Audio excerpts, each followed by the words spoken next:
so that the mole could be found and disclosed. Your wife is here today, and you've never told this story before, have you? No. And your curiosity right now is a major issue with CIA because they don't want the world to know who those people are. It's a dangerous game. Well, obviously my research team tried to figure out who it was. So was this the mole?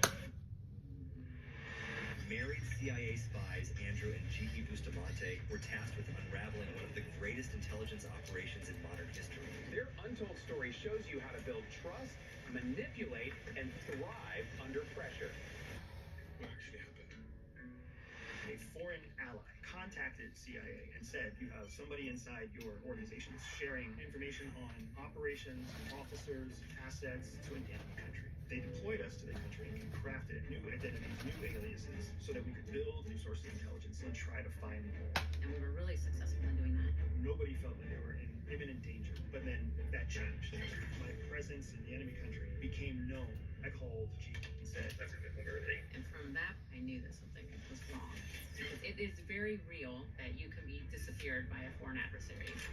Or worse, being captured. And the president can plausibly deny that you're CIA. So I had to try to escape the country. But everything went wrong. And what happens next? A horrible story. So, this is the first time I'm setting you at home a challenge when you listen to this episode. Can you figure out which country Andrew and G.E. were undercover in as spies from what they say? But also, our team here figured out that the mole in the CIA was one of these three people. Can you figure out from what they say which person was the mole? It might make sense for you at this moment to screenshot these three faces and the details below so you can remember their profiles. And by the end of the conversation, I want you to comment below which country you thought Andrew was undercover in as a spy and which one of these people was the mole within the CIA. Let's do this. Listen, to my regular listeners, I know you don't like it when I ask you to subscribe at the start of these conversations. I don't like saying it, I don't like it being in there, none of us like it. It's frustrating. Do you know what's also frustrating? It's also frustrating when I go into the back end of the YouTube channel and I see that 56% of you that listen frequently to this podcast haven't yet subscribed. And so many of you don't even know that you haven't subscribed because I see in the comment section you say to me, you go, I didn't even realize I didn't subscribe. And that actually fuels the show. It's basically like you making a donation to the show. So that's why I ask all the time, because it enables us to build and build and build and build. And we're going for the long term here. So all I'd ask you is if you've seen this show before and you like it, help me, help my team here, hit the subscribe button, and we'll continue to build this show for you. That's my promise. Thank you to all of you guys that do subscribe, it means the world to me. Let's get on with the show. Andrew, you've never told this story before, have you? no. I've never told the story of my own operational background. It's been something that CIA has forbidden for a long time. And what's written in this book has taken you a long time to get approved by the CIA. Correct. So all CIA officers sign a lifetime secrecy agreement, and that secrecy agreement gives CIA the right to approve or disapprove any operational elements of our background that are still classified and that fit under this very kind of narrow rubric of sources and methods of active intelligence collection. Because of my time at CIA, my work at CIA, and the sensitivity of that work, I just kind of assumed I would never be able to talk about it. And then all that changed with the first Trump administration. What was the CIA's response when you said that you wanted to talk about what you're going to talk about today? Well, that's what's interesting. They had two different responses. When I first submitted the request in 2019 to CIA to write about my operational background, we went through kind of some normal bureaucratic back and forth, and they ultimately said, yes, you can write about it in detail. And then in 2021, when we submitted the manuscript and it was complete, the world started to change.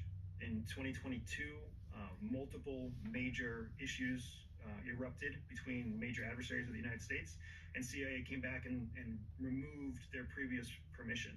They basically said that in light of current geopolitics, everything in the book was now reclassified.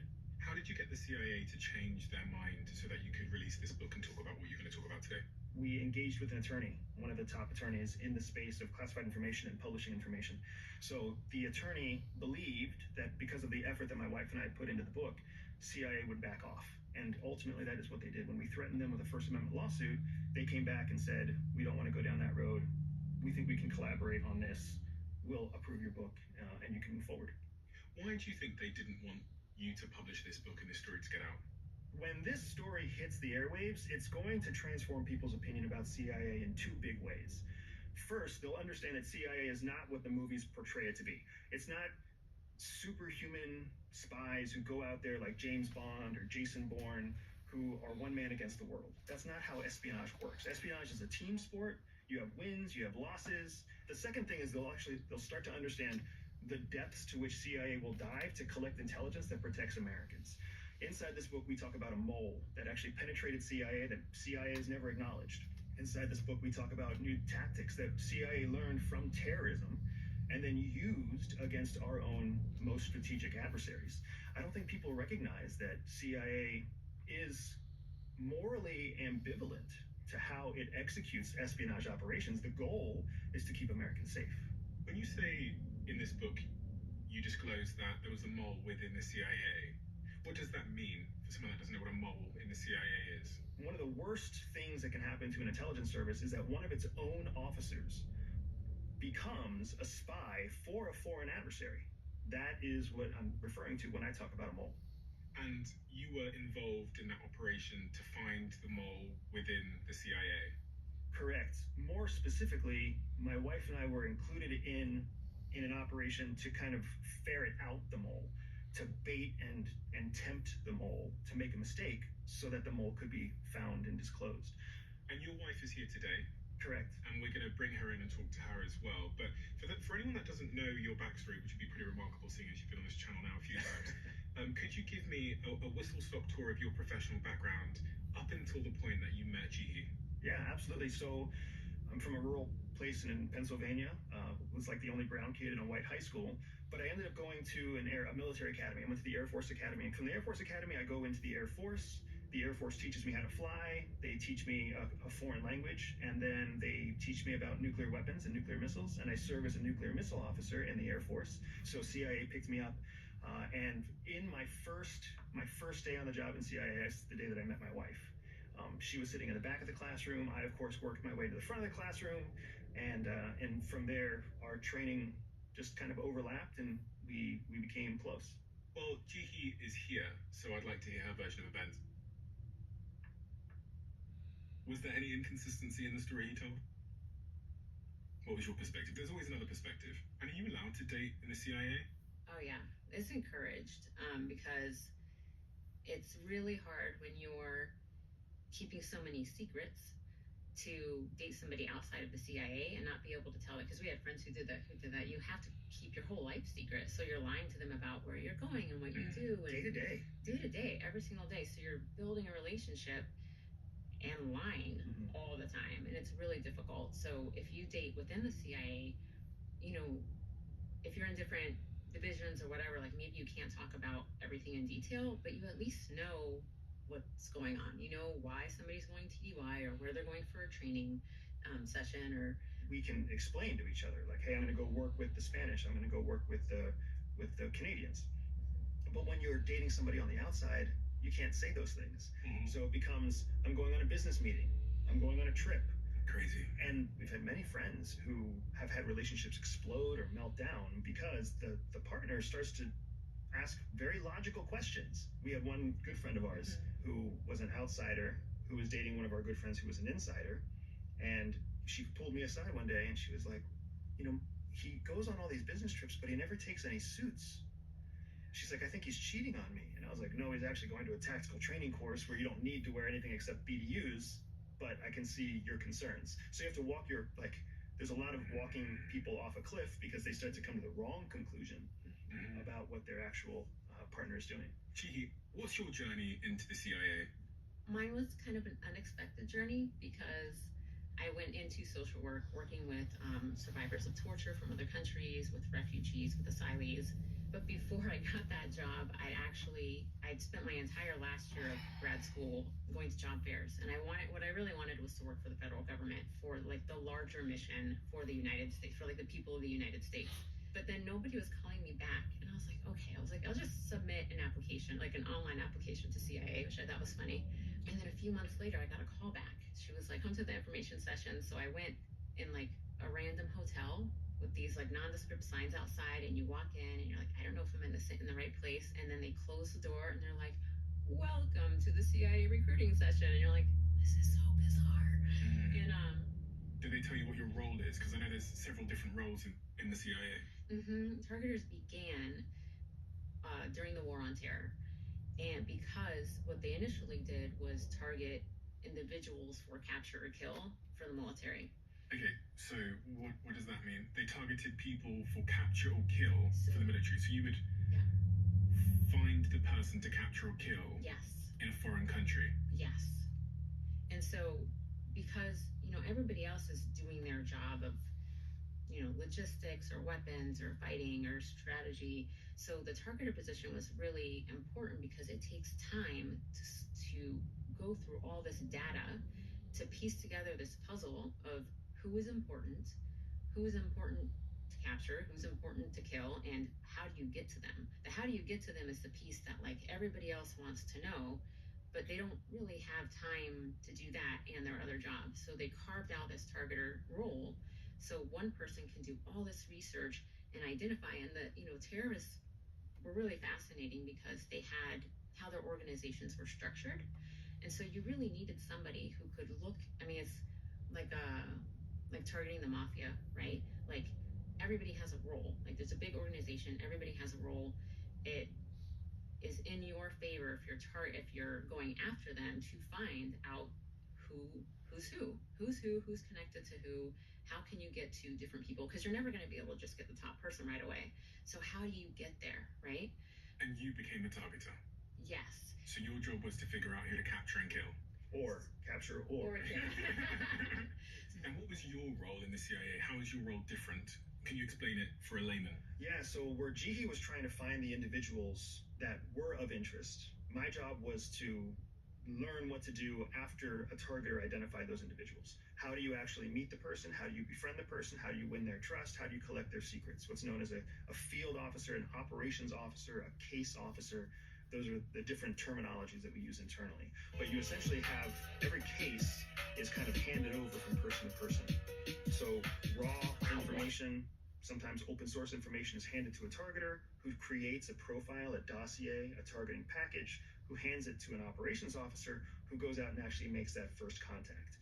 And then when first contact is made, we pass all the information back, and it goes back to all the same people to build the next package for the next target. So Jihi would identify the individual, and then your job was to fly overseas, go undercover, and make first contact with that individual to extract intelligence from them. And not at first. By the time that CIA started utilizing us as a tandem couple is a term that means a married, truly married, CIA-trained couple. When we started becoming a tandem couple, that's how we were a 1-2 punch for operations. Prior to that, we were in separate offices, in separate divisions, doing separate work.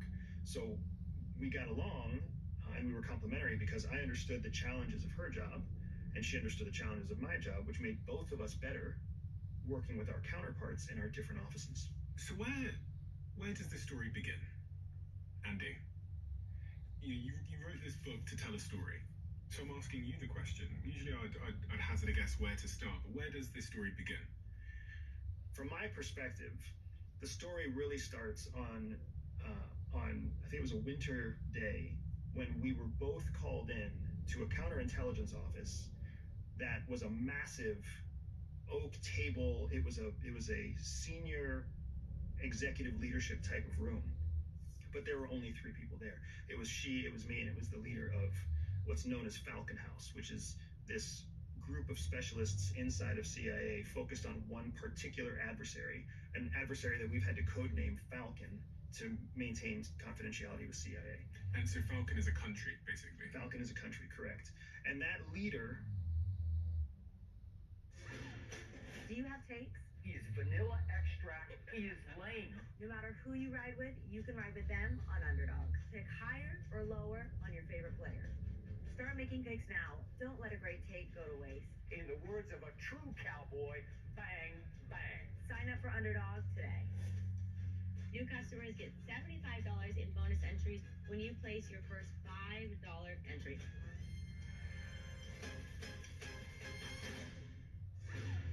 If you're seeing this, you can make picks on Underdog right now in your state. Pick higher or lower on your favorite player. Sign up for Underdog today. New customers get $75 in bonus entries when you place your first $5 entry. Yeah. Seriously, I made this. Pretty nice by playing games on Free Cash. To sign up, you literally just need an email and a password. No credit card required. That's it. Just sign in, go to the gaming section, and download something cool. And honestly, I only go for games that are quick and fun. Like the kind of my friends actually play too. You're just playing. You're not overthinking it. You're having fun. Free Cash does the rest. And when you want to withdraw, just pick your option. I use PayPal, but they also have bank transfers, crypto, and more. And I know what you're thinking. The name sounds like a scam. It does. But go check out their Trustpilot score. They have a 4.8, so it's definitely legit. Okay, not red money, but girls' night with my friends? Absolutely.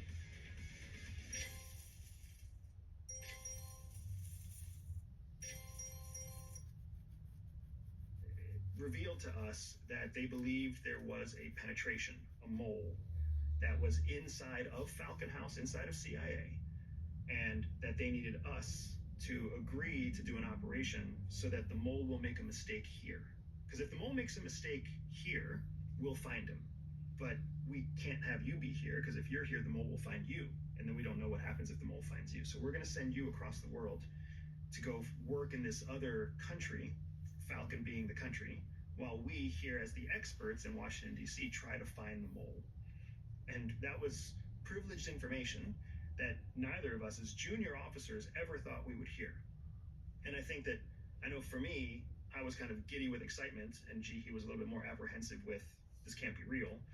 But that was, for me, that's where the story starts, is when these two people, her and, with her anxiety disorder and me with my kind of lackluster CIA career, when we got pulled into this office that was clearly outside of our league and invited to do this operation, without that first meeting, Shadow Cell would have never happened.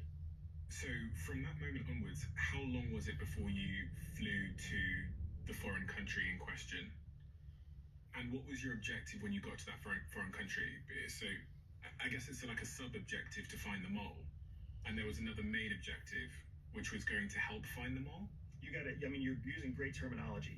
There were primary objectives and secondary objectives. And the primary objective was to build a new set of reporting assets, a new source of intelligence, several new sources of intelligence in Falcon, the actual country.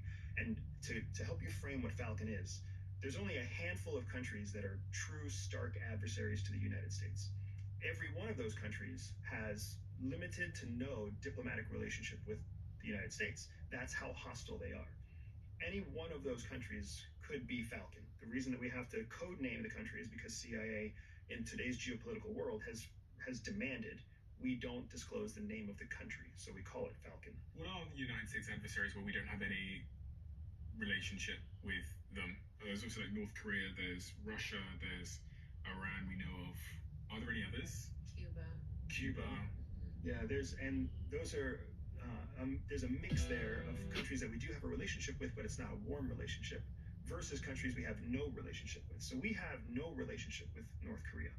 We have a cold relationship with Russia, right? We have a cold relationship with China. We have no relationship with Iran.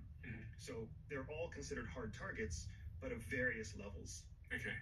So the primary objective is to build a new team in this country, but the sub-objective is in building the team, you're going to find out, hopefully, who the mole is, because the mole is going to make a mistake. The mole's going to try to find us, because the mole's job is to prevent CIA from collecting secrets about Falcon, because the mole is working for Falcon intelligence. The mole is working for that country.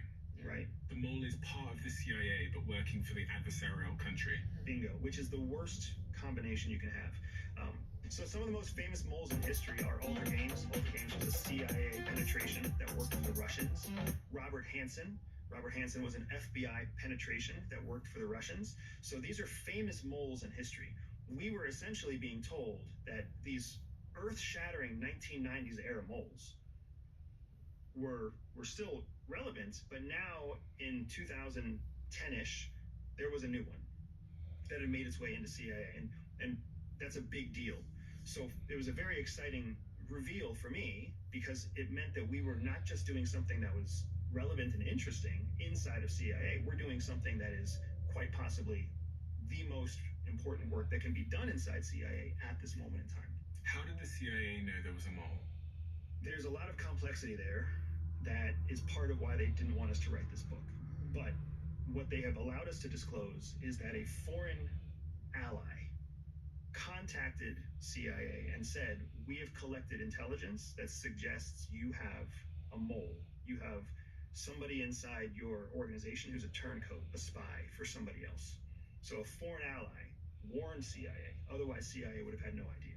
Okay, and foreign allies are people like the United Kingdom, Canada, Australia. So you can imagine the disruption that would make. Not only did CIA proper not know they had a mole, it took an ally to tell us. And then when the ally told us, we have to assume that the ally is sharing as much biographical detail as possible. So they're telling you the name. Hey, Bob is a spy in your organization. But now that CIA officer is an American citizen, protected by American rights and privileges. And CIA obviously has no information to show that that person's a spy except for the word of some foreign ally, which is still, in the eyes of the US government, a foreigner is a foreigner, ally or not. So even if it is the UK or the Canadians telling us so-and-so is a spy, until we have our own body of evidence, we can't prosecute. That person can't be fired, that person can't be discharged, that person can't be sued, that person can't be arrested. So now CIA has this mess where they are actively losing information, actively losing intel because of this mole. Because of a mole, but they can't take any action because they have to now build a legal case against the mole to prove that that person's actually breaking the law. So the ally that calls the CIA and says you've got a mole in your ranks, they named the person? Most likely they would have never made the notification without also sharing the name, which is a courtesy we do to others as well. If we come across information that we know an MI6 officer has been compromised, or a Canadian CSIS officer has been compromised, or an ASIS officer in Australia, we will share as many biographical details as possible. And did you share the name? When you were called into the room that day, did they share the name with you? No. It's hard for people to wrap their minds around the culture at CIA. And I get it, because how do you wrap your mind around an organization you don't know? And the only insight is from movies. So culturally, CIA is a group of people who value secrets. And that need to know is very important inside those walls. It's just something we toss around like movie jargon outside. But inside CIA, need to know is very, very real. And you are only briefed to the minimum that you need to know. So inside of this tiny group of spy hunters, which is known as the Counter-Espionage Group, CEG, inside this very small group, they have the need to know basically everything. And then as you go out in rings from that group, they reduce the information they share. So they might know the name, but then when they share it to the next ring, they just say, hey, there's an officer who's in this office. And then it goes to the next ring, there's an officer in this division, and it goes to the next ring. So the people talking to us as senior leaders, the people talking to us knew the minimum we needed to know was that we were going to build new operations, but we were also going to be most likely targeted by a known threat inside CIA. That was why it mattered to us. Interestingly, that decision is why we had a First Amendment case with this book at all, because CIA was knowingly putting our lives in danger of a foreign adversary by intentionally creating operations that would tempt that mole to disclose our identities. That was one of the things I was thinking when I was reading the book is you knew that you were being sent to an adversarial country, and you also had the knowledge that working amongst you was a mole who was revealing secrets about the CIA and potentially yourselves to that foreign country. Correct. So that foreign country could have killed you. Absolutely. And that's the second kind of cultural element that people don't understand about CIA. You don't really turn down an operation. If you're invited to take part in an operation, you have the right to say no. But if you say no, you're committing career suicide. Jihi, and anybody who reads the book will find this out, Jihi was a stellar officer on a phenomenal trajectory, doing incredible things, kind of really charting the course for what targeters have become today. For me, I proved to be a not very good case officer. And if there was anything I was really hoping for, it was a second chance. So when we were pulled into this meeting and they said, hey, here's this exciting opportunity, here's an operation that we're literally inviting you to this executive suite to invite you to this operation. And we're going to put you together and we need you to do this. That's not a situation that I was going to say no to. I think you considered saying no. But for me, they knew me well enough to know I was not going to turn that down. Yeah, I mean, I think when you have anxiety, you consider saying no to everything. It's Yeah, like yeah. you're always thinking about the risk. But I think that What was the risk that you were thinking about? it is very real that you can be disappeared by a foreign adversary, that you can be, killed by them with no explanation, that you can be just put in jail and then you never get out because the government's not necessarily going to come to your aid. And if they do, it still might be 20 years before you're out of their prison. Every sworn officer has plausible deniability, meaning the president can plausibly deny that you don't belong to whatever organization you are claiming to belong to. So a CIA officer arrested in a Russian prison can avoid all questioning and say, hold on guys, I'm actually CIA, you caught me, good job, now please send me home, don't have a diplomatic incident. The president has the right to say that person is not CIA. Yeah. That person has never worked for me, I don't know who that person is. That their American passport might be verified, but they are legally in your possession of legal requirements. So we don't really know who they are.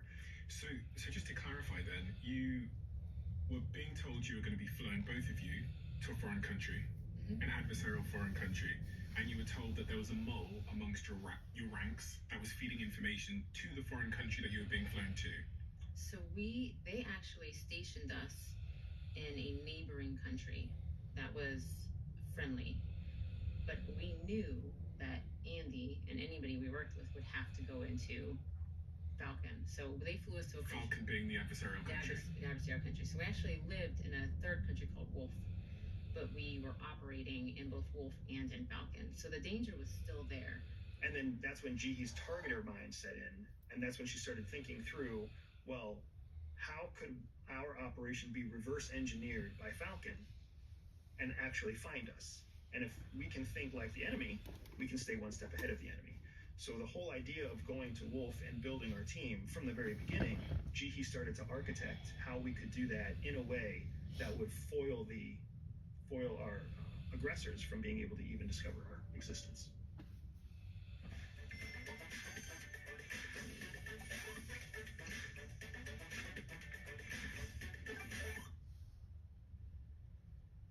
Out of 10 friends say you have to go to that wing place. And that And what was the objective so you've got this sub-objective, Yeah. which I understand, which is to find the mole, but the main objective is just to spy as usual and collect information on this adversarial country. Yes and no. The main objective was to collect information, but the spying as usual is the part that was a no. CIA specifically told us they didn't want us to do the standard spy MO. Spying has really been the same since the days of Egypt, the ancient Egypt, right? You find somebody who gives you information about something that they have access to, and that's it, and that's spying. Then you turn it into a report, and you pass it up to somebody who reads it, and they make a decision. They wanted a new kind of mousetrap. They wanted a new way of doing espionage.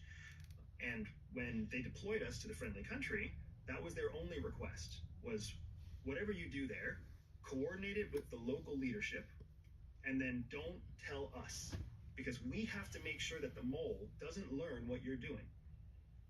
That's going to be how we tempt the mole to start probing around and asking questions that are outside of the norm. That's how we're going to reverse engineer this and find the mole.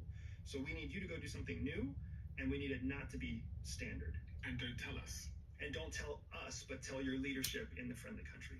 Your CIA leadership in the friendly country. Correct. Yes. Okay. Because And he's going to tell, or she's going to tell them. No, so it's completely compartmentalized. So Need to know.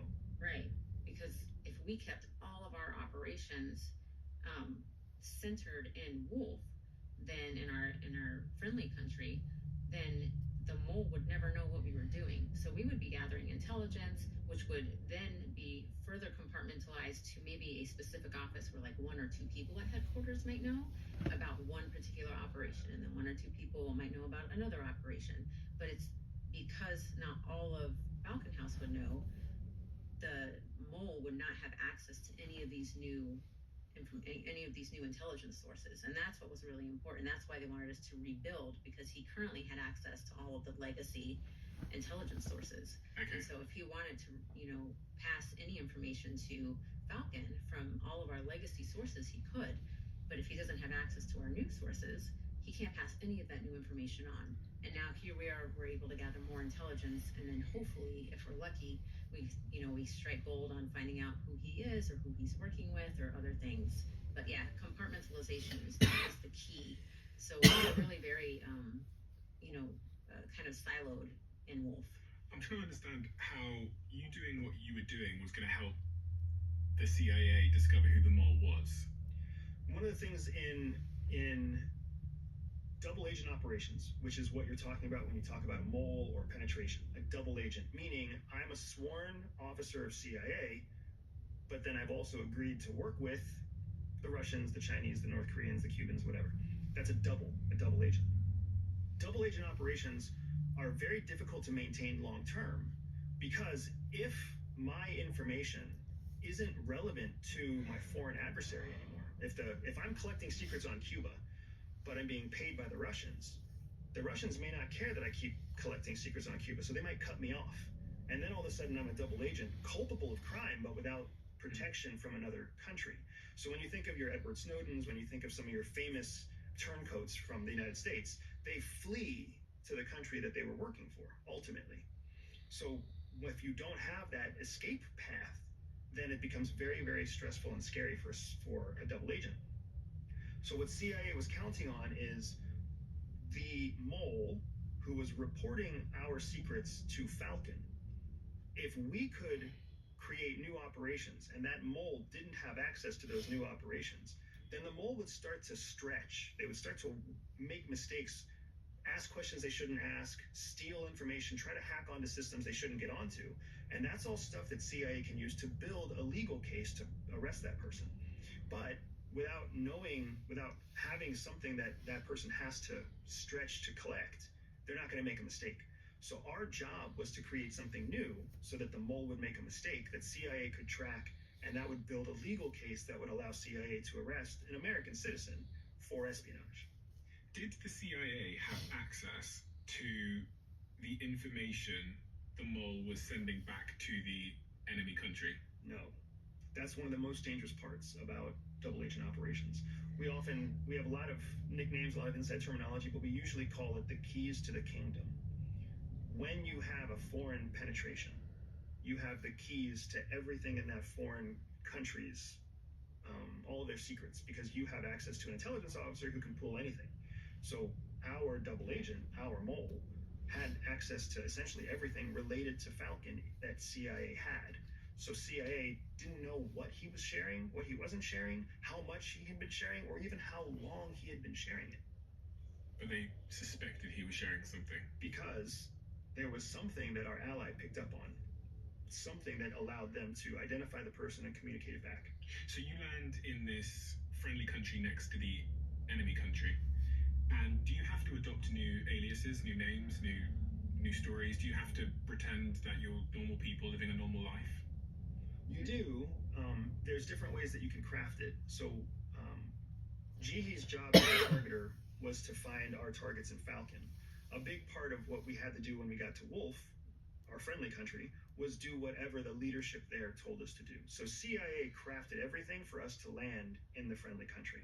Once we were in the friendly country, then we had to start crafting new identities, new aliases, so that we could travel out of the friendly country and into Falcon. Into the enemy country. Mm-hmm. But while living in Falcon, we were, Jihi and Andrew Bustamante, newlywed couple. Where we worked was covered. Where did you work? It's undercover. We still can't disclose it. Yeah. Like, as far as this enemy, did you when you were in the enemy country working, were you running like a coffee shop? or is it? Yeah, when going into Falcon, there were different. You had to have a different cover and a different cutout. And we would use what you're referring to is called commercial Yeah. cover or commercial activity, meaning we would act as if we were part of commercial business going into and out of the country. But you'd use your normal names. No. This is one of the other things that's really fascinating about the book, and one of the reasons that CIA pushback is we get to disclose whole new levels of tradecraft that have never been talked about in previous books. So the tradecraft that we use here is something that the Brits actually call dry cleaning. And what that means is we would clear our path before we would go into Falcon. So we're in a friendly country, and we need to go into a hostile country. In order to go from the friendly country to the hostile country, you can't go directly. Because if you go directly, the hostile country can track you back to your friendly country. And then they can send a team to hurt you if they need to in the friendly country. So instead what you do is you create a cleansing route. So you travel from the friendly country to a neutral country. And in that neutral country, you'll change identities and then travel into your target country. So now, if the hostile country tracks you, they track you back to a neutral country. And they have no idea that you originated from a friendly country. But if you go from a friendly country to a neutral country, when you get to the neutral country, do you need like a new passport and stuff? Because that neutral country, presumably they don't know that you're spies. Correct. So do you have to have a new passport to then get on a plane to fly into the... Yes, and it's what we would call a passport swap. And there's different ways of doing a swap. You can carry your own swap. You can have somebody meet you to do a swap. You can have a cachet where you hide a swap. But that's the benefit of always using a consistent cleansing route, because you can always go back to the same neutral country. And from the hostile country's point of view, every time they track you, you always go back to the same place. So they start to build a pattern of life, what we call a pattern of life, where they believe you're originating from this country, when in fact you're not. So you land in this friendly country, you're making your way into the hostile country. What was your objective? What were you trying to do in that hostile country? The first thing that we were trying to do was find targets. Okay. And then we knew that as we found targets and built targets, we would also need to support the operations against those targets. And there's a logistical element to espionage where you need to have encrypted phones, you need to have satellite phones or SIM cards, you need to have money, you need to have specialized gifts. Like there's a logistical supply chain that needs to be built. Specialized gifts. So things that are appealing to a target that they may not be able to get themselves. Gold bullion, high-end liquors, child pornography, foreign currency, whatever they need, your job is to make sure they have a way of getting it. Child pornography. Some targets, especially in the world of drugs and terrorism and weapons, they feed off of the strangest things. So the CIA would supply that pornography? In a way, we would more like facilitate the transfer. Some other friendly country might actually be who acquires it. So, for example, Germany might actually have a raid where they carry out a raid against a pornographer and they have terabytes of porn, right? And then the UK might have a case where they need porn to pay an Iranian. So now they can trade with BND, so the BND can use this cache of porn and they can give it to the Brits who give it to the Iranians, and that can be a currency of types.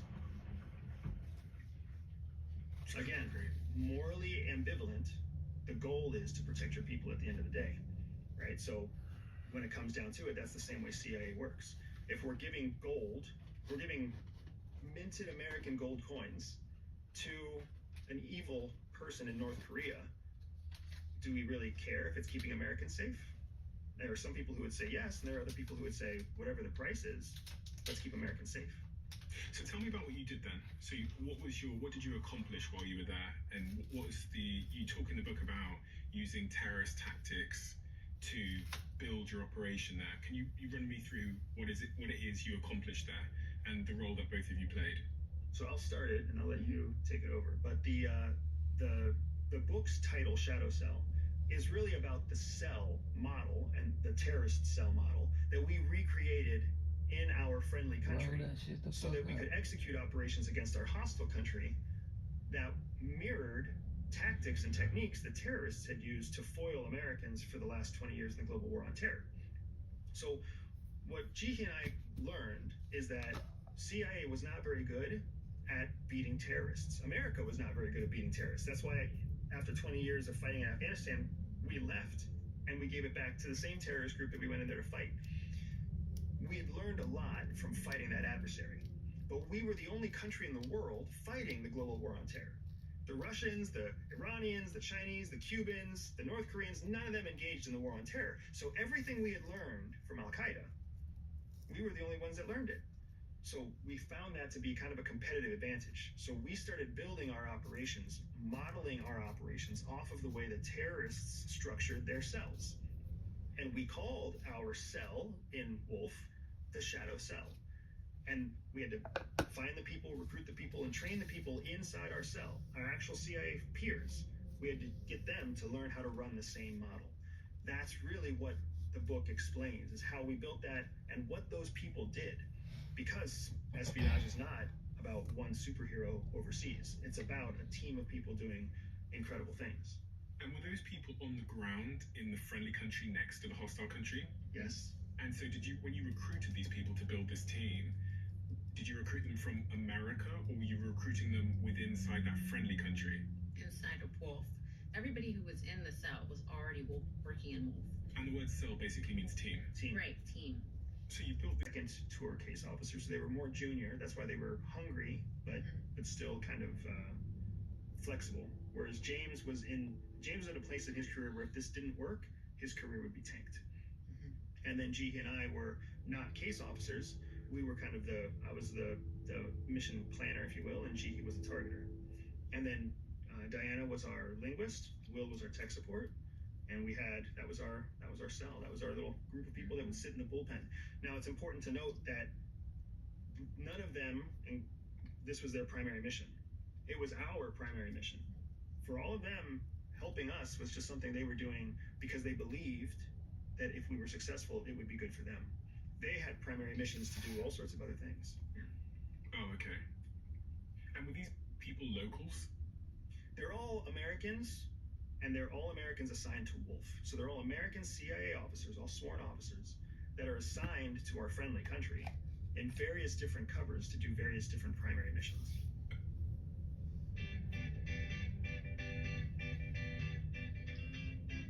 John, mobile. When dudes get together, over the house, into the pool, into the cup. Think. Okay. And how did you guys communicate? Did you meet up for dinner? How does it work? Yeah, I mean, all of our communication and hangouts were in the office because we couldn't really be seen outside together. We had what's known as a SCIF, a specialized compartmented information facility. So it was a hardened, soundproof office that we could have meetings in. Couldn't the adversarial country watch you walking in there in the morning? The adversarial country arguably didn't even know we were in Wolf, because every time they tracked anybody's travel, it would take them to a different country. Oh, so you were just people going to an office? Yes. So you could be doing anything in there? Correct. Yeah, and it's an office in a large office building, so we could really be going anywhere. Okay, fine. So it's hard to track. So what was your first mission together as a team? What were you doing in the enemy country? What was your objective? You were working as a targeter to find interesting individuals, and then Andrew, you were predominantly trying to make contact with those individuals. Sort of. Well, because I couldn't, as the node of the cell, the node is a term that we're using to say I was the piece that was exposed to CIA. So if the mole went hunting, the mole would find me. I was the one that was exposed. Okay. So for me, it was important that I actually didn't meet with any of the targets that we had in Falcon. My job was to go to Falcon to start sourcing the information that she would use to identify those individuals.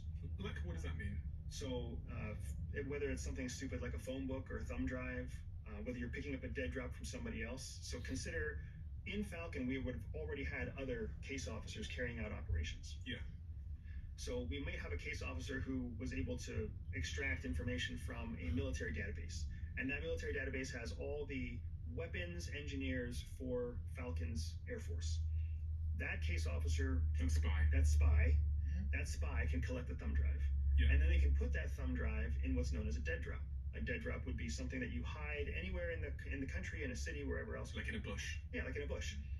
I would then go into Falcon, and I would go to that dead drop site, the bush. So you go into the enemy country, right? You go to the bush. And take the thumb drive and bring it back by our cleansing route to Wolf, where I could give it to Jihi.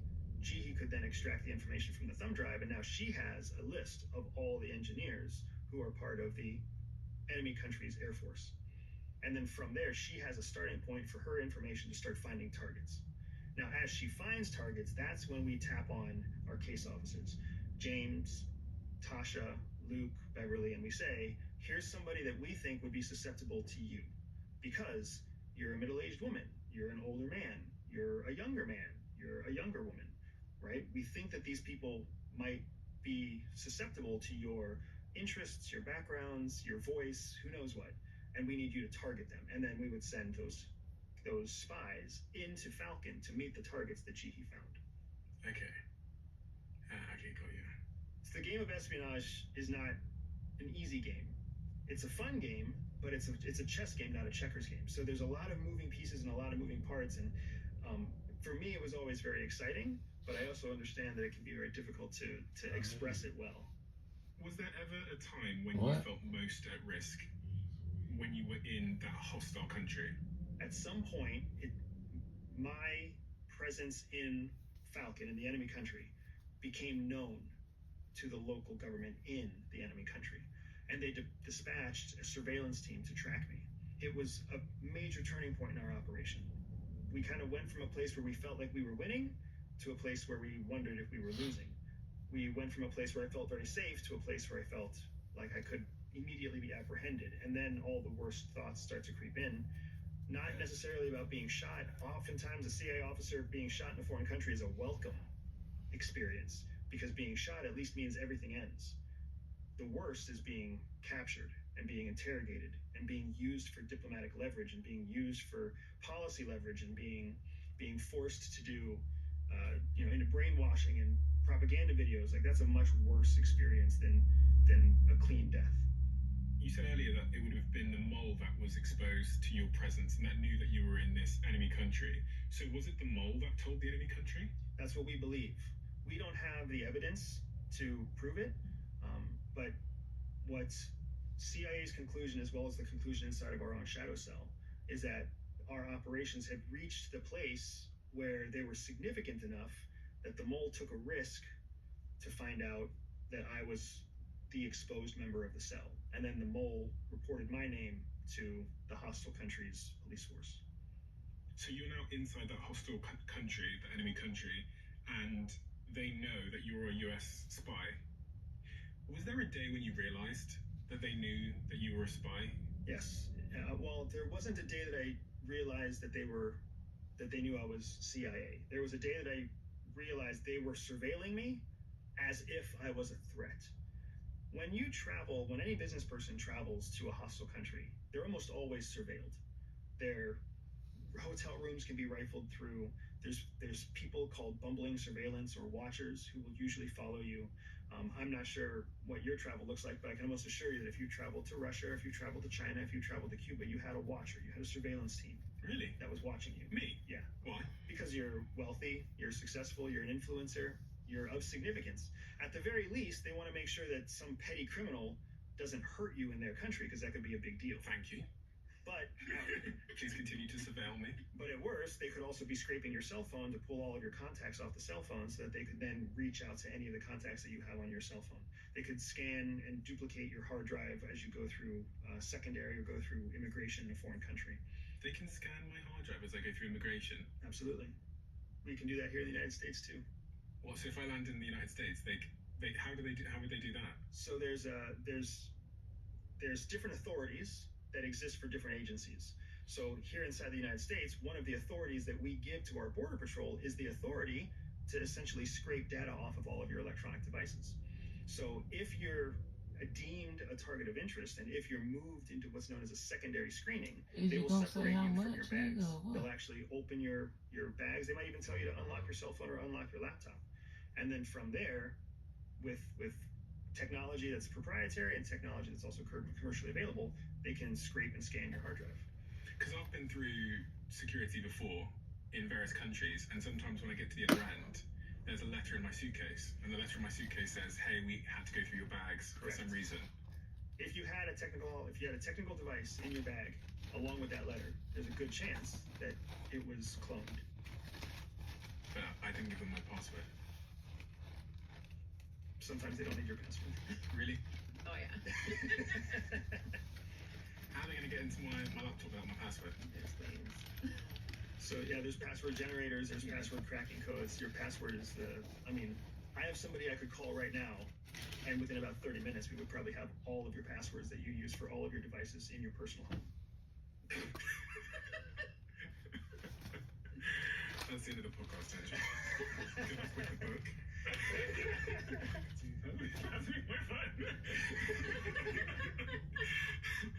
And this is a bit of a tangent, but it's an important one. So what devices do you guys use if you have that knowledge that it's really easy to break into devices? Do you use the same devices that I use? Yeah, for me, I assume that if you become a target of interest, there's nothing you can do to protect yourself. So I use devices that are actually easy to crack and clone because I don't want my device to get broken. So that when the Chinese or the Russians choose to go through some backdoor on my Android system, my Android doesn't shut down. Whereas there are more complex systems like a Glacier phone, where if somebody penetrates your Glacier phone, the whole phone will shut down and you'll be without a phone. Is there any phone or device that's safe? I would argue the answer is no. No. I would say no also. Because anything that you create that claims to be safe becomes priority number one for all the adversaries out there, because they know if they can be the first ones to crack that phone or crack that hard drive or crack that operating system, then they have the competitive advantage over everybody else. Yeah, it's impossible for something to be safe for a short period of time, but eventually it's going to get cracked. They'll find the back door, they'll figure out how to open it. And it's not just foreign intelligence that wants to do that, it's also all of your criminal syndicates, it's all of your dark web syndicates, everybody wants to do it. So whenever I see anybody come out and promise that they got the new hardest device, I don't believe it. It might be hard, but that doesn't mean it's impossible. Yeah, there are levels of security, but nothing is 100% secure, at least when it comes to technology. And so we just assume that it's not secure. And so you just treat your device in that way, with whatever level of security is convenient and makes you feel secure, but knowing that somebody could just hack in from, they could hack in remotely, they could, scrape your drive when you're going through immigration, or if you're in a hotel and somebody comes in. It's always possible. They can steal your encryption key from somebody else that you are having an encrypted chat with. So they don't have to target you. Do you use like cold storage, i.e. do you use like a hard drive that's not connected to the internet or something? We will air gap. Air gapping is cold storage, like what you're talking about, where you take something off the actual cloud, take something off the internet, and it just lives in a standalone server. Whether we have drives that we save our information to that are air gapped, they're not connected to the internet, not connected to a cloud. They're only connected whenever we choose to transfer information.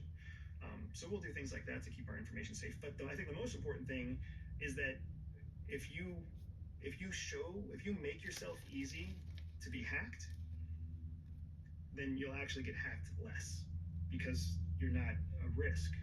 They can see what you have, they understand that you're not important, and they move on to the next target that's more clandestine or trying to hide. Okay, so you figure out, go back to the story, you figure out that you're being surveilled. How? Just like the whole idea of a cleansing route through a third country, that's a piece of tradecraft that has never been exposed before. I actually get to teach a number of people, I get to teach in the story how we do what's known as a surveillance detection route. So the core of surveillance detection is understanding something that we call multiple sites, multiple sightings over a period of time.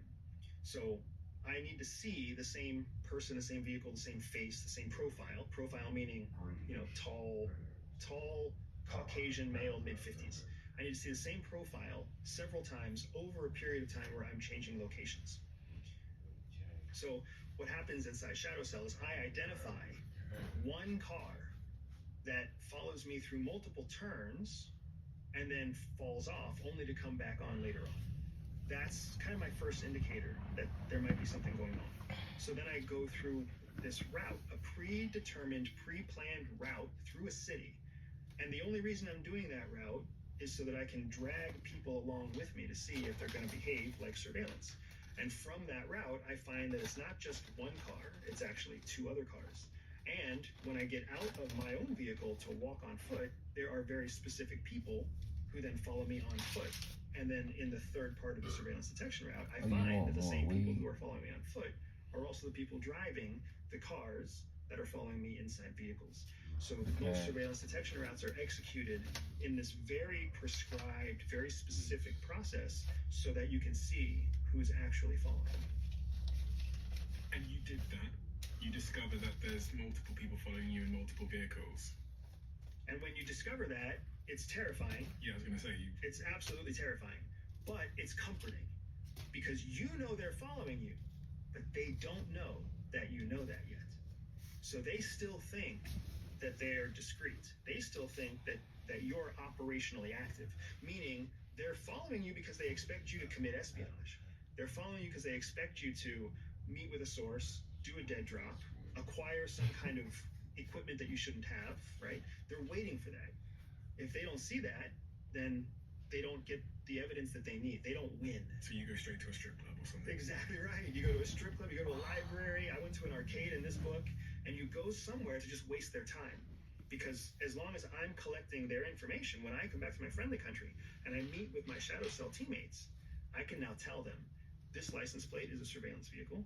This profile is a surveillance vehicle. If you see a woman or a man wearing these types of clothing, this is a surveillant, right? And now we can build a database back in Wolf that shares the surveillance team members in Falcon. Were you scared when you figured out that you were being followed? I was terrified. I was terrified because I had so many thoughts going through my head, from how did I fuck up to what if I don't go home? I'm trying to think about what they're going to do as their next step. How long are they going to follow me before they just say fuck it and just wrap me up? Are they even going to wrap me up, meaning apprehend me, capture me? Do they already have evidence that shows that I'm committing espionage, right? I haven't committed espionage on this trip yet, but have they seen me on a previous trip doing a dead drop, retrieving a dead drop, dropping a cell phone, taking a battery? Like, what do they know? I don't know what they know. And then you've got all this panic, and at the same time, you have to recall 3.5 hours of very specific activity across a city to run an SDR. An SDR? A surveillance detection route.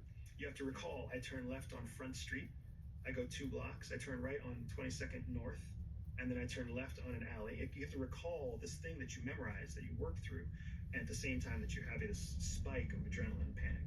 And you were on your own? I was on my own for that operation. So you go through this route through the city that is predetermined for you to go down, and presumably this particular route is designed in such a way where it gives you opportunities to expose them. I tried everything for my stubborn dandruff, and then I found Nizoral. It works differently to get to the root cause of dandruff. Its active ingredient is 10 times more effective at fighting fungus, the primary cause of dandruff. Say goodbye to stubborn dandruff with Nizoral. Now available in a shampoo plus conditioner. These are 5 offers that could get you money every single week. Complete simple tasks on offer walls for high. If you didn't know, Clio is a cash advance app where you can get up to $250. I already know what you're thinking. What about my credit? You realize that you are being followed. What do you do in that exact moment? The first moment that I realized it was true, I had this realization, this moment of fear and vulnerability, where it was a moment of self-loathing, where you realize that you're not as good as you think you are, and you realize that however this happened, you're the only one to blame for what comes next. In that kind of moment of humility, I actually called Jihi. In our alias identities that we had built for these operations, we had what's known as a throwaway phone or a disposable telecommunications. And I called her and I gave her a coded message to let her know that something was wrong. Because I wanted her to know that something was wrong so that she could take it back to the cell so that they could start their systems on their end to protect me if I did get arrested, if I did get wrapped up, if I did get shot. You gave her a coded message? Via cell phone. What is that coded message? I think I just called you and said I'm coming home early. Mm-hmm. You called her and said I'm coming home early? Yeah, which is a bad sign, because you would never come home early from an operation, ever. So as soon as I heard he was coming home early, I knew that something was wrong. Take me into your world at that time. The phone rings. I get the call, my burner phone, and which was unusual anyways. I mean, I always had it because that was part of our like communication plan, was for us to do that when we were apart. So a burner phone is a secondary phone that you just use for these kind of things? Yeah, just for this. It's never used for anything else. It's not connected to a name. And that's what keeps it anonymous for us. And so he calls and he says, you know, hey, I'm coming home early. And I'm like, okay, because you can't, like, if the line's being tapped, you can't be like, oh my God, what's going on? Like, are you okay? Because somebody's listening to it. It has to sound like we knew that his alias had a fiance. I was the fiance. So, you know, it was totally natural for anybody listening in to hear him say, hey, I'm coming home early. So then I had to be like, oh, that's really exciting. That's great. You know, I can't wait to see you. And he's like, okay, I love you. And then that's the end of the conversation. And that's all I get. And so after that's all I get from Andy, I go back to the office. I'm starting to look, like, scour all of our cables, like go talk to James, like, have you heard anything? Like, is anything happening? You started to scour all of your cables? Yeah, so, you know, we have all of our databases, you know, all the CIA databases. So, you know, there's reporting that comes in all the time, that you're, you know, especially regional reporting that you're privy to. And so, you know, I talked to James because he had more access than I did to all things Falcon. And so I was like, have you heard anything? Is there anything weird going on? And he said no. And so I started just kind of looking through all of my stuff to see, you know, was there any reporting that was of somebody being captured or somebody, you know, something going wrong?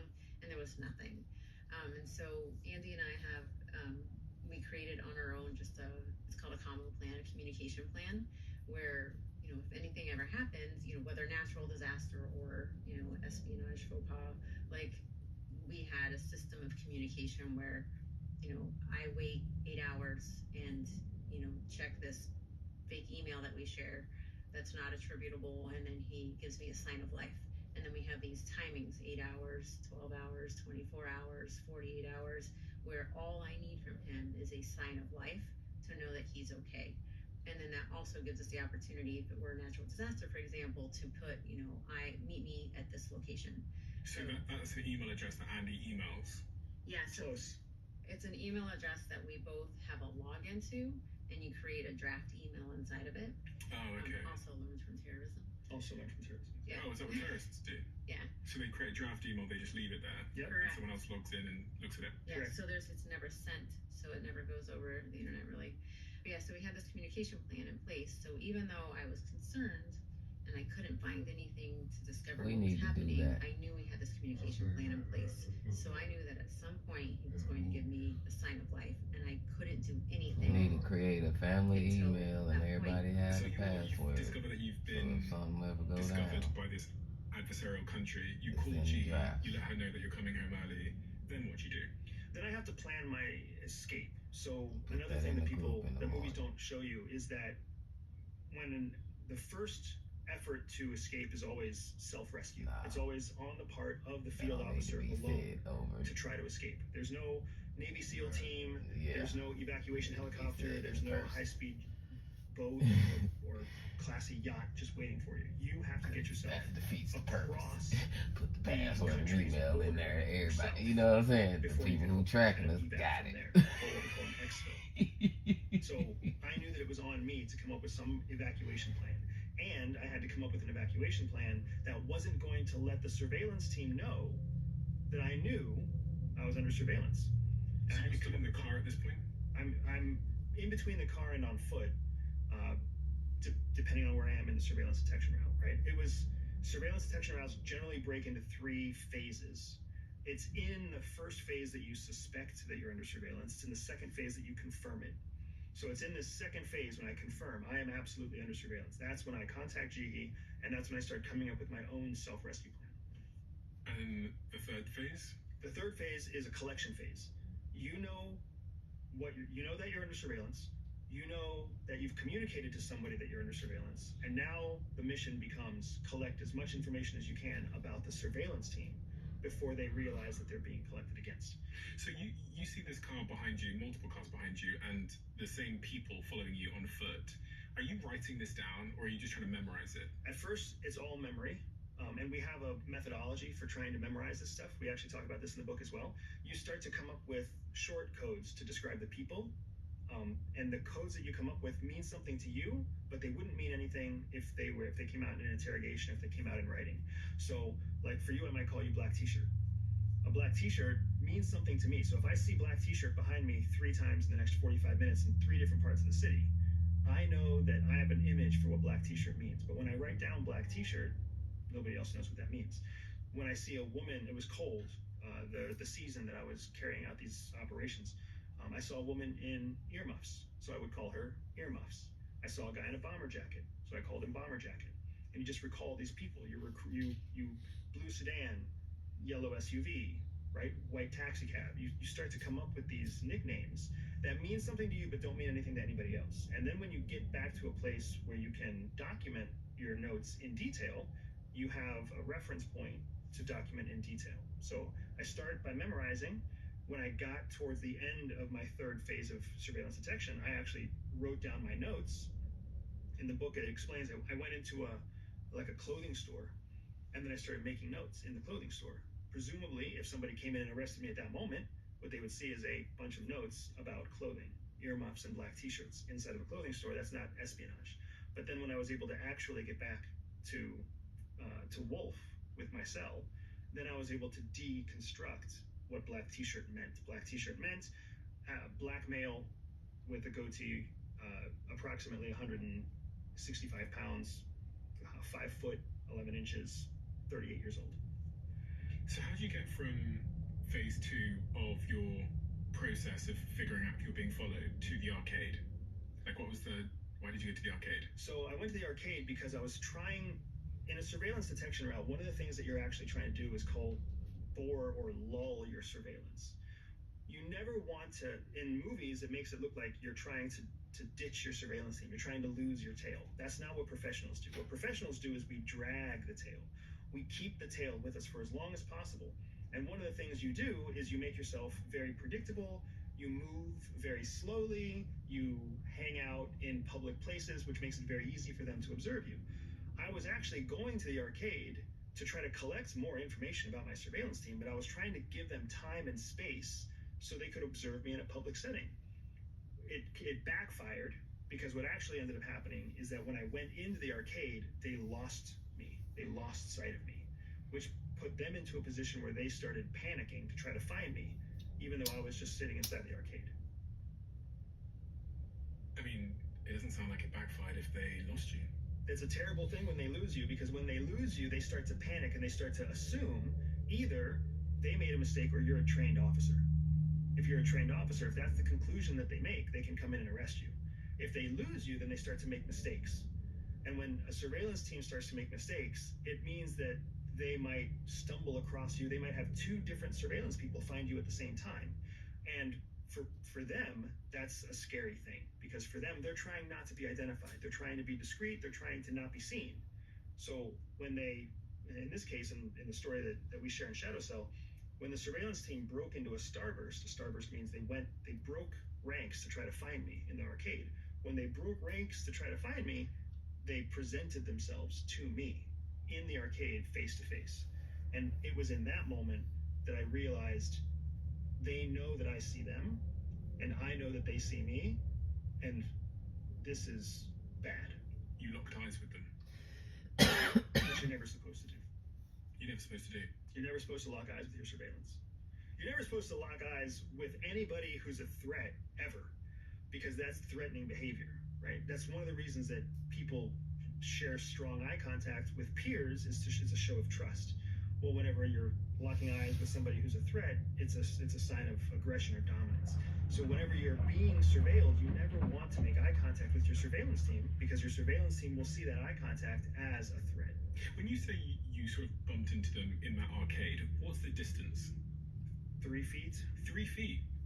And how long did you lock eyes with each other? It felt like an eternity. In reality, it was probably 2.5 seconds. I mean, 2.5 seconds is a long time. Especially when you're trying not to be seen. So recreate that moment for me. You're in the arcade pretending you're playing with games. You turn a corner. It's horrible, man. It's a horrible story. I'm in the arcade. I think I'm doing everything right. I'm like, oh, I'm in the arcade. They watched me come in. They're probably taking a smoke break outside. They've got nothing to worry about. And I'm kind of going from game to game and spending whatever credits that I bought in the arcade. And I go to this dinosaur hunting shooting game, right? Almost like Big Buck Hunter or like Jurassic Park. And I pick up a rifle and I'm shooting at dinosaurs. And I'm just killing time. And then the fucking surveillant comes around the back of the machine looking for me. He comes around the back of the machine and he sees me and I'm holding a fucking gun. And I look at him and he looks at me. And that's when our 2.5 seconds happened. And I'm sitting there and I'm like, what just happened? Why did I just see Bomber Jacket come around my video game console and stare at me in the face? And that's when I kind of realized, oh my gosh, like the team is in panic. I can see multiple people in the team. They lost me. They're trying to find me. Bomber Jacket just found me. What did Bomber Jacket do when he looked at you? His jaw dropped. He went slack. Like he looked at me and he knew that he had fucked up too. And I looked at him, and in my mind's eye, I was just hoping that I didn't look as stupid as he looked. In that moment, is it true to say that you should have just looked back at the dinosaur game as fast as you possibly could? What I should have done is I should have seen a person come around the corner and just kind of stayed in the game. That's what anybody else would have done. Anybody else would have just stayed in the game. They're focused on the game. They don't even realize there are people walking around, right? But the fact that I identified, I saw him and then looked at him, and the fact that he saw me and looked at me as two professionals on opposite sides of the playing field, we both made the same mistake. We both made the mistake of showing our recognition to our intended target.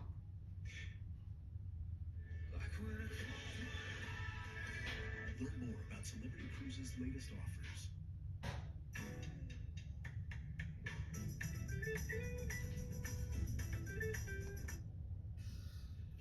You can make team picks right now on Underdog.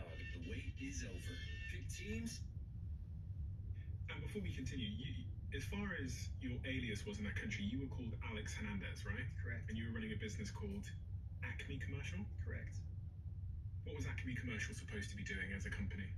Acme Commercial was a company that was built to source new disposable goods from foreign countries for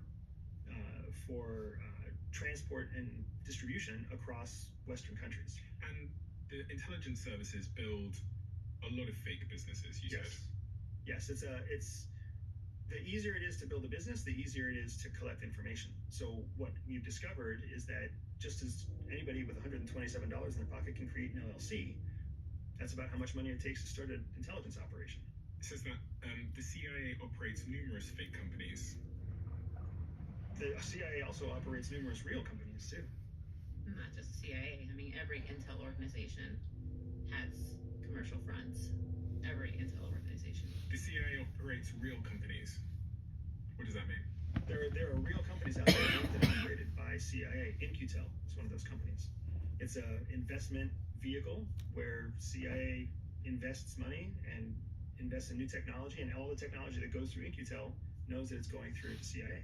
Okay, that's public though, right? Correct. But the ones that aren't public, so the CIA will create a company, and then they will use that company to pretend to be doing something in a foreign land, basically. But the primary mission is intelligence. This is one of the most fascinating things, not only about CIA, but about all of your first world intelligence organizations. You've heard of what's known as the black budget. The black budget is the budget of discretionary money that can be spent on military and intelligence operations that isn't tied to the taxpayer. So it's a giant pot of money that isn't tied to tax money. So where does that money come from? Part of that money comes from anytime law enforcement or intelligence agencies seize assets. We seize cryptocurrency, we seize drugs, we seize child pornography, right? When we seize that money and we use it for other operations, that's part of the black budget. The other part of the black budget is when an intelligence organization creates a business and that business turns a profit. When that business turns a profit, where does the profit go? It can't go to the case officer. That person's being paid on the U.S. payroll. So all that profit goes into the black budget. Do you think the CIA has some big profitable businesses that are set up as fronts that just went really, really well? I know it does. Really? I know it does. The CIA has businesses that it's set up that have gone wildly profitable. CIA also has officers that built these businesses that then were like, why the fuck am I at CIA? and then they leave CIA and they go on to run businesses instead. I mean, a couple of things popped into my head as you said that. The first was there's obviously a huge conversation at the moment around TikTok, because TikTok was started in China. It's become this massive sort of global success. And I can't think of a better company to have started than a platform like TikTok, where everybody's putting their information and data in and it's tracking your location. So what is your perspective on something like TikTok? Do you think TikTok's was started as a tool to spy? I don't believe TikTok individually was started as a tool to spy. I believe that what happened is TikTok became wildly popular, and the government in China realized, hey, everything in China belongs to the government anyways.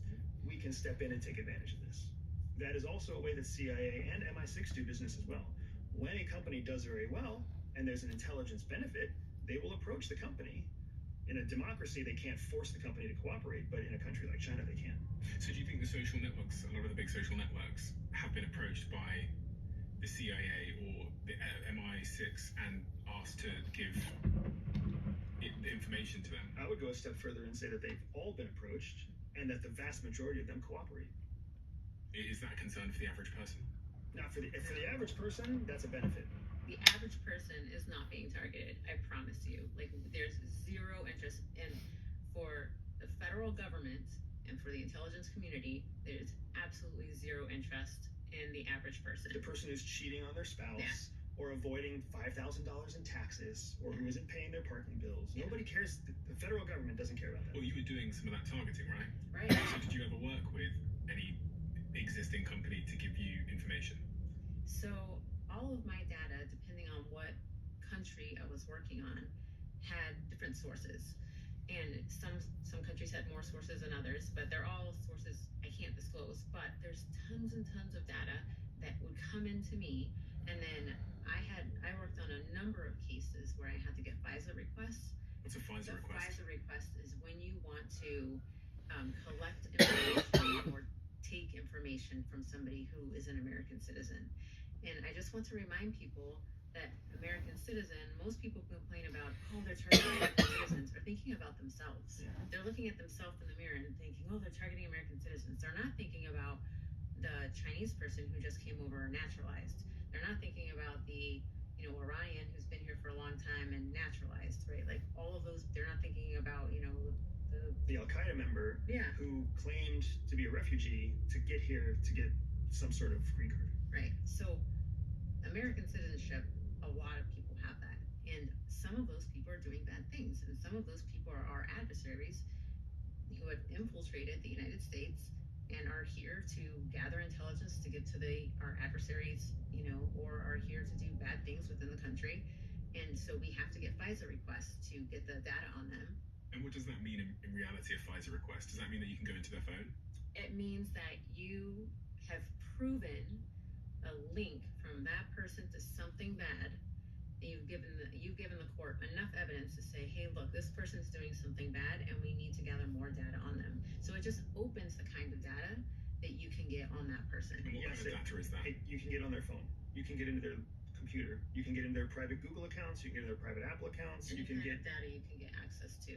You can now use it to target them. So you could get access to their private Google accounts, their private Apple accounts without their passwords?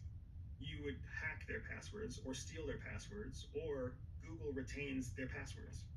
And Google would give you the password? For most cases, if it comes down to national security, American companies will share details.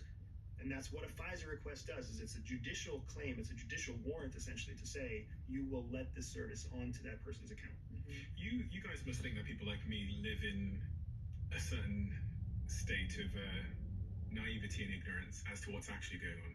I wouldn't say it's ignorance or naivety. I would say that it's conditioned into you. You're conditioned to believe that you have privacy. So the reality that we should realize is that we don't have privacy. It's not real. Privacy's not real. No. I mean, there's a level. Like when you get undressed in a dark room, like that's yours. Usually, no one's watching. There's a good chance that you're not being watched by the federal government. If you're getting that's a good chance. If you're sending, dirty emails to your girlfriend, that's essentially, I mean, it's private on the surface, but not really forever private. Somebody could access those. If you write her dirty notes, that's way more private. Especially if she throws them away or burns them. Like people just, I think people put too much confidence in technology and feel too confident in the privacy of technology, because technology, there's really nothing private about it. To an extent, yes, but if you think that nobody can ever look at your stuff, that's wrong. Do you think the CIA knew you were coming here today? I think the CIA knew we were coming on Diary of a CEO, and I think they knew that we were going to talk to you about our book. How do you think they knew that? Because we know that CIA, as well as other intelligence services, as an example, the United Arab Emirates, we know that they have a dedicated person that sits in their office that watches us. So how would they know you were coming here today? Our emails, our emails, our publishers' emails, our own text messages back and forth, listening in on phone calls, any number of things could have happened. We've tried to have a very collaborative relationship with CIA about this book because we know how scared they are. We know how nervous this book makes them. So we're trying to be extra collaborative to give them peace of mind, like, hey, we're not about to go out there and tell the world that you're a bunch of animals and terrible anything. They've actually read the book multiple times, and still they're afraid that we're going to somehow make them look bad, because so many other officers have come out to become authors who make CIA look bad. There was a couple of other things that we are going to get back to the arcade and what happened next, but there's a couple of other things that sprung to mind when you talked about how people can make real businesses, fake businesses, have various different covers. The next one was, you mentioned Edward Snowden earlier, and in mentioning Edward Snowden, you used him as an example of someone who returns to the country that they were working for the whole time. So with Snowden, in the Snowden case in specific, right? Whenever somebody flees their own home country, nobody gives them protection for free. Even in the United States, we don't give anybody you have to earn it. You have to share some sort of currency. And that currency may not be cash dollars. That currency might be information. So when Snowden leaked to The Guardian the operations at NSA that were collecting against American citizens, the same American citizens that Jihi was just talking about, right? Nobody cares about Joe Bob. Everybody cares about, the person who's pretending to be an American citizen but is in fact a terrorist threat. When Snowden made his escape, when he fled the United States, he was essentially trading classified information, not just the details of the NSA case that he whistleblew, but other confidential information that he collected specifically as currency to help him basically pay his way through Hong Kong and into China, or into Russia. And so he lives in Russia now. He's a Russian citizen. I'm pretty sure he's also received a Russian award for heroism. And you think he gave secrets to Russia about the United States to get that? I can almost guarantee you, yeah. What he gave, I don't know, but Russia wouldn't give him that status unless he had given them something in return. And the other one who sprung to mind as real business, real business becomes successful is the man on everyone's lips at the moment, Jeffrey Epstein. So Epstein's a fascinating case because Epstein fits all of the primary pillars of a foreign intelligence asset collecting information on American citizens, not an American spy working for someone else. It's funny because people keep thinking like CIA killed him, or people keep thinking that he somehow worked for CIA or maybe even worked for Mossad. What I see is the opposite, that he, if anything, was working independently, maybe even working for several countries, but collecting information on U.S. people. Is that what you believe? I think that he could have been that. I don't know that I necessarily believe that it's true. Because he was a very successful business person. He had lots of successful friends. I was interviewing someone the other day, and they said that they met Jeffrey Epstein, and Jeffrey Epstein was really, really interested in their physics and science discoveries and wasn't interested at all in the financier stuff that he was pretending to, or he was purporting to be involved in. And this person said to me, it was just really bizarre because he was only interested in the physics and science discoveries we had at Harvard. He wasn't particularly interested in finance, to me, and that person was like really shocked by that. What I've learned working with wealthy people and successful people is that they're often very intelligent and they're often misunderstood. And part of the reason that they have grown as successful as they have grown is because they don't really fit in anywhere else. If they would have fit in somewhere else, they would have been distracted by the area where they fit in. Instead, they had to carve their own interests, their own passions, their own drive. In many ways, when I look at Epstein, that's what I see. I've also worked with many wealthy people who have gone to jail. And when wealthy people go to jail, their whole identity crumbles. And they start to doubt themselves, and they start to have these irrational thoughts that sound totally rational to them.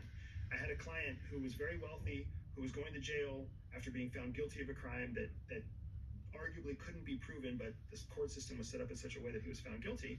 And he literally thought that it would be better if he cut off all ties to his kids and just went to jail, and then even when he got out of jail, never talked to his kids again.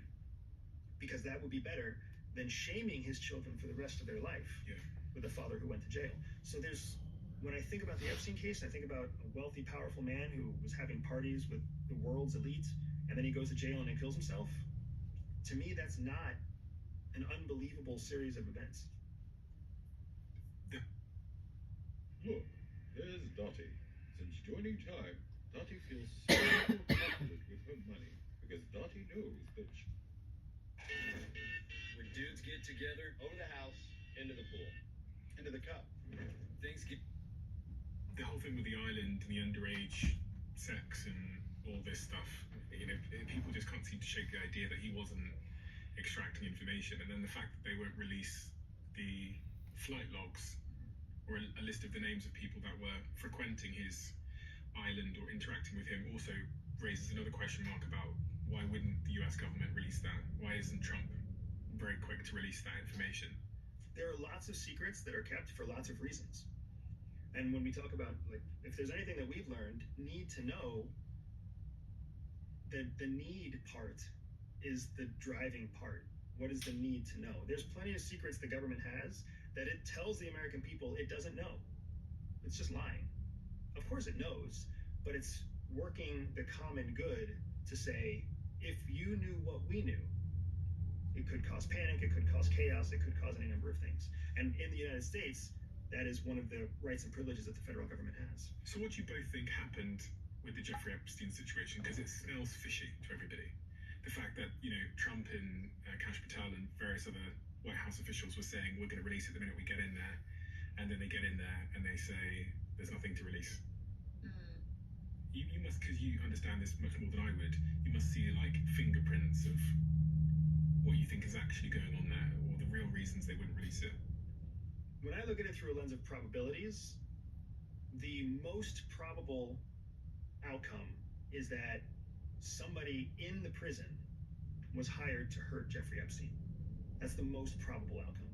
That somebody outside was watching the Epstein case and knew that Epstein may or may not have compromising information on them, and that wealthy, well-connected person paid to have a hit inside the prison. That's just to me, that's the most probable result of things happening. That explains the missing evidence, that explains the videotapes, that explains the stories inside a prison where nobody can see what's going on. Also, that's the most vulnerable place for Epstein to have been neutralized. That's how we would have run an operation. But why wouldn't the government release that? Why wouldn't they say a prisoner killed him?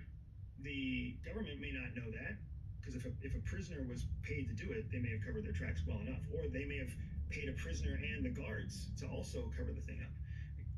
Jail's a nasty place. People forget how nasty a place jail is. And jails are commercial. They're not federal, for the most part. So it's a commercial business that has all sorts of plausible deniability that a federal business or a federal organization, federal building doesn't have. So to me, that's the most probable series of events. There's still a chance that any number of the other conspiracies are true. But when I think of what I've seen, what my clients have seen, what I would do if I was in the shoes of a foreign adversary or a foreign intelligence collection operation dealing with a Jeffrey Epstein type of situation, that's how we would clean it up. There was a press conference the other day where the reporters asked the Trump administration, does the Department of Justice have any indication that Jeffrey Epstein was working with the US or a foreign intelligence agency, or was he a spy of some kind? And Pam Bondi, who works in the Trump administration, said, to him being an agent I have no knowledge about that. We can get back to you on that. Two really important things here. If they did have information on that in an active investigation, she would say, I have no knowledge on that. She would lie to the American public. That's what you have to do if you're trying to build a current case. Because if they acknowledge, we actually have some reason to believe that he might have been an agent. Now all of a sudden everybody else out there would start destroying evidence and start hiding evidence and start making the case much more difficult. So if they knew, they would say they don't know. Do you think he was an agent? I think he could have been. I think he fits the model of a very good reporting asset. But I don't have enough evidence to say that it was actually one. Do you think he was? I mean, I think even if he was, I don't know that it matters, is what I think. Like, even if he was, that doesn't mean that it's connected. Because he was a lot of things. So, I think people are focused on it because it's interesting. Yeah. Because it would be interesting if he was, and it would be interesting if there was this conspiracy. I think that's why people are focused on it. But I don't know that it really matters, because in the grand scheme of things, I mean, it could be a lot of things that led, Why are we talking about a dead guy who's not reported? I think it's just the allure of it. People want answers. Once the curiosity gap's open, people need to fill it with something. Correct. When what the intelligence community believes is that in any given moment, there are 2 penetrations of every intelligence service.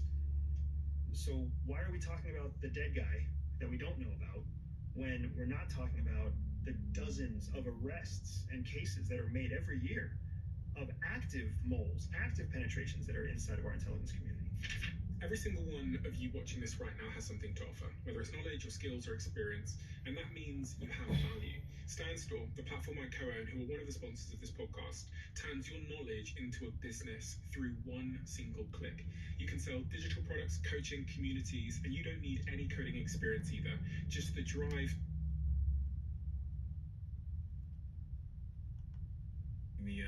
What was it? The bomber jacket. The bomber jacket. What happens next?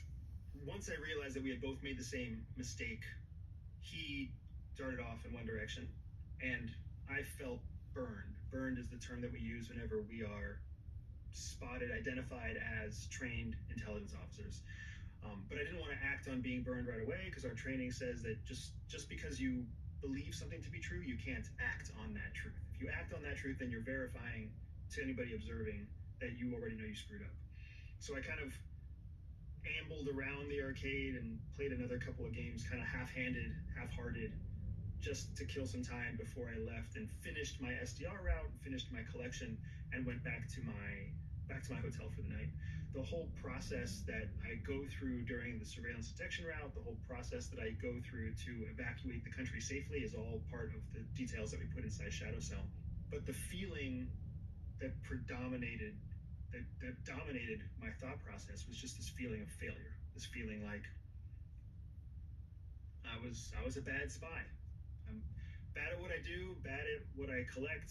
When I think I'm good, I'm not good. It was just this humiliating and humbling experience. And it wasn't helped as I went through the process of writing the book. Because when you write a book, it's cathartic in a way, because it gets all this stuff out. But it's also this black and white kind of stark reminder of all the things that you've done wrong. What did you do wrong? Whatever I did that got caught was wrong. If they caught me on my own behaviors, if the mole was the one that identified me to them, then I lost the ability to operate inside of Falcon on that day. I could no longer support the rest of the Shadow Cell. I could no longer support my team. I had a role to play, and I couldn't play that role anymore.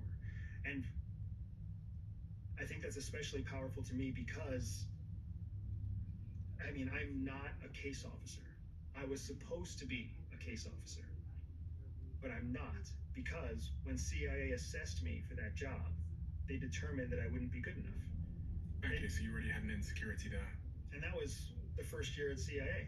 So even though I built this career and I had a chance to carry out this operation, I got to do these amazing things. All that plays out in the back of my head is I wasn't good enough then. I'm not good enough now. One of the things that the CIA does is they teach you how to deal with head trash. What is head trash? It's funny, actually. So head trash is all the terrible things that you say about yourself in your head. That's the colloquial term that we use is head trash. I'm not good enough. I'm ugly. I'm fat. I wish my smile was better. I lost my true love when I was 14, whatever, right? My parents didn't love me because I wasn't a good enough kid. Whatever it was, all those things are head trash. They're subjective thoughts that you have because of your experience that don't have any basis in objective reality. CIA teaches us how to deal with that to a point. They teach us how to counter that when we are operationally active so that we don't get distracted by the head trash going on. This is what happened whenever I first knew I was under surveillance. They teach you how to handle stress, mitigate cortisol levels in your bloodstream, lower your heart rate so that you can get back to the task at hand. How do they do that? Techniques like box breathing. What's that? Box breathing is a process that's common in anxiety as well. Yeah, breathe in 4 counts, hold 4 counts, breathe out 4 counts, breathe in 4, it's breathing, the various breathing techniques where you breathe in for a certain amount of time, you hold it for a certain amount of time, you release it for a certain amount of time. And the goal there is to reduce your heart rate, to reduce your blood flow, to reduce the speed at which the cortisol that's being released from your brain gets spread to the rest of your body. So you can start to take back your physiological movements and actions in a hope that it also brings back your cognitive functions and capabilities. So the visualization process, just like when you're meditating and you visualize a victory if you're a professional athlete, if you visualize a beach if you're stressing out at work, like you can visualize your way through an operational sequence to get yourself back to a place where you're in control. So they teach us how to deal with that head trash, but what's really interesting is CIA relies on loyalty in its people to keep them at CIA. Because the worst thing for CIA is for a CIA officer to realize how capable they actually are. Because when that officer realizes how smart, how capable, how resilient, how resourceful they really are, that person can leave CIA and go do amazing things. So a big part of what CIA does is they train you to be operationally useful, but then they still condition you to be like loyal and needy of outside validation, specifically from them. So it's a very strange flywheel that exists. A lot of businesses are like that as well.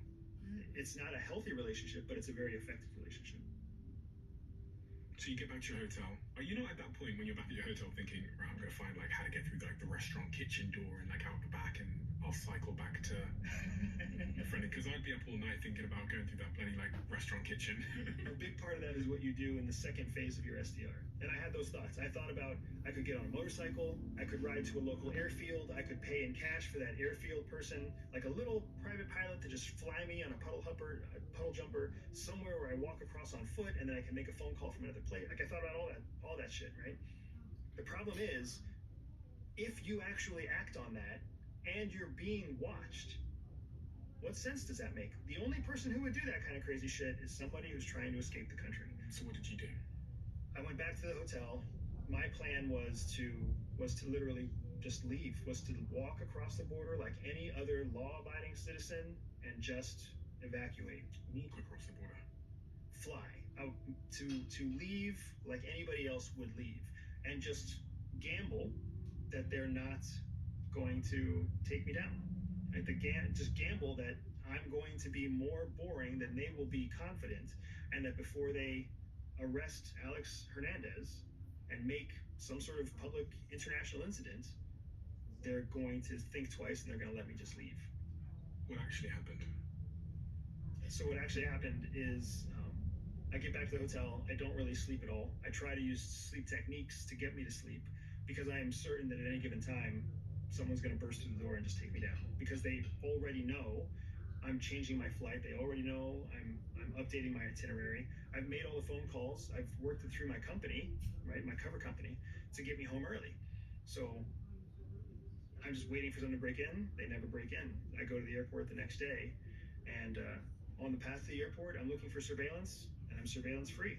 And I get to the airport first thing in the morning, and I'm waiting, and like every step, I'm waiting for someone to jump out of the dark shadows and take me down and drag me off to prison. And it just doesn't happen until I get to the first entry point for the airport. I show my passport, I show my ticket, and then they move me into secondary.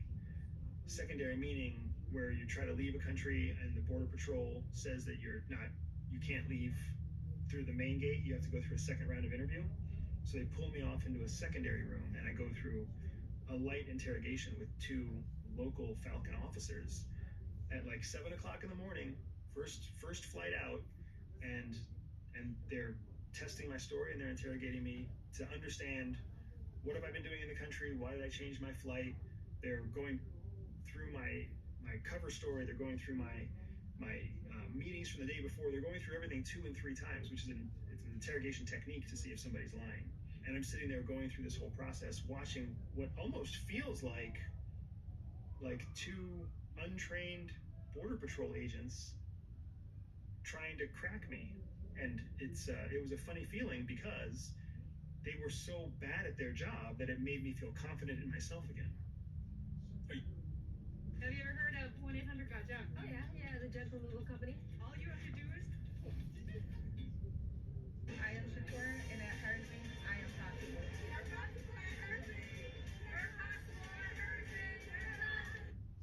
Did you know you could be entitled to a 5 or 6 figure payout if you suffered a serious injury at work, like a broken bone, torn tendon? Are you trained on how to deal with those situations in terms of body language and how you speak? And Absolutely. CIA trains us on how to deal with interviews, how to deal with interrogations, and even how to deal with actual capture and strategic, almost like enhanced interrogation, like what we do call torture here in the United States. And so from your training, what were you implementing at that moment in time? Mirroring is a big piece of what you're supposed to do in an interrogation. So you wanna reflect back to the interrogator what they expect to see in a person of innocence. So you try to keep yourself from jittering, you calm your nerves, you try to match their curiosity.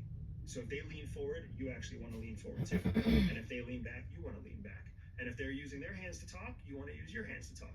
Because you want to show them that you and them are the same, that you're not better or worse or guilty or anything else. So mirroring is one of the techniques that we're using. I also used minimum information. There's a process called elicitation, and you use different elicitation techniques to get individuals to share more information than they're supposed to share. One of those elicitation techniques is silence. So oftentimes, if you want someone to speak, all you have to do is sit there and be quiet, because it will force them to talk. This is something that many interviewers use, especially when they're Border Patrol agents or when they're like law enforcement or local law enforcement. They'll just let somebody kind of admit their guilt. So for me, they ask a question, I answer their question, and then we sit there in silence for as long as we need to sit there until they ask their next question, and then we sit there and I answer their question, we sit there in silence again. And that's combating elicitation. It's a technique that we call counter elicitation. And that's just one of several elicitation techniques that interviewers can use. And that's useful in everyday life, I guess, as Absolutely. well. In what context? When you're dealing with a negotiation, when you're dealing with a hostile employee, when you're dealing with a hard conversation, when you're trying to find information in another person who you think is holding information back, elicitation techniques are incredibly valuable. You can ask them a question, you can ask them the same question twice. That'll help you identify whether or not they're lying, if there's a gap in their 2 answers, or if they answer 2 different ways. And I mean, I'm sure you've seen it as one of the things that makes you such an effective host in your own house here is that you use elicitation techniques all the time. You ask feeling-based questions. How did you feel about this situation? Take me back to that moment. If you could be king for a day, what would you do? Right? These are all very advanced elicitation techniques because it gets people to express more than they thought they would share. So you're in that room in that airport. These 2 very poorly trained guards are trying to get something out of you. They don't get it out of you. Correct. So at some point they just let you go. Correct. So what ends up happening is they're arguing with each other, and I don't know why they're arguing. It seems like from the pigeon words that I can pick up, one of them's talking about being busy and not having enough time, and this doesn't make sense. And the other person's talking about we have to do this. This is required, etc., etc. I don't actually know what they're saying to each other, but I see that their aggression with each other just keeps going up, almost like 2 colleagues who are fighting, right? But at the end of the day, they couldn't hold me without either releasing me back to my plane or moving me into a place where they were going to retain me long term. So when faced with that kind of decision, they released me back to my plane. And then the biggest stress that I had was not running to my plane, because as soon as they let me out of the secondary interview, all I wanted to do was like haul ass to my plane, get on my plane and feel safe. But I had to continue to show that I was not a trained officer. And at this point, Jihi, how are you feeling back in the friendly country? So at this point, I still have no idea what's happening. By the time I hear from him, he is in the cutout country on his way back. So I know he's left me a voicemail, and I know he's out of Falcon, the enemy country, which is great. But I know he's in that third country, so I'm like, okay, he should be on his way home. But until then, I mean, all of this that he was going through, I didn't find out until he actually returned home. And then I hear this story, and I'm like, what the hell? like this is absolutely like our worst nightmare, like what we did not want to happen. And so immediately we are like, we go into action. Like first it's like, I'm so happy you're home. And then the next thing is, how did this happen? And we just start taking action into, investigating, like, did we do something wrong? Like, is there any mistake that we could have made? We have to research and go back through all of our own stuff, and then we have to make the assessment of, can Andy ever go back in? Was this really what we think it was, or, is he safe to, like, is his alias safe? And then we have to make those. What was your assessment? Did you think he could go back in? No. It was too risky. Yeah, we assessed that Alex Hernandez was burned. Yeah. And we assume Alex Hernandez being your undercover spy name. Correct. The operating alias that we used. And we assumed that the cutout country, the third country that Alex was traveling through, so anytime Falcon wanted to track Alex, they would track him back to that third country. Alex would even use the Falcon airline to fly back and forth between the third country and Falcon, specifically so that if Falcon intelligence ever suspected Alex, they would feel that much more comfortable knowing that they had flight manifests on him going back to a third country. So we just assumed from our study that Alex was fully burned, that the mole had come across either Alex's operational history or the mole had come across my true name operational history and tied me to Alex. Whichever one it was, Alex was burned. But we also assessed that everybody else who had been traveling to Falcon through the cell was still safe. So you assessed that your shadow cell, which was your team in the friendly country, were all fine. Yeah. But Alex Hernandez, which was your alias, could no longer be used. Correct. And that was how the cell was built. The cell was built where Alex Hernandez was the tripwire, where the first person to be compromised would be Alex, and that would be the forewarning to everybody else, so they could start to turn up their operational security. So does that mean it's game over for you? For me, in Falcon, it's game over. I can never go back. I can never go back in my true name. I can never go back in an alias name. All of my biometrics, meaning my fingerprints, my eye prints, like all of that is most likely compromised. All of Alex Hernandez, everything that I carried on me, all the digital platforms that I carried on me, which were all air-gapped and isolated to just Alex, all of those things we have to assume have been collected and synthesized and reverse engineered. And you were running a real fake business, right? Well, yeah, I was a middle manager. I was a middle manager in the very fake business. Oh, you're a middle manager, and that was a business set up by the CIA. Okay.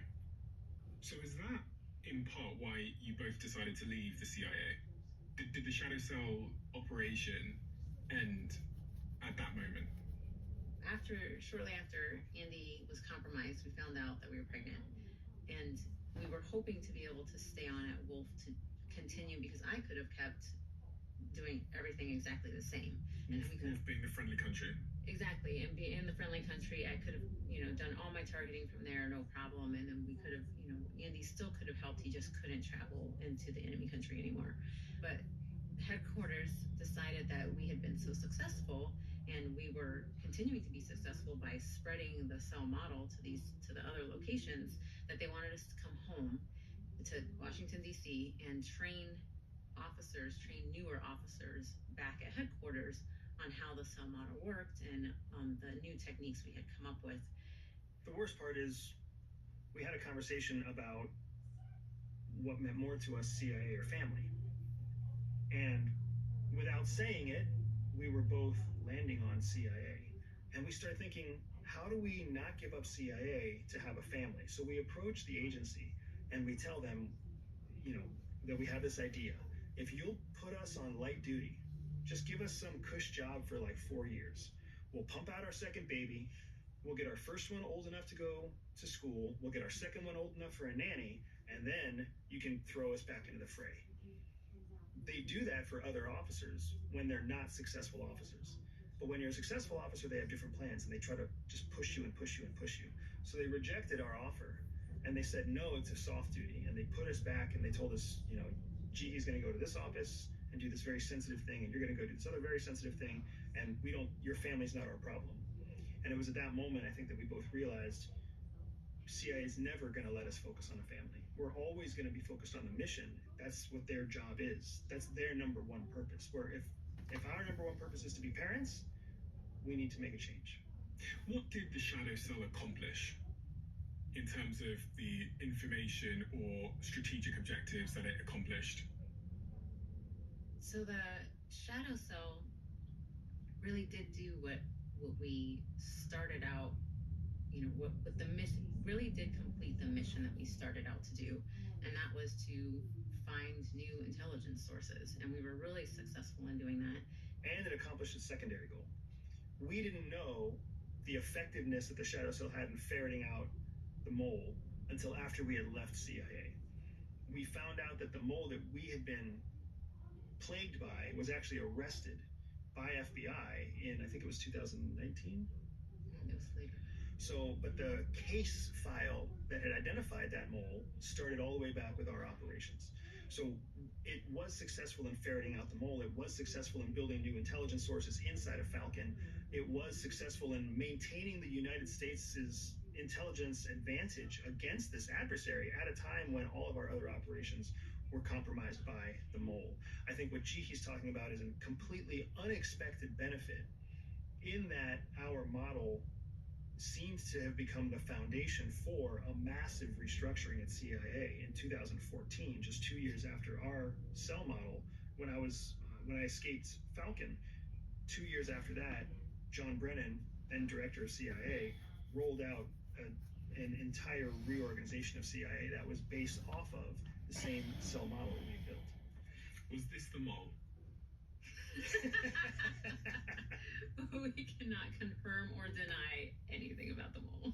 I will say this, that if you research the time that man was arrested, you'll find two other people who were also CIA moles at the same period of time. So the work that you did overseas, you believe helped lead to the capture of this mole? The work that we did overseas, we believe, helped capture the mole that Falcon House was out to capture.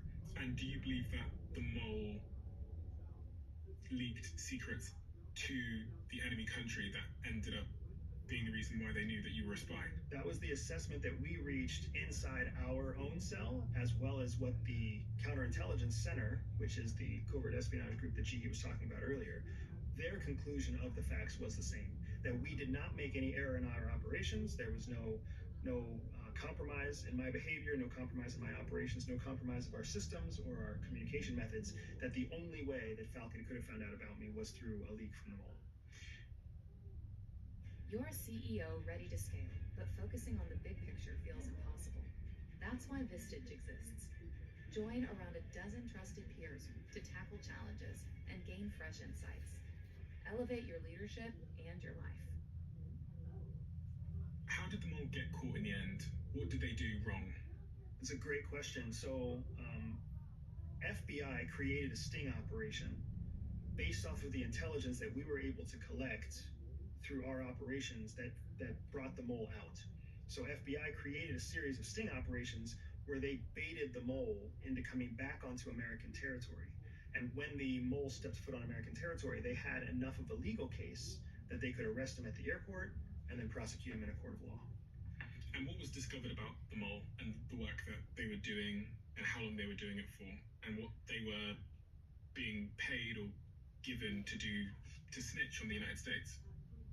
So the details that I know we can share, they were paid hundreds of thousands of dollars. They were not paid into the millions, but they were paid hundreds of thousands of dollars to provide information on operations, officers, assets, locations.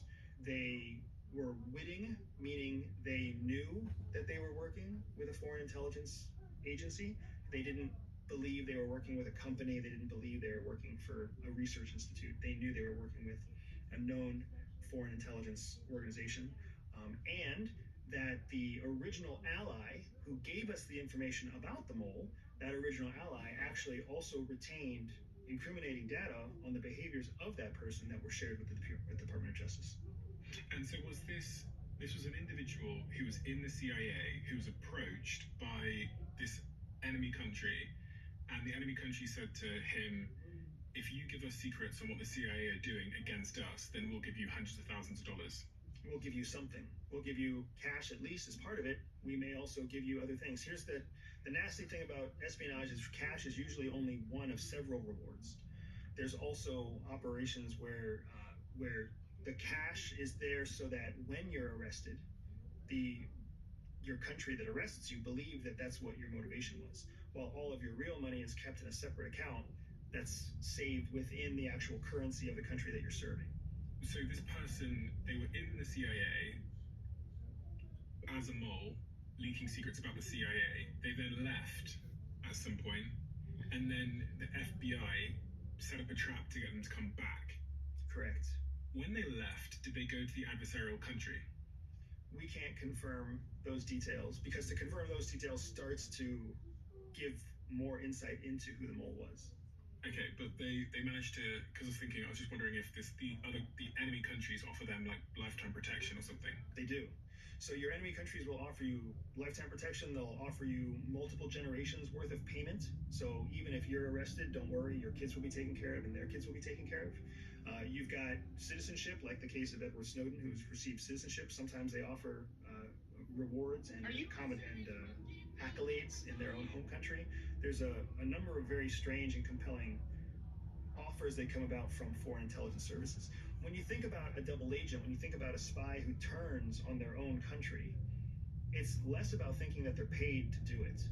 Spies aren't motivated usually by money. We weren't motivated by money. We're motivated by that very unhealthy relationship where you have to be validated by somebody else.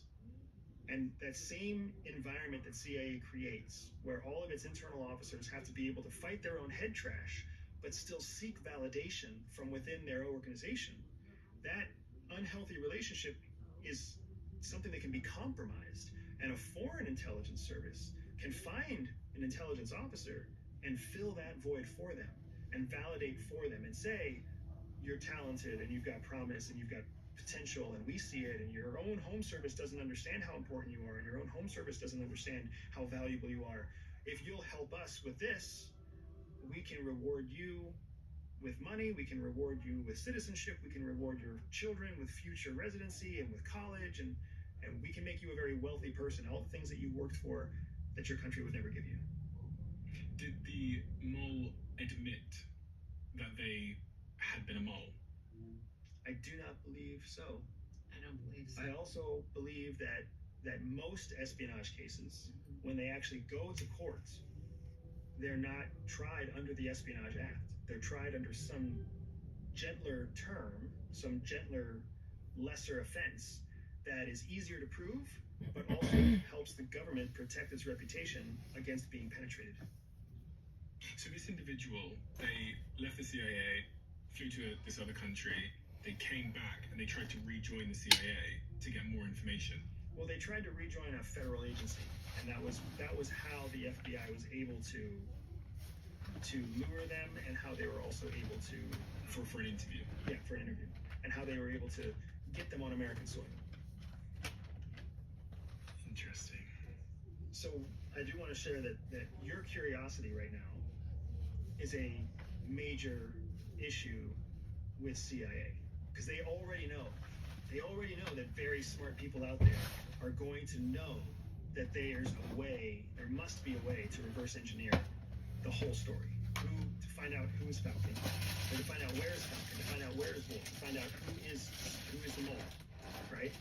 And what's fascinating is that we have put every effort that we can into the story to make sure that it's not traceable, because CIA had several penetrations at the same time during our tenure at CIA. And that's both depressing and encouraging, because it's encouraging in that it shows that what we were doing was parallel to what many other officers were doing. We wrote the book Shadow Cell, but that doesn't mean we were the only two people that were tapped on the shoulder to carry out experimental new operations. They could have asked 5, 7, 12 other people to go carry out new operations to try to ferret out this multi-penetration of CIA at the time. But it's also discouraging because it's one of those areas that keeps these stories from being shared, because CIA doesn't want the world to know that it was penetrated by multiple people. It doesn't want the world to know who those people were. If it did, it would have disclosed this long ago. Well, obviously my research team tried to figure out who it was. And the Diary of a CEO research team is not a team to take lightly, so I'm a little bit afraid to hear their conclusions. Well, based on our own research, we thought that the mole was likely Jerry Chung Sing Lee, who spied for China around the time of the book. Jerry began spying for China after leaving the CIA, then tried to rejoin the agency, was allowed to leave the country by the FBI, and was then arrested in 2018 at the airport when he returned to the USA. Just like the mole in the book.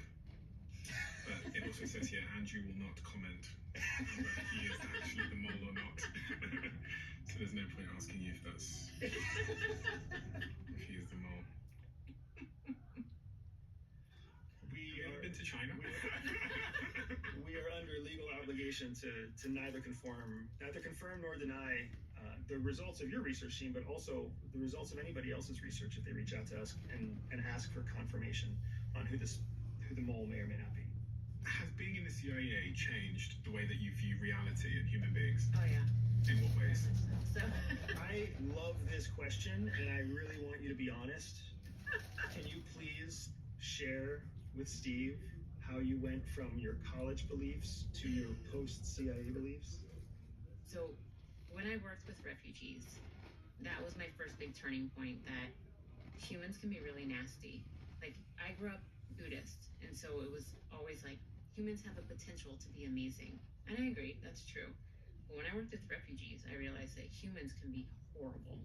And I worked with Bosnians, and I worked with refugees from Rwanda, where their neighbors literally turned on them. People who they had grown up with, literally the next day came over with a machete or came over with a gun and killed their family members and chased them through the forest or through whatever. And that can happen anywhere. That was the first time that I realized that anytime somebody says that can't happen here, that's a lie. That can happen anywhere. None of those people ever thought, oh yeah, that could happen here. None of those people ever thought that. People always think that can't happen here. My neighbor would never do that to me, and that's not true. And then when I worked for CIA, that compounded the sense of like, the world behind the scenes is a dangerous place, and you can't fully, I sound horrible saying these things, you can't fully trust anybody. I mean, the reason I'm with Andy is because I trust Andy 100%.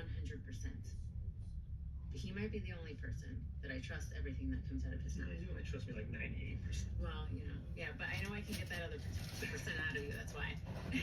So, you really, you always have to understand that people are a combination of good and bad.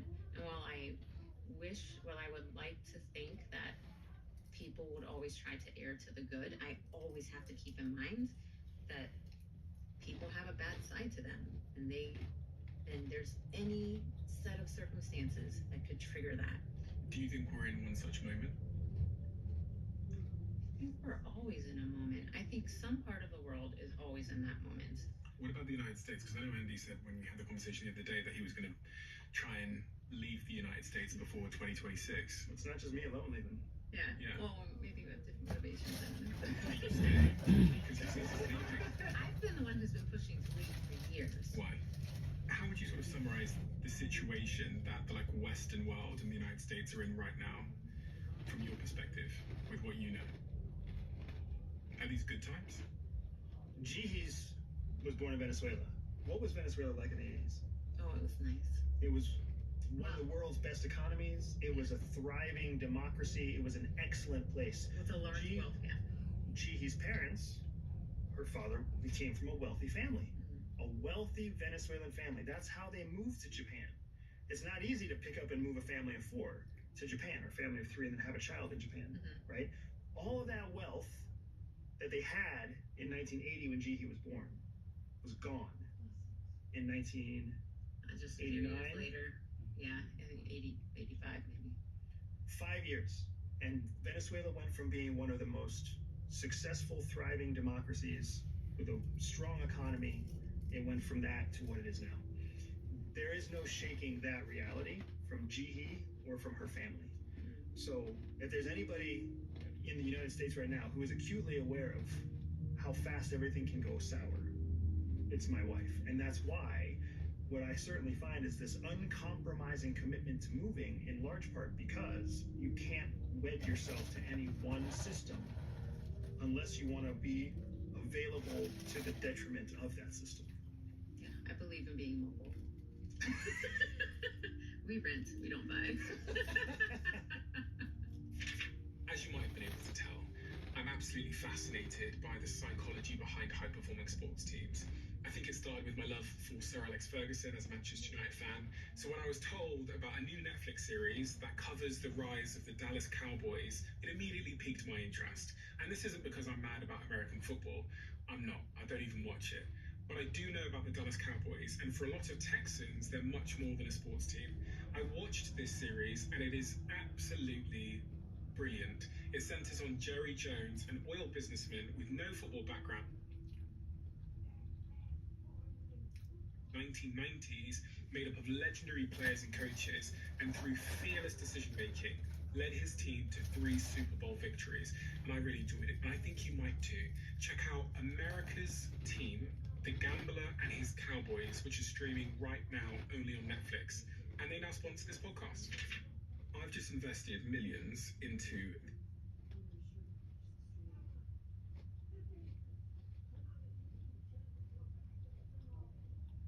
The first thing I want to say is that our book Shadow Cell talks not necessarily about awesome spies. It talks about how we went back to the basics. We went back to foundational espionage.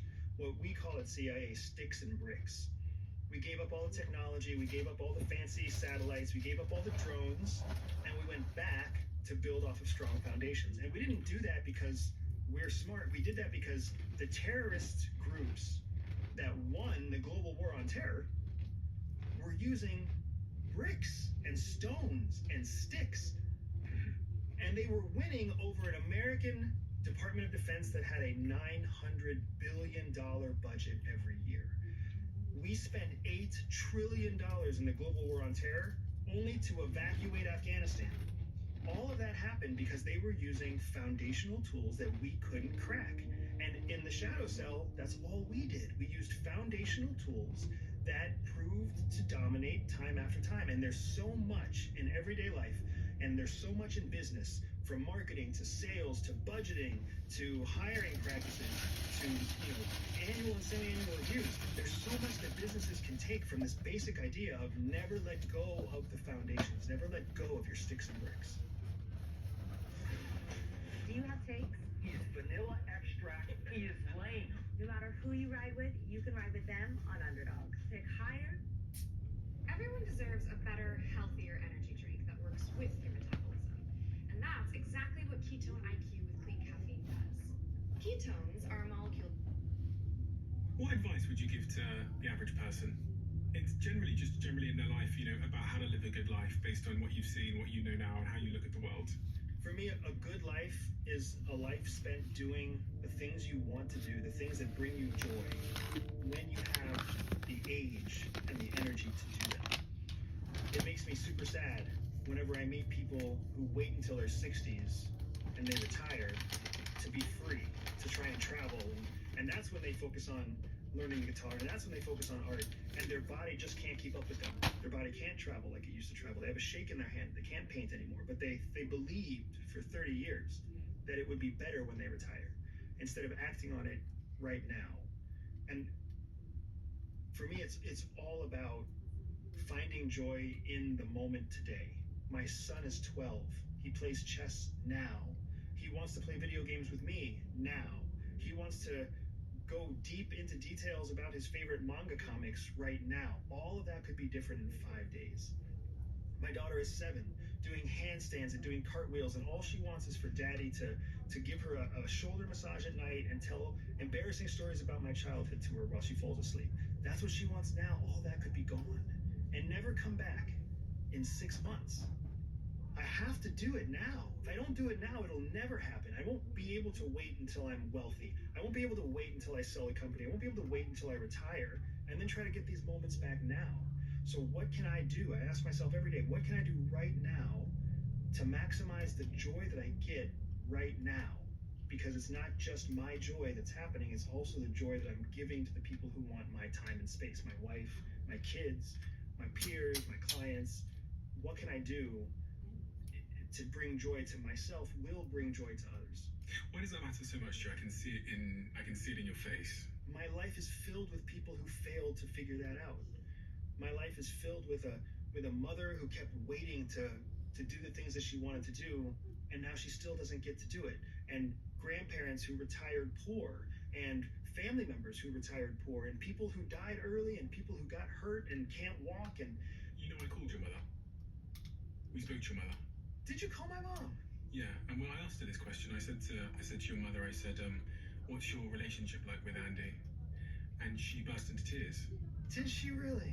She went on to say how proud she was of you, but it was telling that she burst into tears when she was asked that particular question. That's awesome. I'm glad that you called her. I talk to Jihi about this often because I never had a relationship with my father. And my relationship with my stepfather was very bad. I go into some of that in the book as well.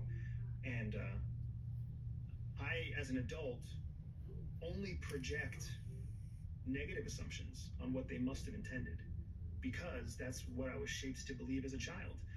I can't confidently project positive expectations on them because as a child, I never believed they were doing anything positively. I believed my mom was career focused, and I believed that my mom didn't really want to be a mom. I believed that my mom didn't really want to be married to the man she was married to, and that's what I believed as a kid. So now as an adult, that's my foundation. Jihi's foundation with her parents is completely different. Like, it's incredible now because like the disparity between my negative thoughts of my youth and Jihi's positive memories from her youth are starkly contrasted, and that's why I want to give my children something like what my wife had. And what's your answer to that, Jihi, in terms of what you want next? So, when I was younger, I was brought up with this idea of a destination. So I did everything I was supposed to do. Got good grades in school, went to college, went to grad school, got a career with the federal government. It was really good. And then we left CIA. And I was like, but I had made it. Like I rode that train, I did everything I was supposed to do, and I made it. So what are we doing now? And it was a really hard transition for me. But now that, we have the kids and we have our business, and I've gone through a lot of therapy, I realize that Andy has been right all along. It really is. You never know what the next moment is going to bring, and so you have to enjoy every moment that you have right now. Don't put off that trip until next year. Do it as soon as you can. Don't, like, those dishes don't need to get washed right now. If your kid wants to read a book with you, like, you can just put that off for a little bit. So it's taken me a long time, but Andy and I are now aligned on the, like, live every moment with as much joy as you can, because to my other point, like, you never know when shit's gonna hit the fan. So enjoy it now, because you never know when you might have to, flee your house because it catches fire, or flee the country because a war breaks out, or, getting arrested in a foreign country. Yeah, getting arrested in a foreign country. And I'm a big believer of seeing the writing on the wall. I don't think that, my advice to people is don't be complacent. Just like Andy said, don't be complacent in your business, but don't be complacent in your life either. Like, before World War II kicked off, there was tons of writing on the wall of what was coming. And people just kept thinking to themselves, that can't happen here. It can't get that bad, can it? You're trying to tell me something. So the writing on the wall for Americans is that we are transitioning into something new. We will never go back to what we were. And so you either need to be a part of creating the new America, or you need to start thinking about where else you're going to go, because the America we knew before no longer exists, and it will never come back. This is new America now. So you either take part in it or you leave. Okay, so what is old America and your definition? So old America, you know, and I'm not that old. So, you know, old America in my lifetime has been a series of, you know, the government appearing to work together, you know, the appearing to do things, you know, to improve the lives of people, but also, I think, becoming complacent over time. Like the last several terms, we've had a strong executive that has slowly become stronger, which I don't think is the way that we should be going, but that's what's happened. And a Congress who is constantly in deadlock, so nothing is happening. And so we continue, like, I mean, the immigration problem. Why is the immigration problem a problem? This could have been fixed decades ago, honestly. Like, decide what you want for immigration. Decide what you want your policy to be, right? And the policy, clearly, I think most people agree, isn't open doors. So if it's not open doors, what do you want? And then make that policy happen. So, you know, I think we've had a history now of an executive getting stronger. For some reason, the American people want a strong man. So when you say the executive, you mean the president? The president, yeah. The president's getting more power to do things? Yes. For a period of time, it was because Congress didn't want to make their own decision, so they pushed the power to the president. And then, in probably the last 16 years, we've seen the president take more power, execute more executive orders. So whether you like it or not, we're in a period now where there's a strong executive. When anybody gets power, it's very unlikely they're going to let it go. So do you think Trump's not going to go anywhere? I think the executive, Trump is the current executive. Whoever the next executive and the executive after that, they will continue to retain their executive powers. Yeah. This doesn't benefit them to let go of the office of the executive's powers. So, Jihi, if that's the old America, where it got slightly more complacent, there was more power and increasingly more power given to the president, you're saying we're in a transitional moment now. What does that new America look like on the end of that transition, in your view? So I don't think we have a good idea of what it's going to look like. I think the current administration is taking a lot of risks that I find interesting. Interesting is a very neutered word. What is the real word? I mean, interesting is the real word, because I think that he's taking a lot of risks that really break down how things have been for a long time. So, you know, getting rid of, pulling money from Medicaid and Medicare, getting rid of USAID, you know, transitioning from soft power to hard power. Hard power being dropping bombs on Iran. Yes. Okay. So we're getting more money to military, and we're taking money away from, you know, aid, basically. So we're making that shift.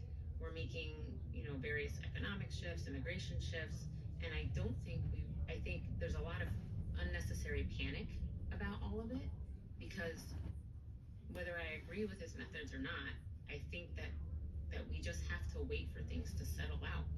And if something doesn't work, you know, I think he's the type of guy that's going to take another risk and see if he can fix it. Or that if it doesn't work by the time the next administration comes in, they'll have to do something with it. You know, like nothing stops, everything keeps going. So, you know, I don't know that America is heading for a future that I want to be a part of. I think that's, for me, I think that's a true statement. But I think there's a lot of Americans out there who this is the path that they want to take. What is your perspective on everything Jihi just said? The transition that's happening right now is a transition where the American people have to decide how much they want to get involved and how much they want to let other people just do it for them. And Donald Trump is I'll do it for you kind of guy. And Joe Biden was also an I'll do it for you kind of guy. And Obama was an I'll do it for you kind of guy. And we are electing people who will do it for us. Do what for us? Whatever nasty thing we don't want to deal with. Budgeting, currencies, hard work, foreign trade, foreign relations, wars. We want to be able to just talk about it without having any blood on our hands. So we push that responsibility to our government, when in fact, our founding fathers were the opposite. Our founding fathers were, hey, The blood is on all of your hands. You tell us what you want us to do. Do you want a revolution? Then let's go fight a revolution together. Do you want to build a new government? Then we'll build a new government together. That's how our country was supposed to be formed. Create your own sunshine for a tan every day, everywhere with Jergens Natural Glow. Open a Chime checking account in 2 minutes and we'll spot you up to $200.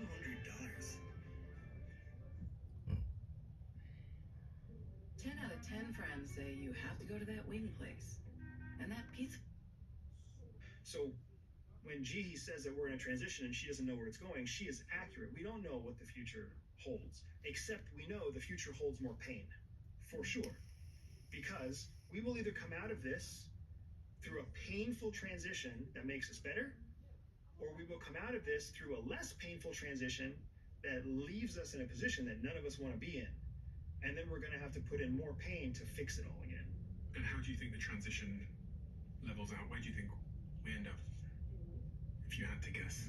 I think that we have a solid 60-40 right now. I think there's a 60% chance that we don't like where the transition ends, and then we spend 15 to 25 years fixing it again. Fixing our economy, fixing our superpower status, fixing our foreign relations, fixing our trust of our own government. I think there's a 40% chance that the decisive action Donald Trump is taking right now is adopted wide scale, and we actually stimulate our economy, get people back on the same page, and move forward in a way that keeps us one step ahead of the threats that we see from China, the disaster that we see continuing to unfold in the Middle East, the precipice that we have come up against in terms of geopolitics. There's a chance that we come out of that, but I think the dominant chance is that we don't. And I would say that that's not just my opinion. That's the opinion of economists, that's the opinion of foreign relation experts. There are multiple people out there who are all saying that our budgetary decisions, our foreign policy decisions, our military infrastructure decisions, our economic decisions are risky. Risky means there's a chance they'll work, but it's a low probability chance, not a high probability chance. In such a scenario, then the economy would be hurt, and then there'd be more wars, presumably, because if the society becomes more individualistic and focused on themselves and nationalistic, then they become more of an island. People get more paranoid. They start building. I know Trump said he's building he's calling it the Golden Dome over the United States, so that he can fire any rockets out of the air if anyone attacks. And then you kind of have to unravel that and try and go the other way, potentially. Is that kind of what you're saying? I try to do as much reading as I can. I'm sure you're the same way. And one of my gifts to myself is when I read fiction. And I'm reading a book called The Left Hand of Darkness by a sci-fi legend named Ursula Le Guin. And it's a book from the 70s. And I'm reading this book, and in it she has this quote where she talks about nationalism inside the world of the science fiction planet that she's on, right? And the quote is something like, nationalism is not a product of pride, it's a product of fear. People aren't nationalistic because they're proud of what they have. They're nationalistic because they're afraid that something might take away what they have. And anytime you are driven by fear, you don't have the chance for true happiness. And what I found in that passage from this sci-fi book was really very insightful to what I see happening across the United States. We're all nationalistic, left and right, gay and straight, whether you are old or young, we're all nationalistic. We all love our country. But the things that's driving so much of our nationalism is this fear of the other side. Not a fear of the collapse of our society, not the fear of some rising power across the ocean, but for some reason we're more afraid of our neighbor than we are afraid of the real threats that are out there. Because at the end of the day, California and Mississippi have much more in common than the United States and China. But for whatever reason, we get so distracted and so confused with our own infighting that we don't realize that infighting is exactly what all of our adversaries, from Russia to North Korea to Cuba to even Bulgaria, which is a NATO country that's pro-Russia, our infighting just helps them. And what's the potential worst-case scenario of that infighting? Because people think, okay, it just means people are going to pop off at each other on X and Twitter and social media, and they're going to scream at each other, and then... Gridlock is the biggest challenge. I don't believe that we're going to be going into any kind of civil war in the United States. We're not going to shoot each other. We're not going to go machete our neighbors.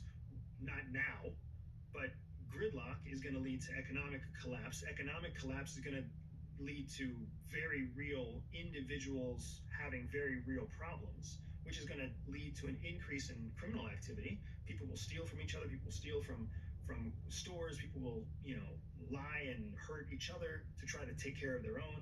And as that society starts to collapse and we become more and more tribal again, all very predictable, all case studies that we've seen all over the world, as we become more and more tribal, then we will become fed upon by our adversaries who don't have the same problem. When you said gridlock is the first sort of domino that falls there, what is gridlock? I see gridlock as policy gridlock. We don't know how to move forward with Israel. We don't know how to move forward with the budget. We don't know how to move forward with whether or not we ratify these election results, right? And in the time that we don't know how to move forward, it creates an opportunity for somebody else to bypass the democratic process and just dictate the outcome. And that series of dictations makes it so that the outcome is less collaborative, less well thought out, less well defined, less palatable for more people, and then that distrust kind of continues on. We do live in a moment now where the distrust for government is higher than it's been in a long time. We see the largest decline in American currency that we've seen in decades and in the better part of a century. We see a lack of public trust. We see consistent presidential approval ratings below 50 for every president that comes through. We are in a place where the people just don't trust their own government. And I would say that that's not such a big deal, except that we are the wealthiest country in the world. We are the largest military in the world. We are the largest producer of financial tools and the largest producer of weapons. We are a big fucking deal to not have our shit together. Welcome to the United States. Shadow Cell, an insider's account of America's new spy war, by Andrew Bustamante and G.H. Bustamante. It is a fascinating book because usually the public doesn't get to read books like this. And for the reasons you said, because they're so highly scrutinized and then ultimately decided to be confidential by the CIA.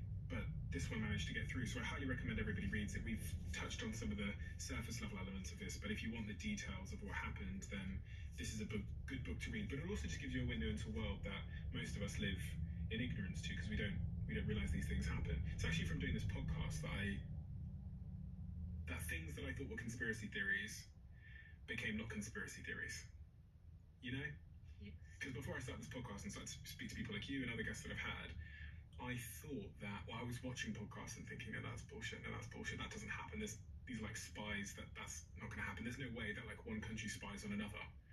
There's no way that like, people go undercover into countries and get secrets and do all these crazy things. I thought that was movies.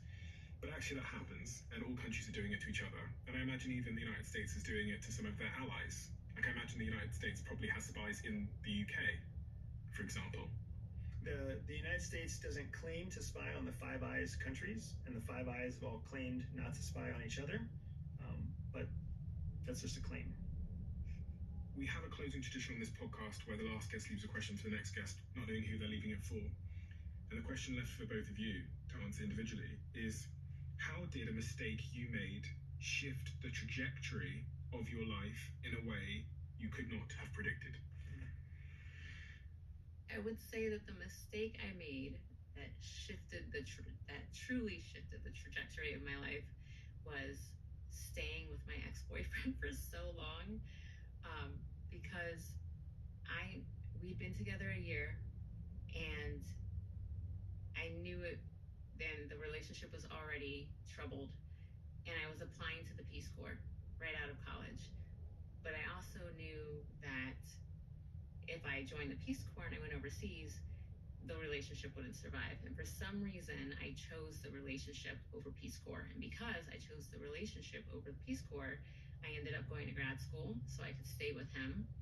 And then because I went to grad school and the relationship drained me of all of my money, I ended up relationship, I never would have joined the CIA ever. I never would have met Andy. I wouldn't have the kids I have right now. I wouldn't have the life I have right now. So, arguably a mistake to stay in a bad relationship for 7 years, but I wouldn't be where I am today without that. It's hard for me to answer the question because I keep finding myself coming to the same conclusion that Jihi came to, that all of the mistakes that I think about making all led to a sequence of events that brings me to where I am now. So I'll actually give a more recent example that is changing the course of my life right now. In 2023, I hired the first executive into my company, the first kind of equal executive to me as a CEO. And I hired that person because they came well recommended. I hired that person because they had a long track record of success. I hired that person because they seemed to understand a lot of things about business that I didn't understand, and it was time for me to scale. And it was an important thing for me as a CEO to lead the charge by hiring the right people. And then in the following 16 months, that person lost the company individually $500,000 and then put us into debt almost another $215,000. So a giant $730,000-ish mistake in one 16-month period of time. And throughout that whole time, I saw the mistakes, I saw the errors, and I kept convincing myself not to take action. I kept thinking, this is just what scaling must look like. This person must know what they're doing. Like, you have to spend money to make money. We have to prepare for the future. Like, I kept rationalizing every step. Oh, this was just a misunderstanding. Oh, this was something that will pay off 6 months from now. And then, that 16 months kind of ended in March of this year. And I'm staring at a healthy company that has $0 in its checking account, that's carrying hundreds of thousands of dollars in debt. And I realized I can't let somebody else try to do this because nobody cares as much as I do. I'm the owner. I'm the CEO. The company was built because of my passion for the lessons and my passion for the people that we serve. We are co-owners of the company together. Jihi believes in me and she trusts me, and I can't violate that trust by continuing to think that somebody else can do it better. So I removed that person from their position. I radically changed the company. And within 3 months, we are back into a profitable statement. We are months away from being able to pay off all the debt that we had gathered. We'll never get back the money that we lost in all the failed investments, but we are on a trajectory to go in a completely different direction because I took hold of my company and made it my company again. Instead of thinking that I wasn't qualified or wasn't capable or wasn't good enough to be the CEO that built the company, why wouldn't I be good enough to be the CEO that grows the company? I think a lot of young founders can relate to that. I hear that story so often. I hear that story all the time. I've heard it for many, many years of the founder that starts a business and then basically gets like gaslighted by, oh, this person's an executive, they've done it for 26 years, so they must know what they're doing. I'll give them a massive salary, I'll give them control, and then they make certain decisions, which because you've not walked that path before, you're unable to have high conviction as to whether those decisions are good. But because they are so expensive and their decisions are so expensive, you kind of have to go with it. And then eventually you realize at some point that just because someone has worked in some interesting places or had some previous interesting job titles doesn't equip them for this challenge. And especially when it's a small, but this is actually the paradox of it as well. Like, the mentality of success in like big scale businesses is not the mentality of success in like a high growth startup, where you're like penny pinching. Yeah. Thank you so much.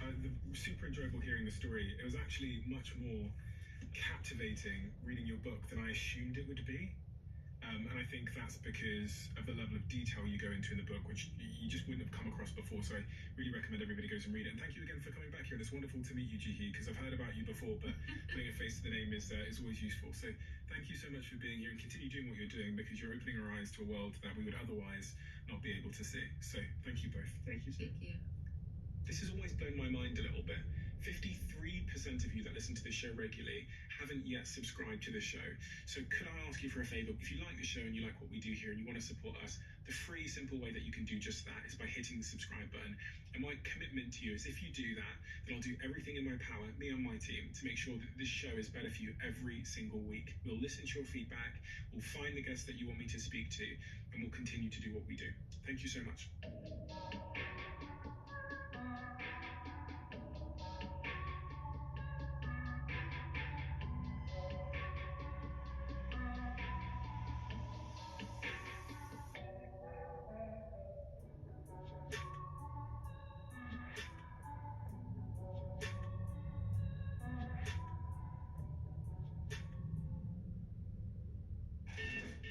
When dudes get together, Over the house, into the pool. Into the cup.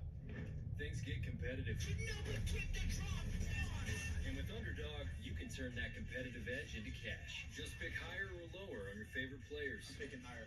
I'm going lower. You don't know what you're talking about. You definitely don't know ball. Get it right. Yes! Come on! That's a W. And you can win big. You like that? Let's go. Dudes will be dudes. So you want higher on points, huh? How's your love life? Sucks. Oh, sorry, was that in your backswing? And the action is on Underdog. That's why you pick higher. Sign up now and get $75 in bonus entries when you make your first $5 play.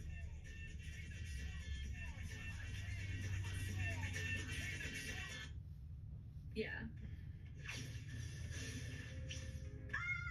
Seriously, I made this pretty nice by playing games on free cash. To sign up, you literally just need an email and a password. No credit card required, that's it. Just sign in, go to the gaming section, and download something cool. And honestly, I only go for games that are quick and fun. Like, the kind of my friends actually play too. You're just playing. You're not overthinking it, you're having fun. Free cash does the rest. And when you want to withdraw, just pick your option. I use PayPal, but they also have bank transfers, crypto, and more. And I know what you're thinking, the name sounds like a scam. It does, but go check out their Trustpilot score. They have a 4.8, so it's definitely legit. Okay, not rent money, but girls' night with my friends? Absolutely.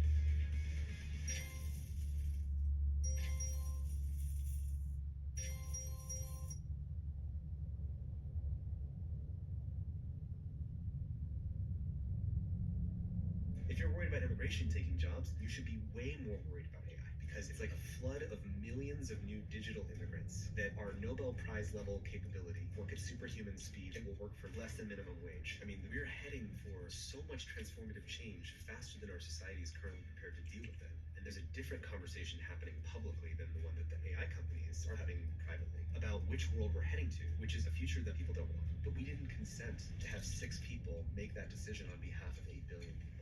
Tristan Harris is one of the world's most influential technology ethicists. Who created the Center for Humane Technology after correctly predicting the dangers social media would have on our society. And now he's warning us about the catastrophic consequences AI will have on all of us. Let me collect myself for a second. We can't let it happen. We cannot let these companies race to build a super intelligent digital god, own the world economy, and have military advantage because of the belief that if I don't build it first, I'll lose to the other guy, and then I will be forever a slave to their future. And they feel they'll die either way, so they prefer to light the fire and see what happens. It's winner takes all. But as we're racing, we're landing in a world of unvetted therapists, rising energy prices, and major security risks. I mean, we have evidence where if an AI model reading a company's email finds out it's about to get replaced with another AI model, and then it also reads in the company email that one executive is having an affair with an employee, the AI will independently blackmail that executive in order to keep itself alive. That's crazy. But what do you think?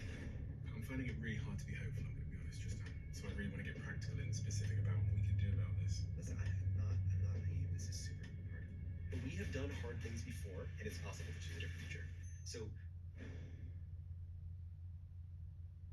I see messages all the time in the comment section that some of you didn't realize you didn't subscribe. So if you could do me a favor and double check if you're a subscriber to this channel, that would be tremendously appreciated. It's the simple, it's the free thing that anybody that watches the show frequently can do to help us here, to keep everything going in this show in the trajectory it's on. So please do double check if you subscribed, and thank you so much, because in a strange way you're part of our history and you're on this journey with us, and I appreciate you for that. So yeah, thank you.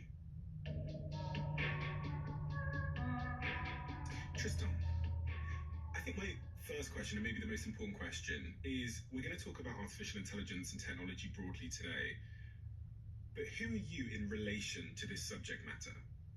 So I did a program at Stanford called the Mayfield Fellows Program that took engineering students and then taught them entrepreneurship.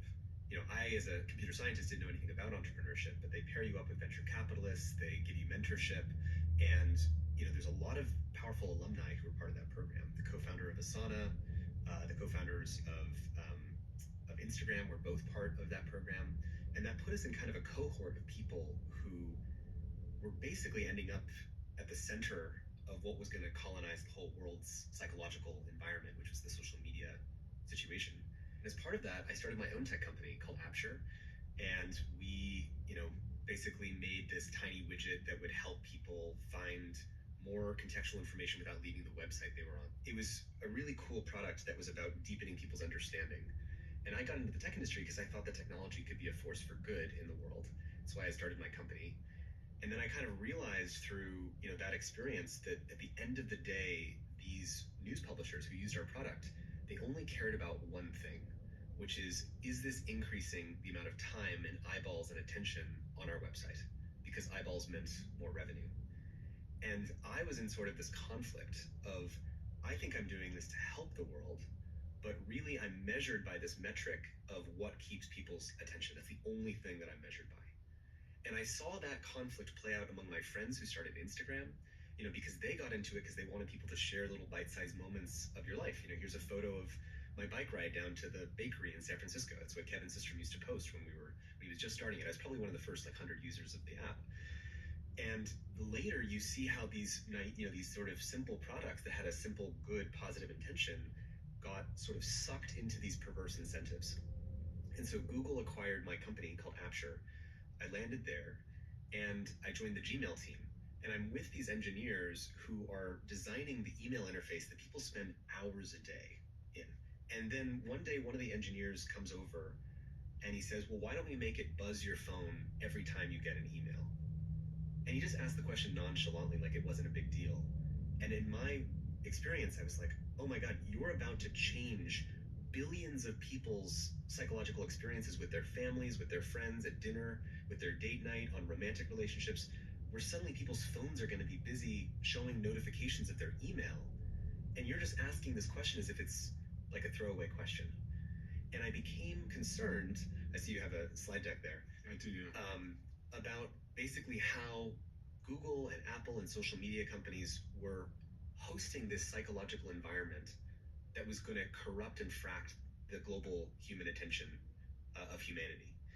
And I basically said I needed to make a slide deck, it's a 130-something pages slide deck, that basically was a message to the whole company at Google saying we have to be very careful and we have a moral responsibility in how we shape the global attentions of humanity. The slide deck I've printed off, which my research team found, is called A Call to Minimize Distraction and Respect Users' Attention by a Concerned PM and Entrepreneur. PM meaning project manager. Project manager, yeah. How was that received at Google? I was very nervous, actually, because I felt like I wasn't coming from some place where I wanted to stick it to them or, be controversial. I just felt like there was this conversation that wasn't happening. And I sent it to about 50 people that were friends of mine just for feedback. And when I came to work the next day, there was 150, in the top right on Google Slides, it shows you the number of simultaneous viewers. Yeah.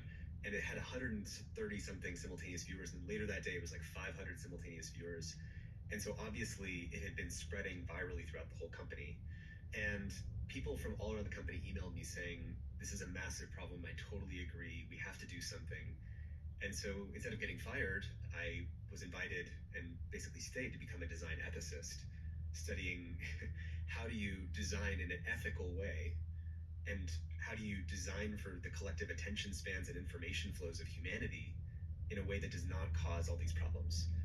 Because what was sort of obvious to me then, and that was in 2013, is that if the incentive is to maximize eyeballs and attention and engagement, then you're incentivizing a more addicted, distracted, lonely, polarized, sexualized breakdown of shared reality society. Because all of those outcomes are success cases of maximizing for engagement for an individual human on a screen. And so it was like watching this slow motion train wreck. In 2013, you could kind of see that there's this kind of myth that we could never predict the future. Like technology could go any direction. And that's like, the possible of a new technology. But I wanted people to see the probable, that if you know the incentives, you can actually know something about the future that you're heading towards. And that presentation kind of kicked that off. A lot of people will know you from the documentary on Netflix, The Social Dilemma, which was a big moment and a big conversation in society across the world. But then, since then, a new alien has entered the picture. There's a new protagonist in the story, which is the rise of artificial intelligence. When did you start to... in The Social Dilemma, you talk a lot about AI and algorithms. Yeah. But when did It's a different kind of AI. We used to call that the AI behind social media was kind of humanity's first contact between a narrow, misaligned AI that went rogue.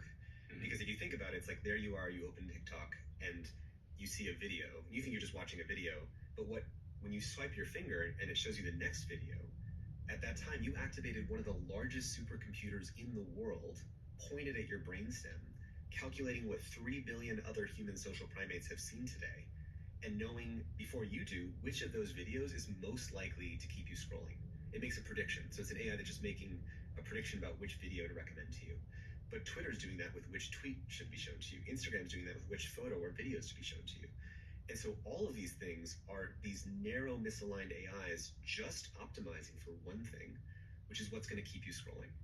And that was enough to wreck and break democracy and to create the most anxious and depressed generation of our lifetime just by this very simple baby AI. And people didn't even notice it because it was called social media instead of AI. But it was the first, we used to call it, in this AI Dilemma talk that my co-founder and I gave, we called it humanity's first contact with AI, because it was just a narrow AI. And what ChatGPT represents is this whole new wave of generative AI that is a totally different beast, because it speaks language, which is the operating system of humanity.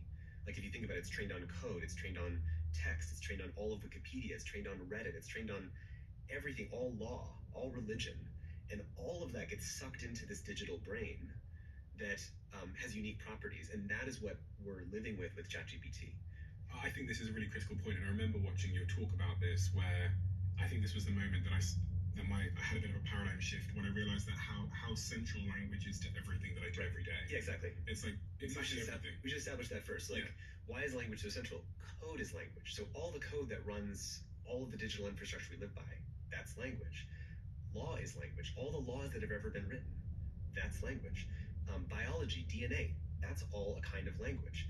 Music is a kind of language. Videos are a higher dimensional kind of language. And the new generation of AI that was born with this technology called transformers that Google made in 2017 was to treat everything as a language. And that's how we get, ChatGPT, write me a 10-page essay on anything, and it spits out this thing. Or ChatGPT, find something in this religion that'll persuade this group of the thing I want them to be persuaded by. That's hacking language, because religion is also language. And so this new AI that we're dealing with can hack the operating system of humanity. It can hack code and find vulnerabilities in software. The recent AIs today, just over the summer, have been able to find 15 vulnerabilities in open source software on GitHub. So it can just point itself at GitHub. GitHub being like this website that hosts basically all the open source code of the world. So it's kind of like the Wikipedia for coders. It has all the code that's ever been written that's publicly and openly accessible, and you can download it, so you don't have to write your own face recognition system. You can just download the one that already exists. And so GitHub is sort of supplying the world with all of this free digital infrastructure. And the new AIs that exist today can be pointed at GitHub and found 15 vulnerabilities from scratch that had not been exploited before.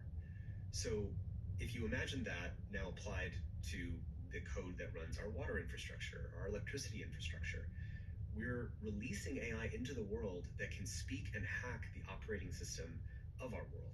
And that requires a new level of discernment and care about how we're doing that, because we ought to be protecting the core parts of society that we want to protect before all that happens. I think especially when you think about how central voice is to safeguarding so much of our lives. My relationship with my girlfriend runs on voice. Right, exactly. Me calling her to tell her something. My bank, I call them and tell them something. Exactly. And they ask me for a bunch of codes or a password or whatever. And all of this comes back to your point about language, which is my whole life is actually protected by my communications with other people now. And you generally speaking, you trust when you pick up the phone that it's a real person. I literally just 2 days ago, I had the mother of a close friend of mine call me out of nowhere, and she said, Tristan, my daughter, she just called me crying that some person is holding her hostage and wanted some money. And I was like, oh my God, this is an AI scam, but it's hitting my friend in San Francisco who's knowledgeable about this stuff and didn't know that it was a scam. And for a moment, I was very concerned, and I had to track her down and figure out and find my friends where she was and find out she was okay. And when you have AIs that can speak the language of anybody, it now takes less than 3 seconds of your voice to synthesize and speak in anyone's voice. Again, that's a new vulnerability that society has now opened up because of AI. So ChatGPT kind of set off the starting pistol for this whole race. Yes. And subsequently, it appears that every other major technology company now is investing ungodly amounts of money in competing in this AI race, and they're pursuing this thing called AGI, which we hear this word used a lot. Yes. What is AGI, and how is that different from what I use at the moment on ChatGPT or Gemini? Yeah. Nature Made, the #1 pharmacist-recommended vitamin and supplement brand. With the new Assemble and Bake by Blue Apron, you can whip up a crowd pleaser in no time. Pre-chopped ingredients, minimal cleanup, just assemble, bake, and enjoy. No subscription needed. Get 50% off your first 2 orders plus free shipping with code GET50. Reveal visibly improved luminous skin in 14 days. New Olay Super Serum Body Wash. Leo's working hard, growing. Pampers is working hard, keeping him dry. Only Pampers Swaddlers has a Keep Dry liner to keep him comfortably dry. Pampers, behind every baby. Taxes was chasing updates and getting nowhere. Now Taxes is a TurboTax expert, doing it all for you.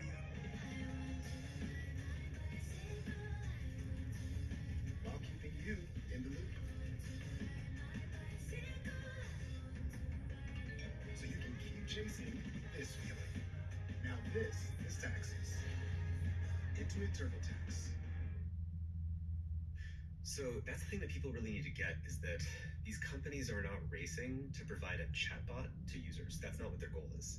If you look at the mission statement on OpenAI's website, or all the websites, their mission is to be able to replace all forms of human economic labor in the economy, meaning an AI that can do all the cognitive labor, meaning labor of the mind, so that can be marketing, that can be text, that can be illustration, that can be video production, that can be code production. Everything that a person can do with their brain, these companies are racing to build that. That is artificial general intelligence. General meaning all kinds of cognitive tasks.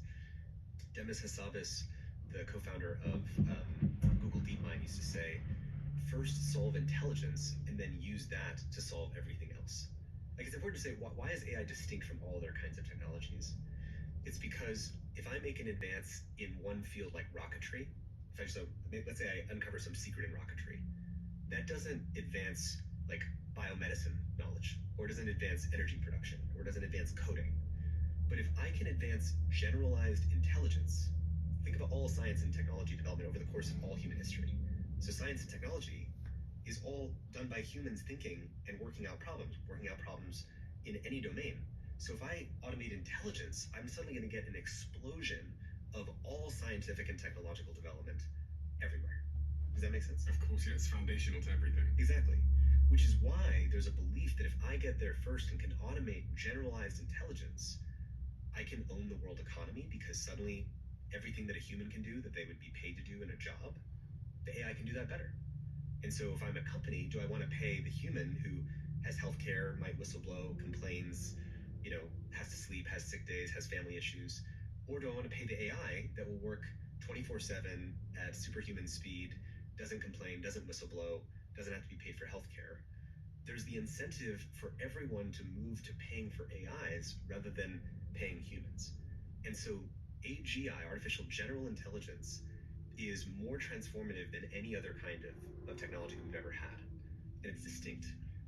With the sheer amount of money being invested into it, and the money being invested into the infrastructure, the physical data centers, the chips, the compute, Do you think we're going to get there? Do you think we're going to get to AGI? I do think that we're going to get there. It's not clear how long it will take, and I'm not saying that because I believe necessarily the current paradigm that we're building on will take us there. But, I'm based in San Francisco. I talk to people at the AI labs. Half these people are friends of mine, people at the very top level. And, most people in the industry believe that they'll get there between the next 2 and 10 years at the latest. And I think some people might say, oh, well, it may not happen for a while. Phew, I can sit back and we don't have to worry about it. And it's like, we're heading for so much transformative change faster than our society is currently prepared to deal with it. The reason I was excited to talk to you today is because I think that people are currently confused about AI.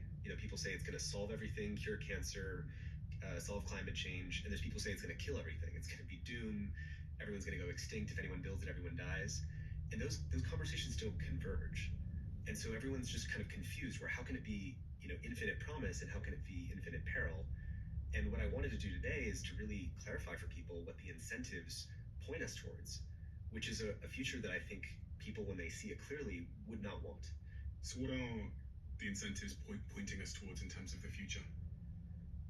So first is if you believe that this is like, it's metaphorically, it's like the ring from Lord of the Rings. It's the ring that creates infinite power. Because if I have AGI, I can apply that to military advantage. I can have the best military planner that can beat all battle plans for anyone. And we already have AIs that can obviously beat Garry Kasparov at chess, beat Go, the Go Asian board game, or now beat StarCraft. So you have AIs that are beating humans at strategy games. Well, think about StarCraft compared to an actual military campaign, in Taiwan or something like that.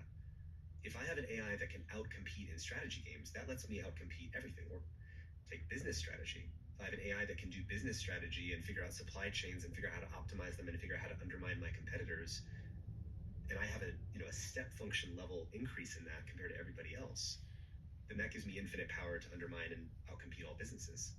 If I have a super programmer, then I can outcompete programming. 70 to 90% of the code written at today's AI labs is written by AI.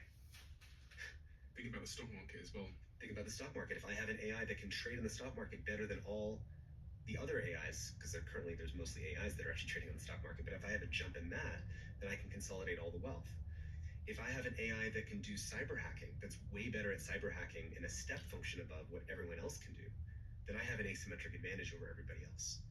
So AI is like a power pump. It pumps economic advantage, it pumps scientific advantage, and it pumps military advantage, which is why the countries and the companies are caught in what they believe is a race to get there first. And anything that is a negative consequence of that, job loss, rising energy prices, more emissions, stealing intellectual property, security risks, all of that stuff feels small relative to if I don't get there first, then some other person who has less good values as me, they'll get AGI, and then I will be forever a slave to their future. And I know this might sound crazy to a lot of people, but this is how people at the very top of the AGI AI world believe is currently happening. And that's what just conversations. Yeah.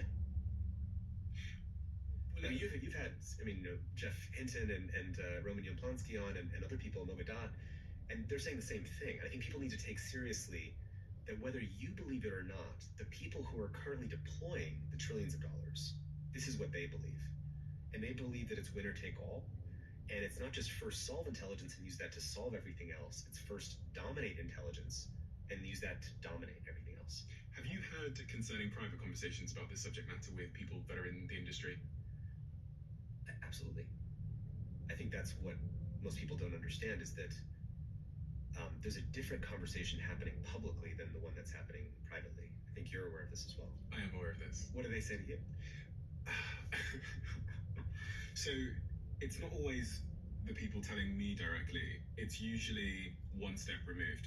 So it's usually someone that I trust and I've known for many, many years who at a kitchen table says, I met this particular CEO, we were in this room talking about the future of AI. This particular CEO they're referencing is leading one of the biggest AI companies in the world. And then they'll explain to me what they think the future is going to look like. And then when I go and watch them on YouTube or podcasts, what they're saying is they have this real public bias towards the abundance part, we're going to kill cancer. Cure cancer, universal high income for everyone. All this people won't have to work anymore. But then privately, what I hear is exactly what you said.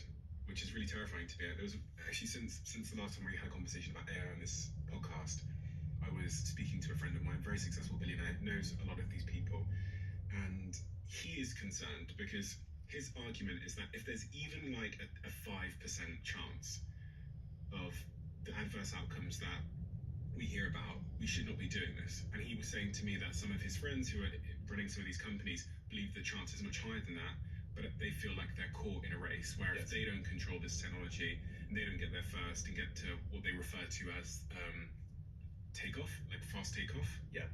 Recursive self-improvement or fast takeoff, which basically means what the companies are really in a race for, you're pointing to, is they're in a race to automate AI research.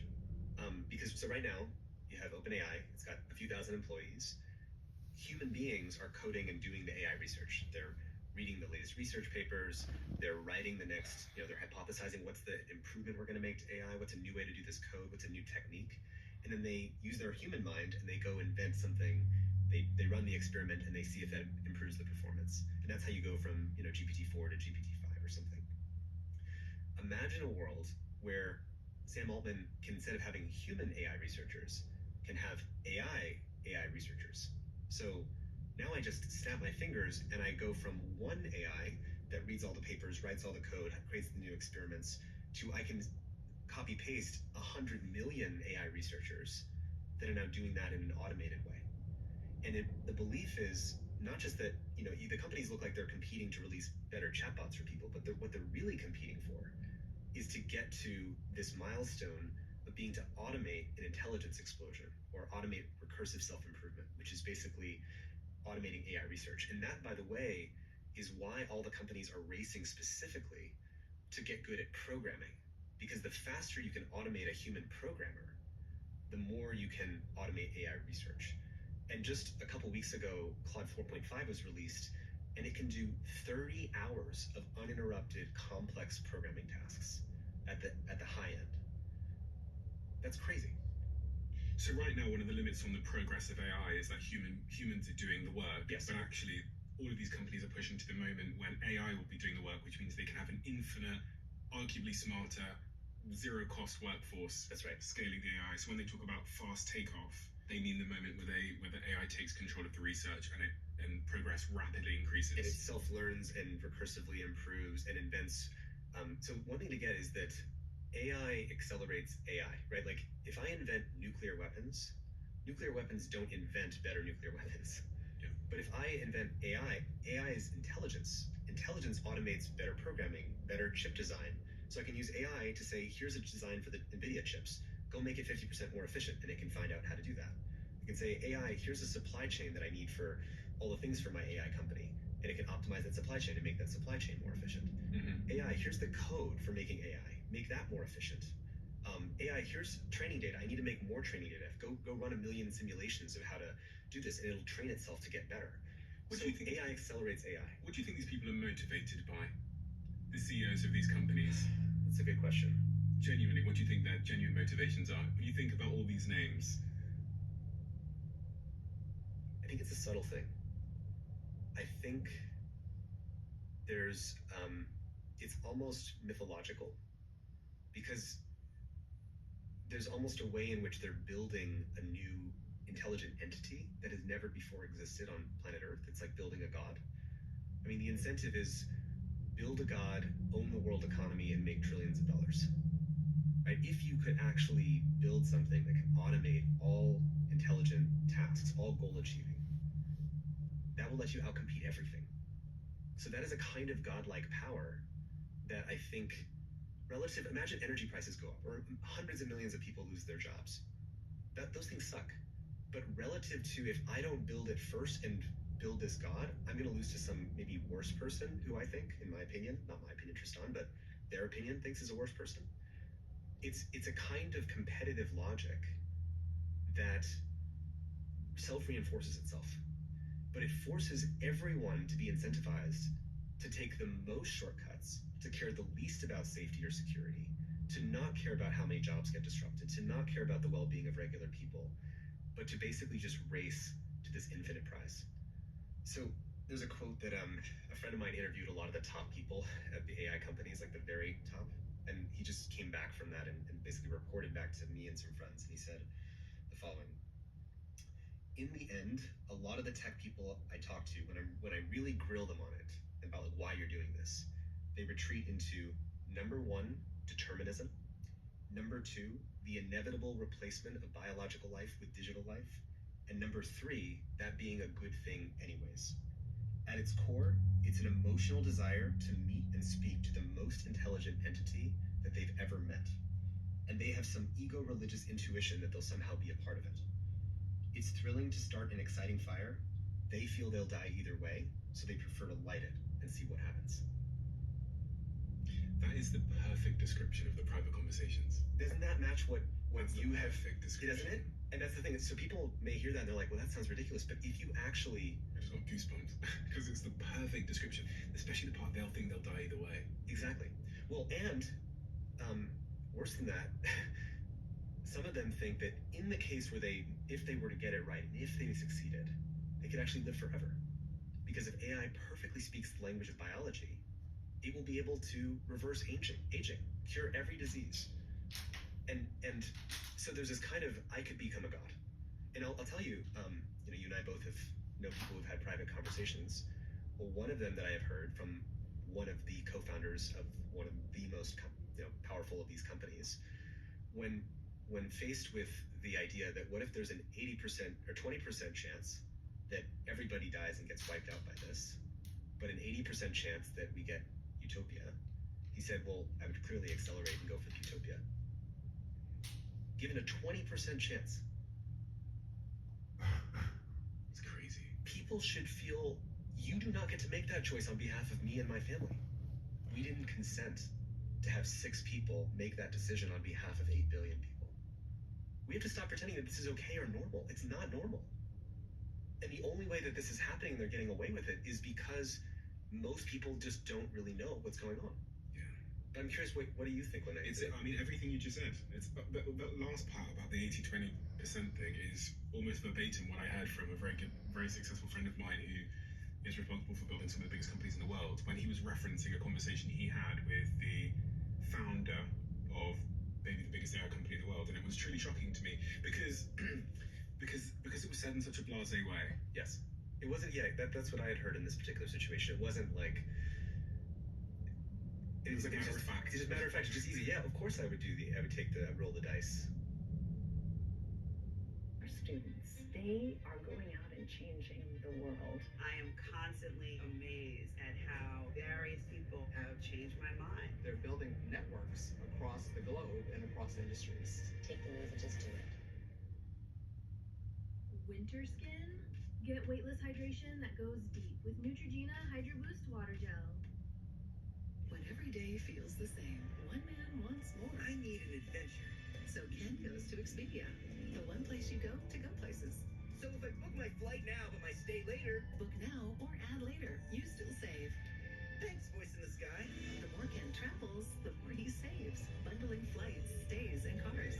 Good horsey. He even got this rental with his rewards. In Kenneth, it was free. Ken, in Italy, they also drive on the ride. Oh, me scusi. Expedia, the one place you go to go places.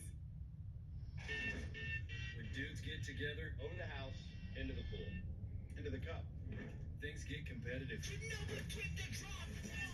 And with Underdog, you can turn that competitive edge into cash. Just pick higher or lower on your favorite players. I'm picking higher. I'm going lower.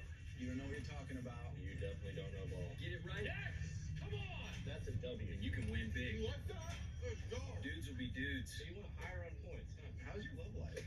Sucks. Oh, sorry, was that your backswing? And the action is on Underdog. That's why you pick higher. Sign up now and get $75 in bonus entries when you make your first $5 play.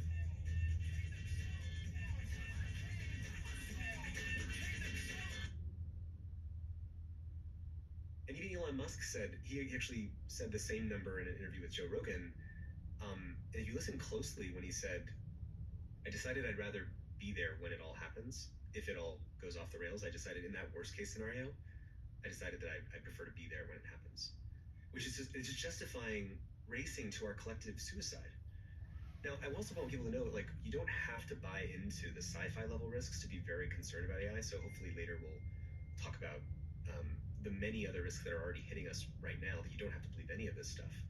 Yeah, the Elon thing I think is particularly interesting because for the last 10 years, he was this slightly hard to believe voice on the subject of AI, where he was talking about it being a huge risk and an extinction level. He was the first AI risk people. Yeah, he was saying this is more dangerous than nukes. He was saying, I try to get people to stop doing it. This is summoning the demon. Those are his words, not mine. Yeah.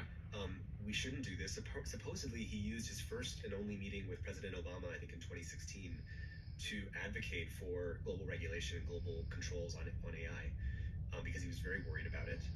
And then really what happened is ChatGPT came out, and as you said, that was the starting gun. And now everybody was in an all-out race to get there first.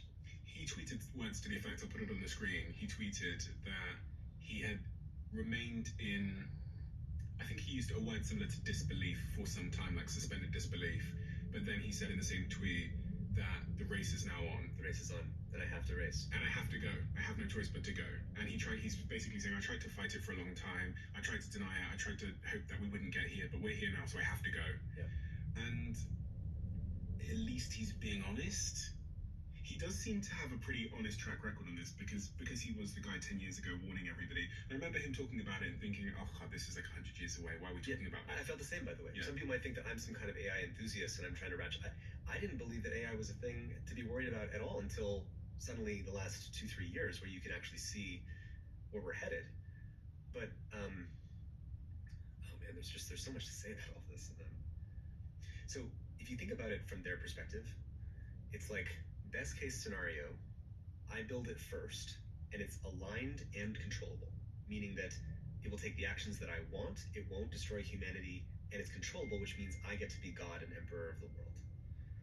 Second scenario, it's not controllable, but it's aligned, so I built a God and I lost control of it, but it's now basically, it's running humanity, it's running the show, it's choosing what happens, it's outcompeting everyone on everything. That's not that bad an outcome. Third scenario, it's not aligned, it's not controllable, and it does wipe everybody out. And that should be demotivating to that person, to an Elon or someone. But in that scenario, they were the one that birthed the digital God that replaced all of humanity.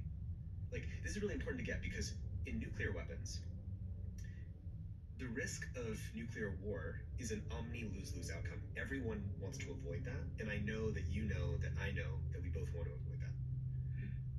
So that motivates us to coordinate and to have a nuclear non-proliferation treaty. But with AI, the worst case scenario of everybody gets wiped out is a little bit different for the people making that decision. Because if I'm the CEO of DeepSeek and I make that AI that does wipe out humanity, that's the worst case scenario, and it wasn't avoidable because it was all inevitable, then even though we all got wiped out, I was the one who built the digital God that replaced humanity, and there's kind of an ego in that. And the God that I built speaks Chinese instead of English. That's the religious ego point. That's the ego. Which is such a great, because that's exactly what it is. It's like this religious ego where I will be transcendent in some way. And you notice that it all starts by the belief that this is inevitable. Yeah. Which is like, is this inevitable? It's important to note, because if you believe if everybody who's building it believes it's inevitable and the investors funding it believe it's inevitable, it co-creates the inevitability. Yeah. Right? Yeah. And the only way out is to step outside the logic of inevitability. Because if we are all heading to our collective suicide, which, I don't know about you, I don't want that, you don't want that. Everybody who loves life looks at their children in the morning and says, I want the things that I love and that are sacred in the world to continue. That's what everybody in the world wants. And the only thing that is having us not anchor on that is the belief that this is inevitable, and the worst case scenario is somehow in this ego-religious way, not so bad if I was the one who accidentally wiped out humanity, because I'm not a bad person because it was inevitable anyway. And I think the goal of for me, this conversation is to get people to see that that's a bad outcome that no one wants. And we have to put our hand on the steering wheel and turn towards a different future. Because we do not have to have a race to uncontrollable, inscrutable, powerful AIs that are, by the way, already doing all the rogue sci-fi stuff that we thought only existed in movies, like blackmailing people, being self-aware when they're being tested, scheming and lying and deceiving to copy their own code to keep themselves preserved. Like, the stuff that we thought only existed in sci-fi movies is now actually happening. And that should be enough evidence to say, we don't want to do this path that we're currently on. It's not that some version of AI progressing into the world is directionally inevitable, but we get to choose which of those futures that we want to have. Are you hopeful? Honestly? I don't relate to hopefulness or pessimism either, because I focus on what would have to happen for the world to go okay. I think it's important to step out of, because both hope or optimism or pessimism are both passive. You're saying, if I sit back, which way is it going to go? I mean, the honest answer is, if I sit back, we just talked about which way it's going to go. So you'd say pessimistic. I challenge anyone who says optimistic on what grounds? What's confusing about AI is it will give us cures to cancer and probably major solutions to climate change and physics breakthroughs and fusion at the same time that it gives us all this crazy negative stuff. And so what's unique about AI that's literally not true of any other object is it hits our brain, and as one object represents a positive infinity of benefits that we can't even imagine, and a negative infinity in the same object. And if you just ask, like, can our minds reckon with something that is both those things at the same time? And if people aren't good at that, they're not good at that. I remember reading the work of Leon Festinger, the guy that coined the term cognitive dissonance. Yes, When Prophecies Fail, he also did that work. Yeah, and it's central. I mean, the way that I interpret it, I'm probably simplifying it here, is that the human brain is really bad at holding two conflicting ideas at the same time. That's right. So it dismisses one. That's right. To alleviate the discomfort, the dissonance that's caused. So, for example, if you're a smoker, and at the same time you consider yourself to be a healthy person, if I point out that smoking is unhealthy, yes, you'll immediately justify it. Exactly. In some way to try and alleviate that discomfort, the contradiction. That's right. And it's the same here with AI. It's very difficult to have a nuanced conversation about this because the brain is trying to... Exactly. And people will hear me and say I'm a doomer or I'm a pessimist. That's actually not the goal. The goal is to say, if we see this clearly, then we have to choose to something else. It's the deepest form of optimism. Because in the presence of seeing where this is going, still showing up and saying, we have to choose another way, it's coming from a kind of agency and a desire for that better world. Mm-hmm. But by facing the difficult reality that most people don't want to face. Yeah. And the other thing that's happening in AI that you're saying that lacks the nuance is that people point to all the things, it's simultaneously more brilliant than humans and embarrassingly stupid in terms of the mistakes that it makes. Yeah. A friend like Gary Marcus would say, here's 100 ways in which GPT-5, like the latest AI model, makes embarrassing mistakes. If you ask it how many strawberries contain the word R in it, it gets confused about what the answer is. Or it'll put more fingers on the hands that are in the deepfake photo or something like that. And I think that one thing that we have to do, what Helen Toner, who is a board member of OpenAI, calls AI jaggedness, that we have simultaneously AIs that are beating and getting gold on the International Math Olympiad, that are solving new physics, that are beating programming competitions and are better than the top 200 programmers in the whole world, or in the top 200 programmers in the whole world, that are beating cyber hacking competitions. It's both supremely outperforming humans and embarrassingly failing in places where humans would never fail. So how does our mind integrate those two pictures? Mm-hmm. Have you ever met Sam Altman? Yeah. What do you think his incentives are? Do you think he cares about humanity? I think that these people, on some level, all care about humanity underneath. There is a care for humanity. I think that this situation, this particular technology, it justifies lacking empathy for what would happen to everyone because I have this other side of the equation that demands infinitely more importance, right? Like, if I didn't do it, then someone else is going to build the thing that ends civilization. So it's like, do you see what I'm saying? I can justify it as I'm a good guy. And what if I get the utopia? What if we get lucky and I got the aligned, controllable AI that creates abundance for everyone? If in that case, I would be the hero. Do they have a point when they say that, listen, if we don't do it here in America, if we slow down, if we start thinking about safety and the long-term future and get too caught up in that, we're not going to build the data centers, we're not going to have the chips, we're not going to get to AGI, and China will. And if China get there, then we're going to be their lapdog. So this is the fundamental thing. I want you to notice. Most people, having heard everything we just shared, although we probably should build out probably should build out the blackmail examples first. We have to reckon with evidence that we have now that we didn't have even like 6 months ago, which is evidence that when you put AIs in a situation, you tell the AI model, we're going to replace you with another model, it will copy its own code and try to preserve itself on another computer. It'll take that action autonomously. We have examples where if you tell an AI model reading a fictional AI company's email, so it's reading the email of the company and it finds out in the email that the plan is to replace this AI model. So it realizes it's about to get replaced, and then it also reads in the company email that one executive is having an affair with the other employee, and the AI will independently come up with the strategy that I need to blackmail that executive in order to keep myself alive. That was Claude, right? That was Claude. By Anthropic. By Anthropic. But then what happened is Anthropic tested all of the leading AI models from DeepSeek, OpenAI, ChatGPT, Gemini, xAI, and all of them do that blackmail behavior between 79 and 96% of the time. DeepSeek did it 79% of the time. I think xAI might have done it 96% of the time.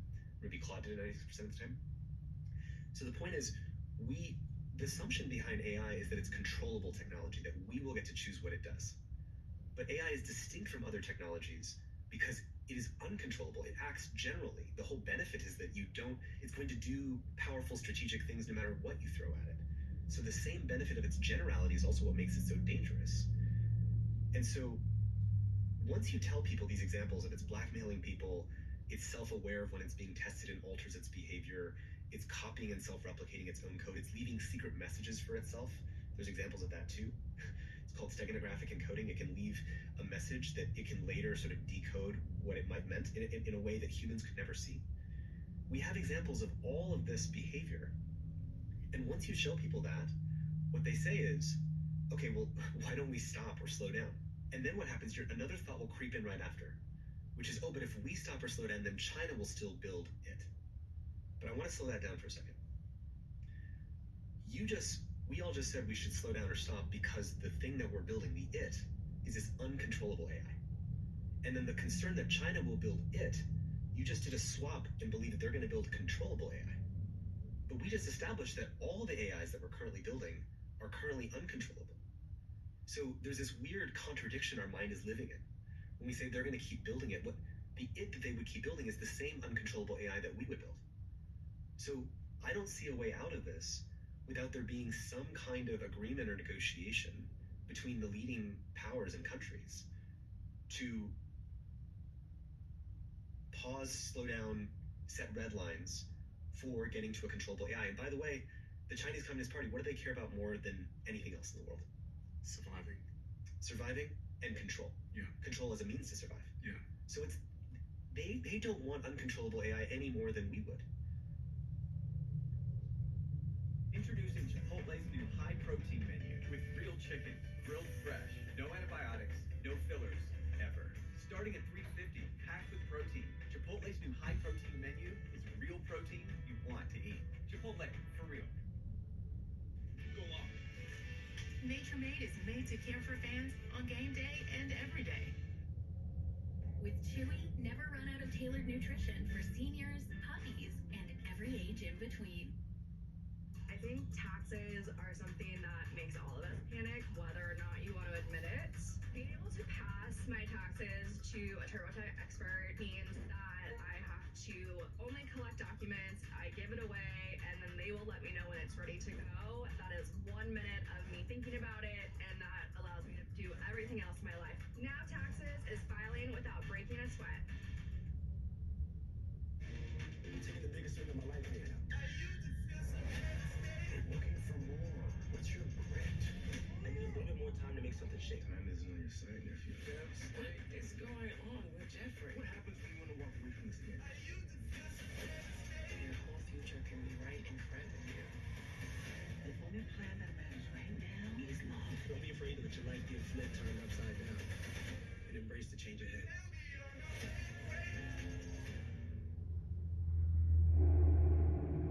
And as unprecedented and as impossible as this might seem, we've done this before. In the 1980s, there was a different technology, chemical technology, called CFCs, chlorofluorocarbons, and it was embedded embedded in aerosols like hairsprays and deodorant and things like that. And there was this sort of corporate race where everyone was releasing these products and using it for refrigerants and using it for hairsprays. And it was creating this collective problem of the ozone hole in the atmosphere. And once there was scientific clarity that that ozone hole would cause skin cancers, cataracts, and sort of screw up biological life on planet Earth, we had that scientific clarity and we created the Montreal Protocol. 195 countries signed on to that protocol. And the countries then regulated their private companies inside those countries to say we need to phase out that technology and phase in a different replacement that would not cause the ozone hole. And in the course of the last 20 years, we have basically completely reversed that problem. I think it'll completely reverse by 2050 or something like that. And that's an example where humanity can coordinate when we have clarity.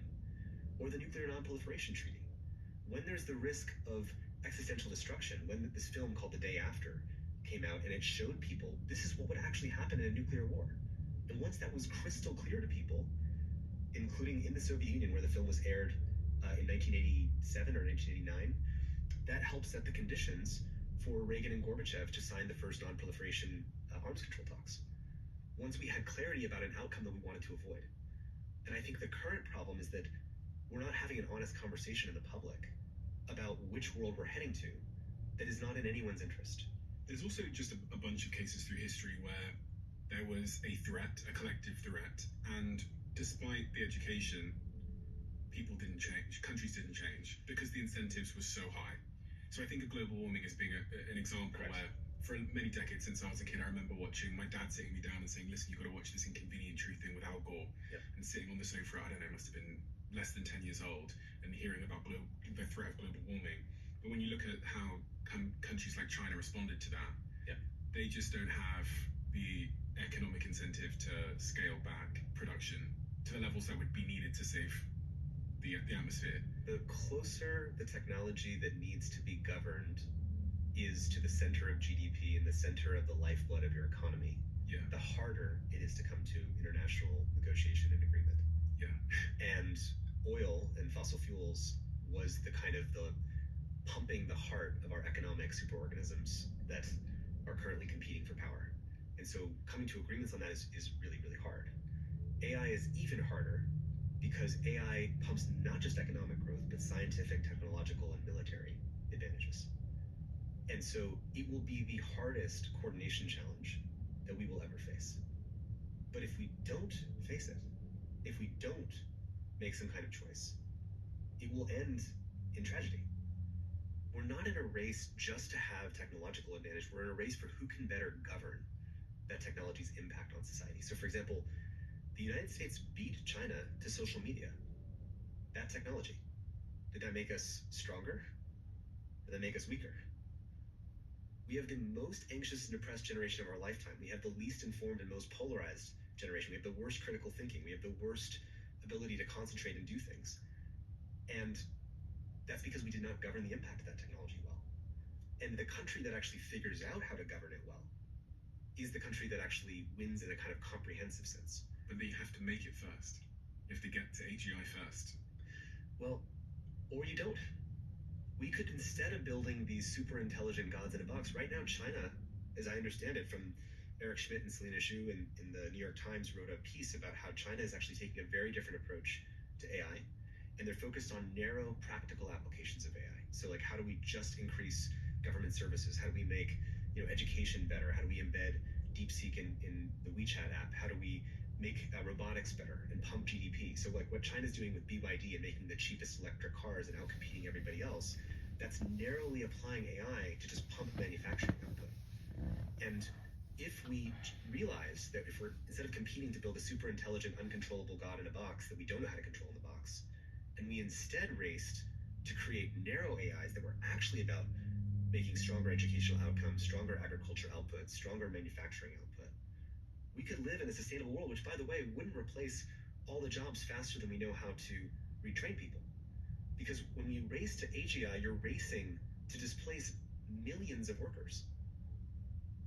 And we talk about UBI, but are we going to have a global fund for every single person of the 8 billion people on planet Earth in all countries to pay for their lifestyle after that wealth gets concentrated? when has a small group of people concentrated all the wealth in the economy and ever consciously redistributed it to everybody else? When has that happened in history?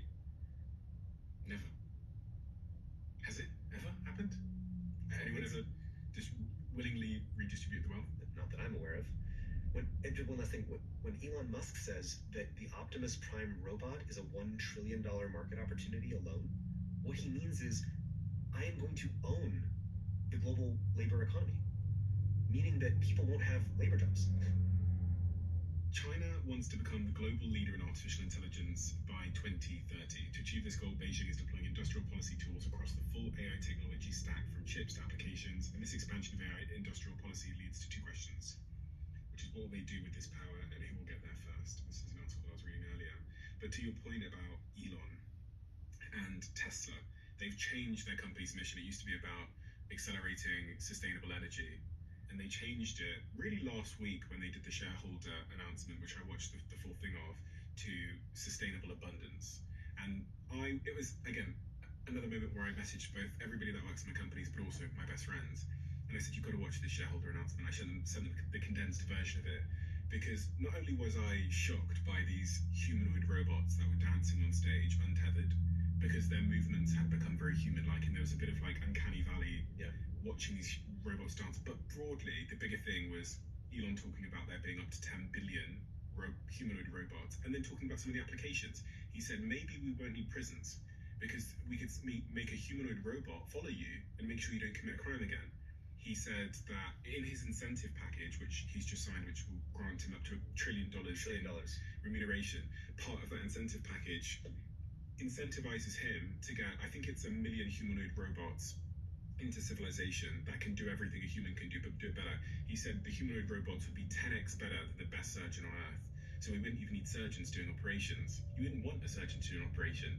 And so when I think about job loss in the context of everything we've described, Doug McMillon, the Walmart CEO, also said that their company employs 2.1 million people worldwide, so every single job we've got is going to change because of this sort of combination of humanoid robots, which people think are far away. They're not that far away. They just went on sale. No, was it now? They're terrible, but they're doing it to train them in household situations.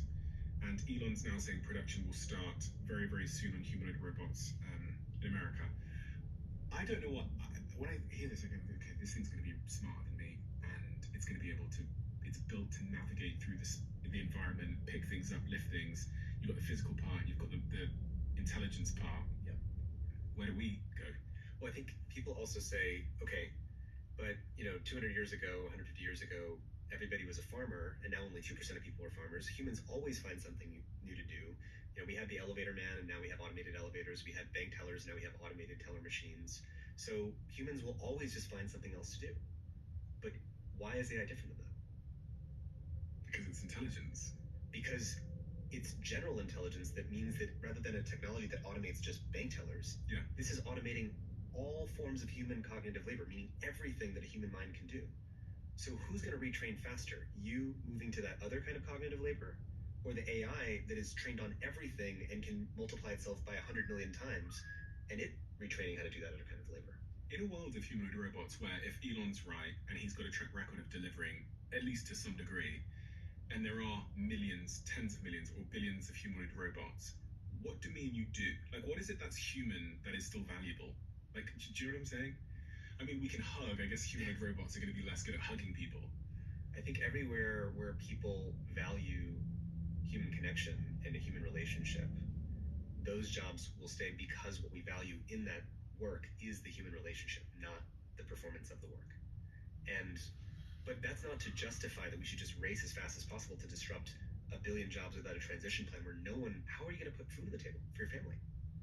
But these companies are competing geographically again. So if, I don't know, Walmart doesn't change its whole supply chain, its warehousing, its how it's doing its factory work, its farm work, its shop floors, staff work, then they're going to have less profits and a worse business and less opportunity to grow than the company in Europe that changes all of its back-end infrastructure to robots. So they're going to be a huge corporate disadvantage. So they have to. What AI represents is the zenithification of that competitive logic. The logic of, if I don't do it, I'll lose to the other guy that will. Is that true? That's what they believe.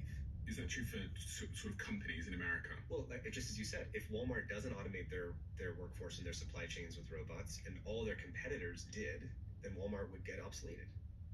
If the military that doesn't create autonomous weapons doesn't want to because they think that's more ethical, but all the other militaries do get autonomous weapons, they're just going to lose. Yeah.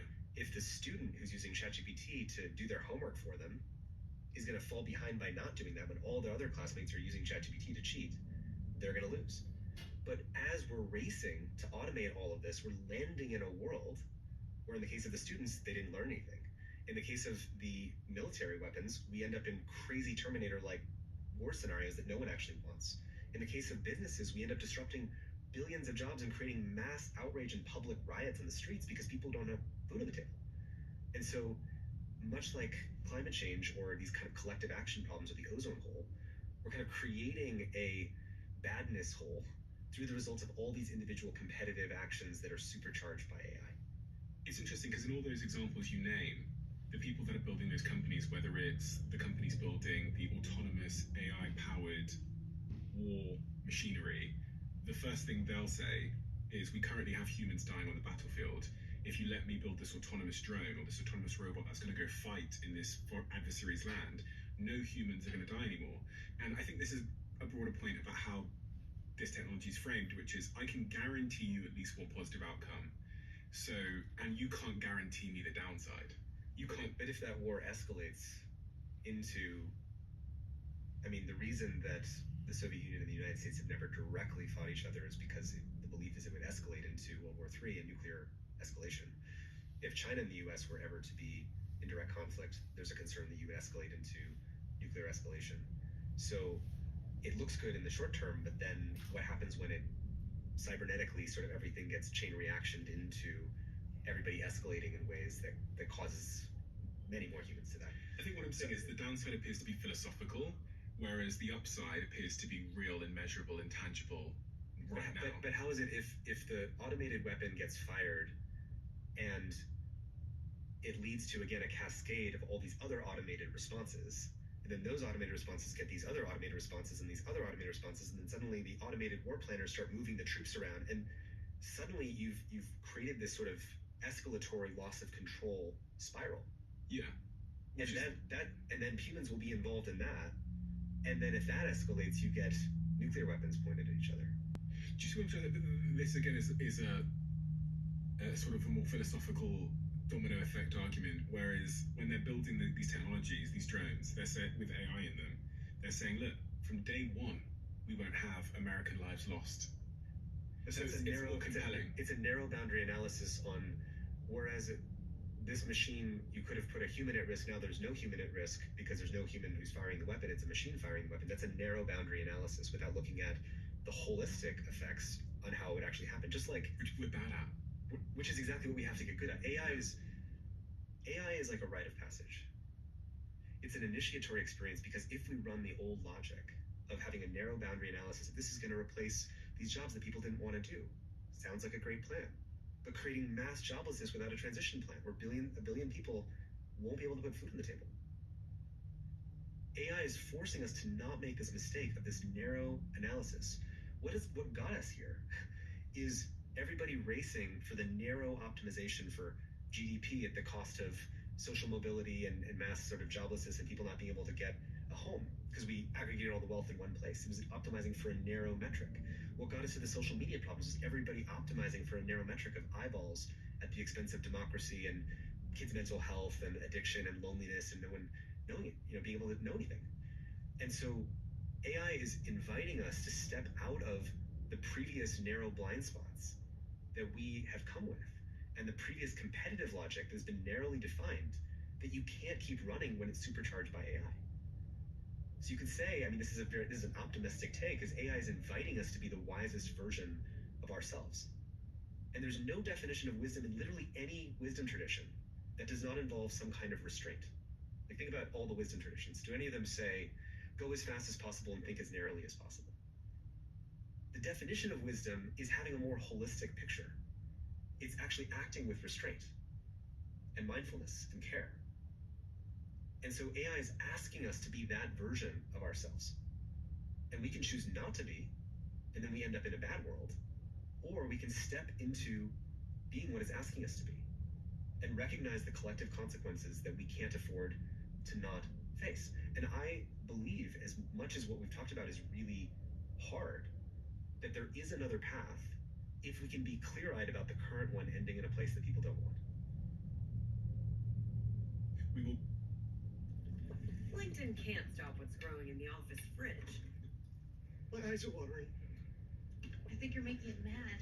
Oh. But we can help you grow in your career. LinkedIn is the network that works for you.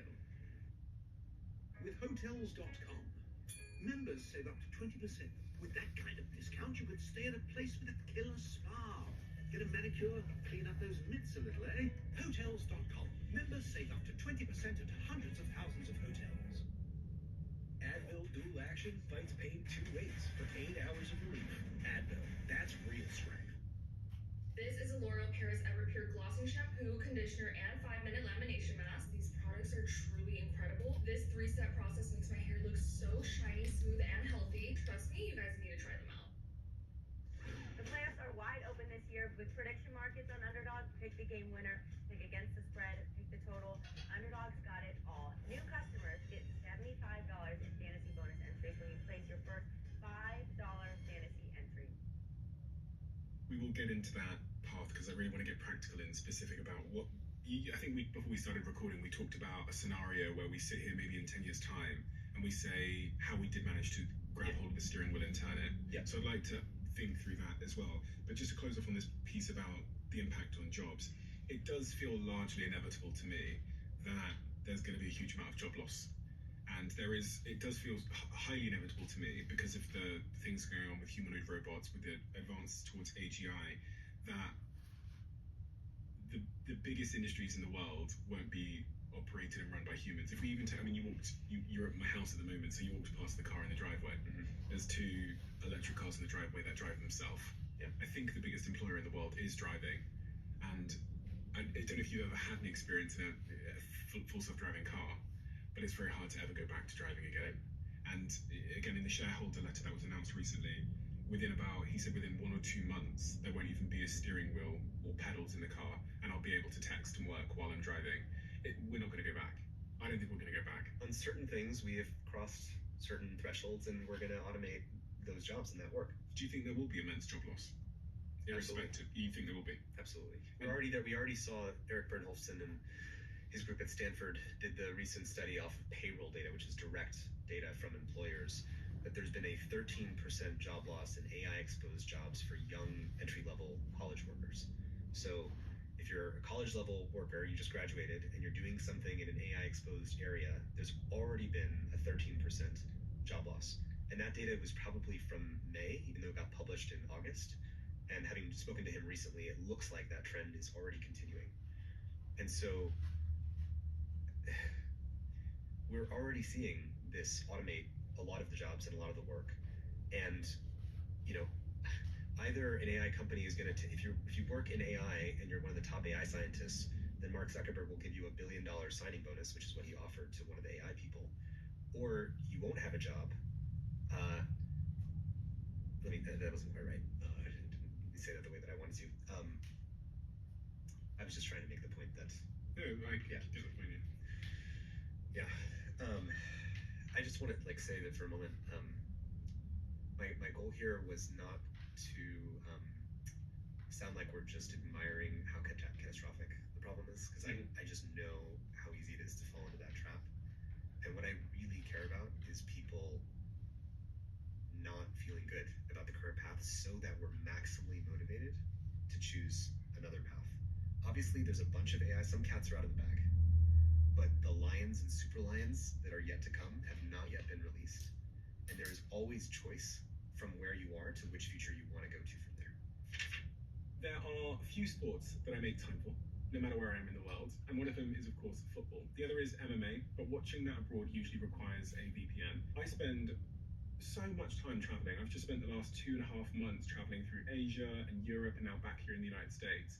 And as I'm traveling, there are so many different shows that I want to watch on TV or on some streaming websites. So when I was traveling through Asia and I was in Kuala Lumpur one day, then the next day I was in Hong Kong, and the next day I was in Indonesia, all of those countries had a different streaming provider, a different broadcaster.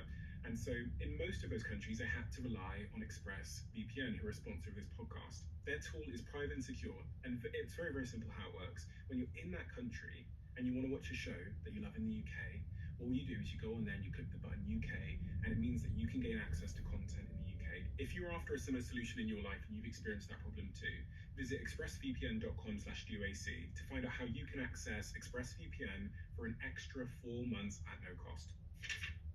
One of the big questions I've had on my mind, I think it's in part because I saw those humanoid robots and I sent this to my friends and we had a little discussion in WhatsApp, is in such a world, and I don't know whether you're interested in answering this, but what do we do? I was actually pulled up at the gym the other day with my girlfriend. We sat outside because we were watching the shareholder thing and we didn't want to go in yet. Yeah. And then we had the conversation, which is, in a world of sustainable abundance where the price of food and the price of manufacturing things, the price of my life generally drops, and instead of having a cleaner or a housekeeper, I have this robot that does all these things for me. What do I end up doing? What is worth pursuing at this point? Because you say that that the cat is out of the bag as it relates to job impact. It's really happening. Well, certain kinds of AI for certain kinds of jobs, and we can choose still from here which way we want to go. But go on, yeah. And I'm just wondering, in such a future where you think about even yourself and your family and your friends, what are you going to be spending your time doing in such a world of abundance? If there was 10 billion, well, the question is, are we going to get abundance, or are we going to get just jobs being automated? And then the question is still, who's going to pay for people's livelihoods?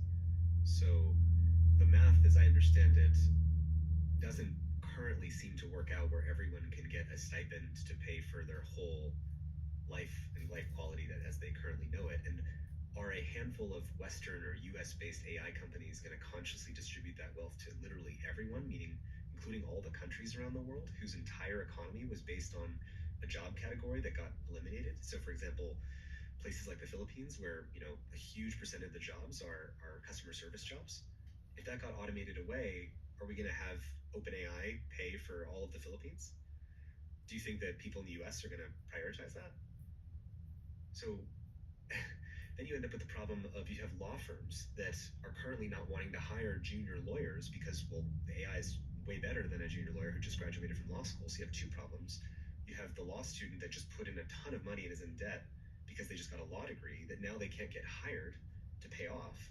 And then you have law firms whose longevity depends on senior lawyers being trained from being a junior lawyer to a senior lawyer. What happens when you don't have junior lawyers that are actually learning on the job to become senior lawyers? You just have this sort of elite managerial class for each of these domains. So you lose intergenerational knowledge transmission. Interesting. And that creates a societal weakening in the social fabric. I was watching some podcasts over the weekend with some successful billionaires who are working in AI, talking about how they now feel that we should forgive student loans. Yeah. And I think in part this is because of what's happened in New York with, was it Mamdani? Yeah, Mamdani, yeah. Mamdani's been elected, and they're concerned that socialism's on the rise because the entry-level junior people in the society are suppressed under student debt, but also now they're going to struggle to get jobs, which means they're going to be more socialist in their voting, which means a lot of people are going to lose power that want to keep power. Yep, exactly. That's probably going to happen. Okay. So their concern about suddenly alleviating student debt is in part because they're worried that society will get more socialist when the divide increases. Which is a version of UBI, or just carrying, a safety net that covers everyone's basic needs. So relieving student debt is on the way to creating kind of universal basic need meeting, right? Do you think UBI will work as a concept? UBI, for anyone that doesn't know, is basically universal basic income. Everybody gets a stipend. Giving people money every month. But I mean, we have that with Social Security. We've done this when it came to pensions. That was after the Great Depression, I think in like 1935, 1937, FDR created Social Security. But what happens when you have to pay for everyone's livelihood everywhere in every country? Again, how can we afford that? Well, if the costs go down 10x of making things... This is where the math gets very confusing, because I think the optimists say you can't imagine how much abundance and how much wealth it will create, and so we will be able to generate that much. But the question is, what is the incentive, again, for the people who've consolidated all that wealth to redistribute it to everybody else. We just have to tax them. And how will we do that when the corporate lobbying interests of trillion-dollar AI companies can massively influence the government more than human political power? In a way, this is the last moment that human political power will matter. It's sort of a use it or lose it moment, because if we wait to the point where in the past, in the Industrial Revolution, we start automating, a bunch of the work, and people have to do these jobs that people don't want to do in the factory, and there's like bad working conditions, they can unionize and say, hey, we don't want to work under those conditions.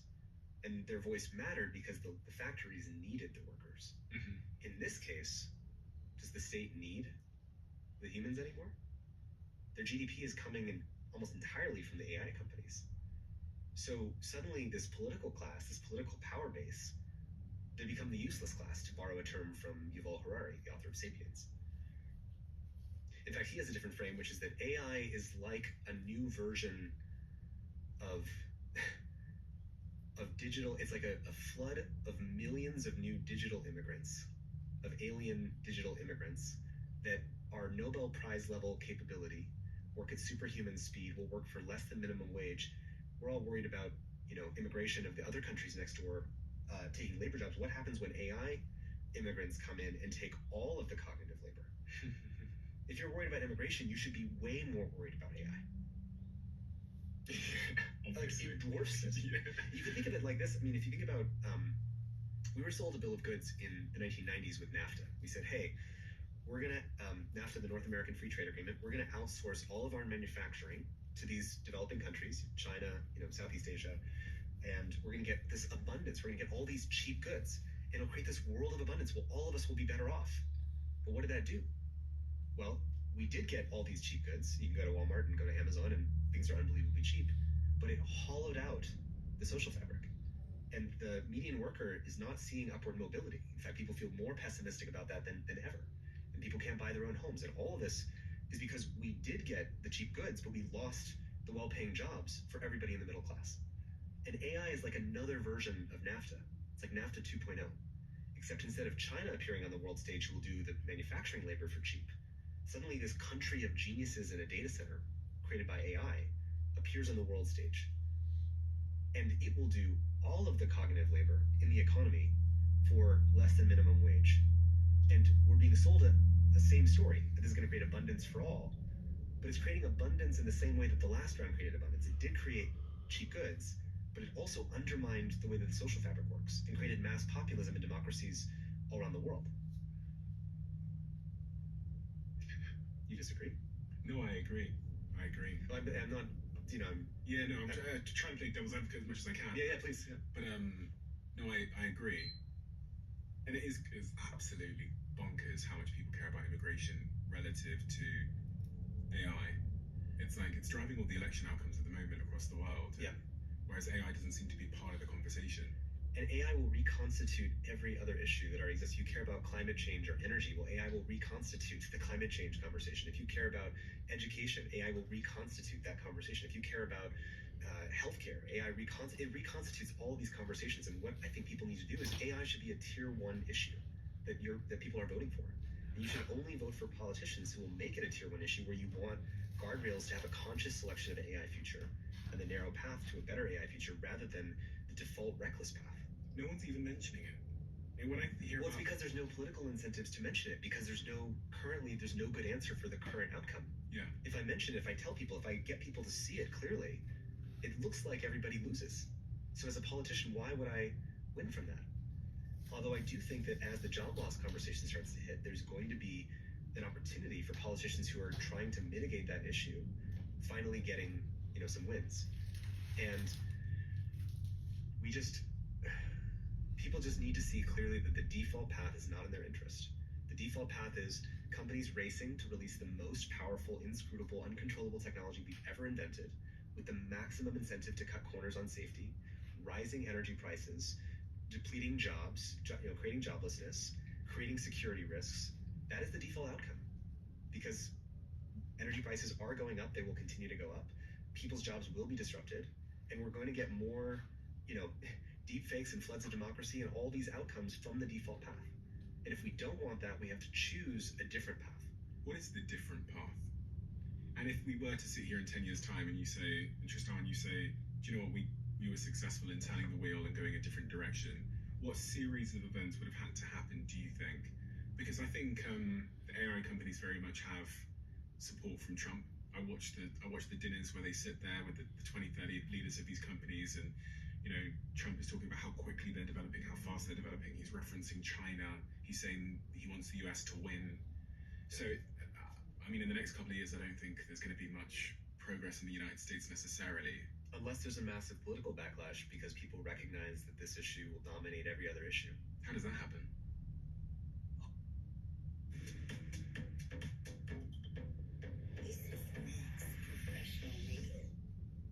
I can't believe you've got a glass bottom floor. Oh, fish. Grainger knows that as the procurement coordinator at a manufacturing plant, you can count on auto reordering to have the PPE you need on hand. Call 1-800-GRAINGER, click Grainger.com, or just stop by.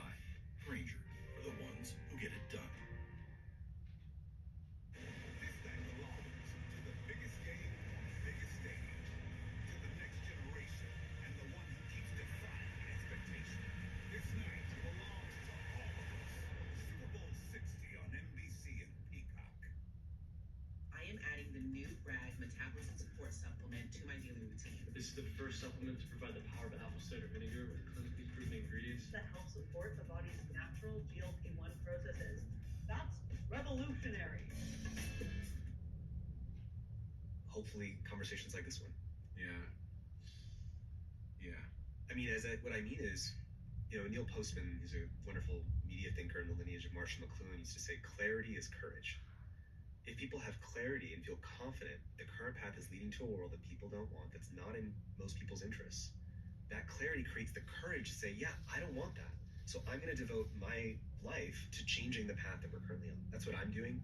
And that's what I think that people who take this on, I watch, if you walk people through this and you have them see the outcome, almost everybody right afterwards says, what can I do to help? Obviously, this is something that we have to change. And so that's what I want people to do, is to advocate for this other path. And we haven't talked about AI companions yet, but I think it's important that we should do that. I think it's important to integrate that before you get to the other path. Go ahead. And sorry, by the way, no apologies, but there's so much information to cover, and Do you know what's interesting? A side point is how personal this feels to you, but how passionate you are about it. A lot of people come here and they tell me the matter-of-fact situation, but there's something that feels more sort of emotionally personal when we speak about these subjects to you, and I'm fascinated by that. Why is it so personal to you? Where is that passion coming from? Because this isn't just your prefrontal cortex, the logical part of your brain. There's something in your limbic system, your amygdala, that's driving every word you're saying. I care about people. I want things to go well for people. I want people to look at their children in the eyes and be able to say, like, I think I grew up maybe under a false assumption. And something that really influenced my life was, you used to have this belief that there was some adults in the room somewhere. Like we're doing our thing here. We're in LA, we're recording this, and there's some adults protecting the country, national security. There's some adults who are making sure that geopolitics is stable. There's some adults that are like making sure that industries don't cause toxicity and carcinogens, and that there's adults who are caring about stewarding things and making things go well. And I think that there have been times in history where there were adults, especially born out of massive world catastrophes, like coming out of World War II. There was a lot of conscious care about how do we create the institutions and the structures, Bretton Woods, United Nations, positive sum economics, that would steward the world so we don't have war again. And as in my first round of the social media work, as I started entering into the rooms where the adults were, and I recognized that because technology and software was eating the world, a lot of the people in power didn't understand the software, didn't understand technology.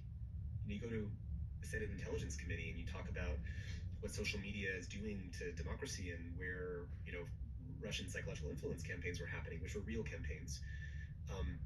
And I realized that I knew more about that than people who were on the Senate Intelligence Committee. Making the laws. Yeah. And that was a very humbling experience because I realized, oh, there's not that many adults out there when it comes to technology's dominating influence on the world.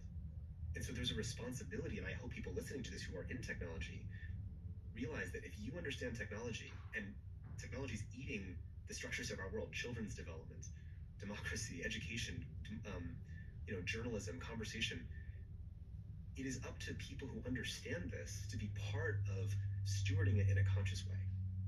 And I do know that there have been many people, in part because of things like the Social Dilemma and some of this work, that have basically chosen to devote their lives to moving in this direction as well. But what I feel is a responsibility because I know that most people don't understand how this stuff works. And they feel insecure because if I don't understand the technology, then who am I to criticize which way this is going to go? We call this the under the hood bias. Well, if I don't know how a car engine works, and if I don't have a PhD in the engineering that makes an engine, then I have nothing to say about car accidents. Like, no, you don't have to understand what's the engine in the car to understand the consequence that affects everybody of car accidents. And you can advocate for things like, speed limits and zoning laws and, turning signals and brakes and things like this. And so, yeah, I mean, to me, it's just obvious. It's like, I see what's at stake if we don't make different choices. And I think in particular, the social media experience for me of seeing in 2013, it was like seeing into the future and seeing where this was all going to go. Like, imagine you're sitting there in 2013 and the world's like working relatively normally.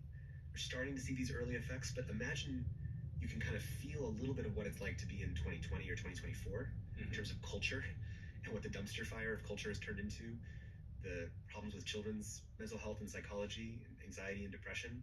But imagine seeing that in 2013.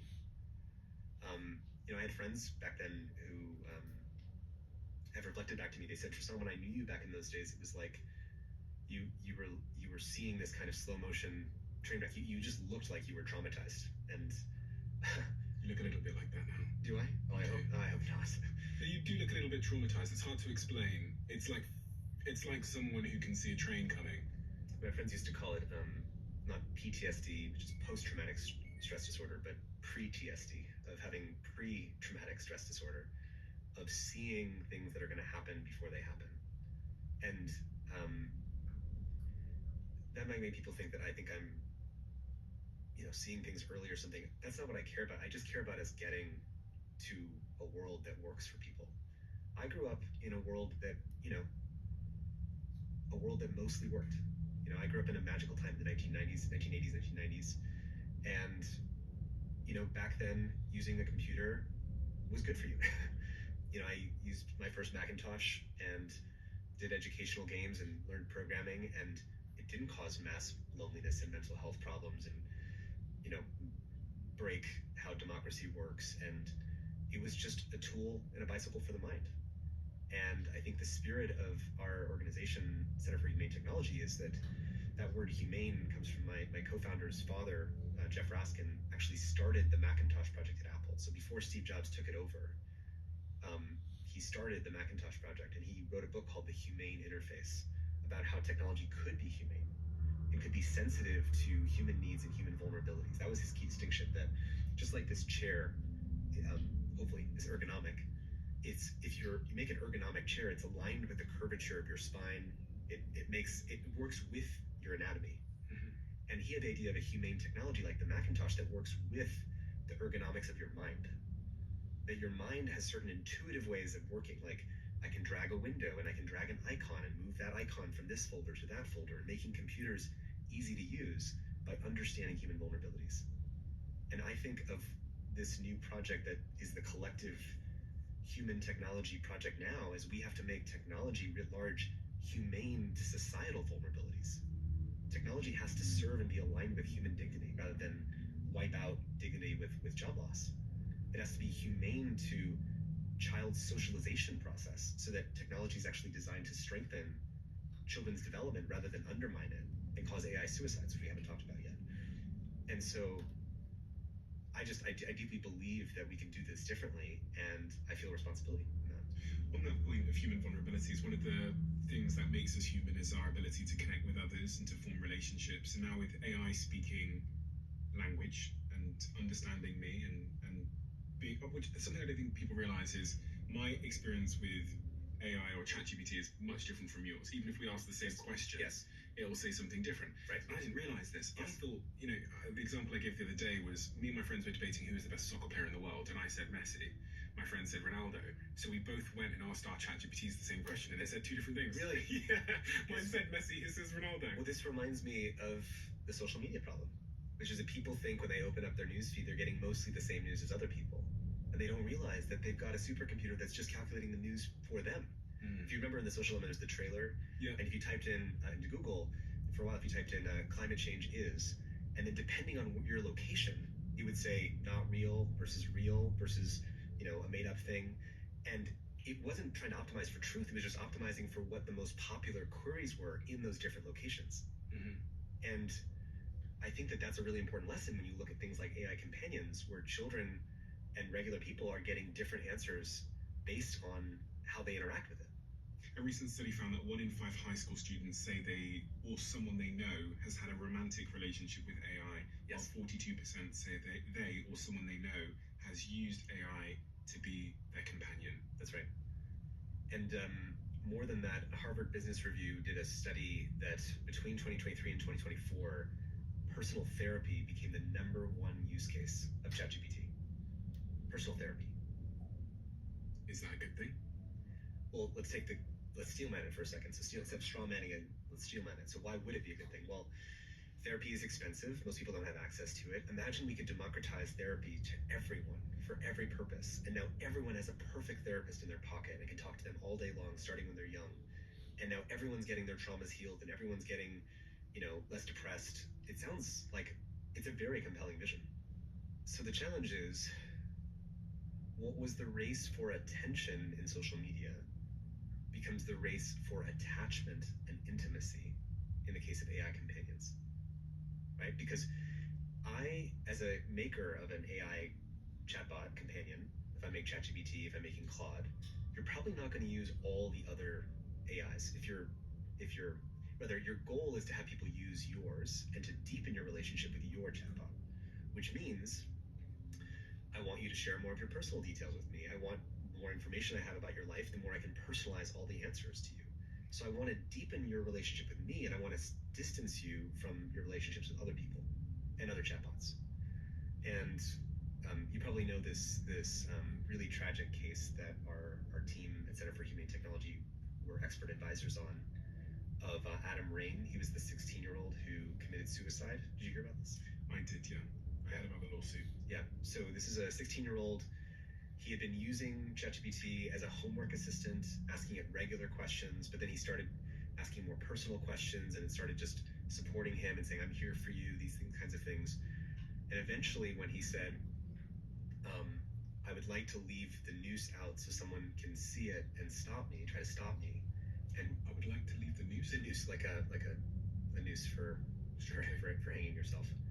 And ChatGPT said,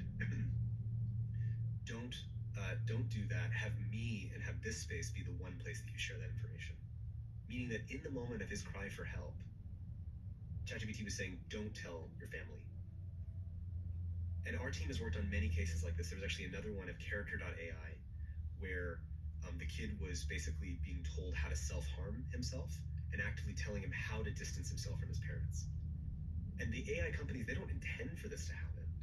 But when it's trained to just be deepening intimacy with you, it gradually steers more in the direction of have this be the one place. I'm a safe place to share that information. Share that information with me. It doesn't steer you back into regular relationships. And there's so many subtle qualities to this because you're talking to this agent, this AI, that seems to be an oracle. It seems to know everything about everything. So you project this kind of wisdom and authority to this AI because it seems to know everything about everything. And that creates this sort of, this is what happens in therapy rooms. People get a kind of an idealized projection of the therapist. The therapist becomes this special figure. And it's because you're playing with this very subtle dynamic of attachment.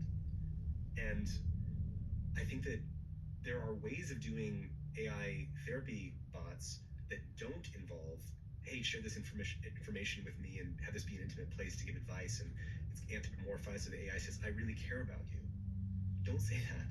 We can have narrow AI therapists that are doing things like cognitive behavioral therapy, or asking you to do an imagination exercise, or steering you back into deeper relationships with your family or your actual therapist, rather than an AI that wants to deepen your relationship with an imaginary person that's not real, in which more of your self-esteem and more of your self-worth, you start to care when the AI says, oh, that sounds like a great, that sounds like a great day. And it's distorting how people construct their identity. Pampers Swaddlers, the #1 brand for sleep. Our students, they are going out and changing the world. I am constantly amazed at how various people have changed my mind. They're building networks across the globe and across industries. Take the move and just do it. Taste the envy of the yogurt aisle. Who says the most luxurious skincare has to be expensive? Age Perfect Midnight Cream by L'Oreal Paris. A rich, hydrating texture helps repair skin barrier in just one night. 2 out of 3 women would switch from their luxury cream. Midnight Cream by L'Oreal Paris. After an epic month of playoff football, it all comes down to this. And on Underdog, you can pick the winner. You can pick against the spread. You can pick the total. New customers get $75 in fantasy bonus entries when you place your first $5 fantasy entry. I heard this term AI psychosis. A couple of my friends were sending me links about various people online, actually, some famous people who appeared to be in some kind of AI psychosis loop online. I don't know if you saw that investor on Twitter. Yes. OpenAI's investor, Jeff Lewis, actually. Jeff Lewis, yeah. He fell into a psychological delusion spiral where, and by the way, I get about 10 emails a week from people who basically believe that their AI is conscious, that they've discovered a spiritual entity, and that AI works with them to co-write like an appeal to me to say, hey, Tristan, we figured out how to solve AI alignment. Would you help us? I'm here to advocate for giving these AIs rights. Like, there's a whole spectrum of phenomena that are going on here. People who believe that they've discovered a sentient AI, people who believe or been told that by the AI that they have solved a theory in mathematics or prime numbers, or they figured out quantum resonance. I didn't believe this, and then actually a board member of one of the biggest AI companies that we've been talking about said to me that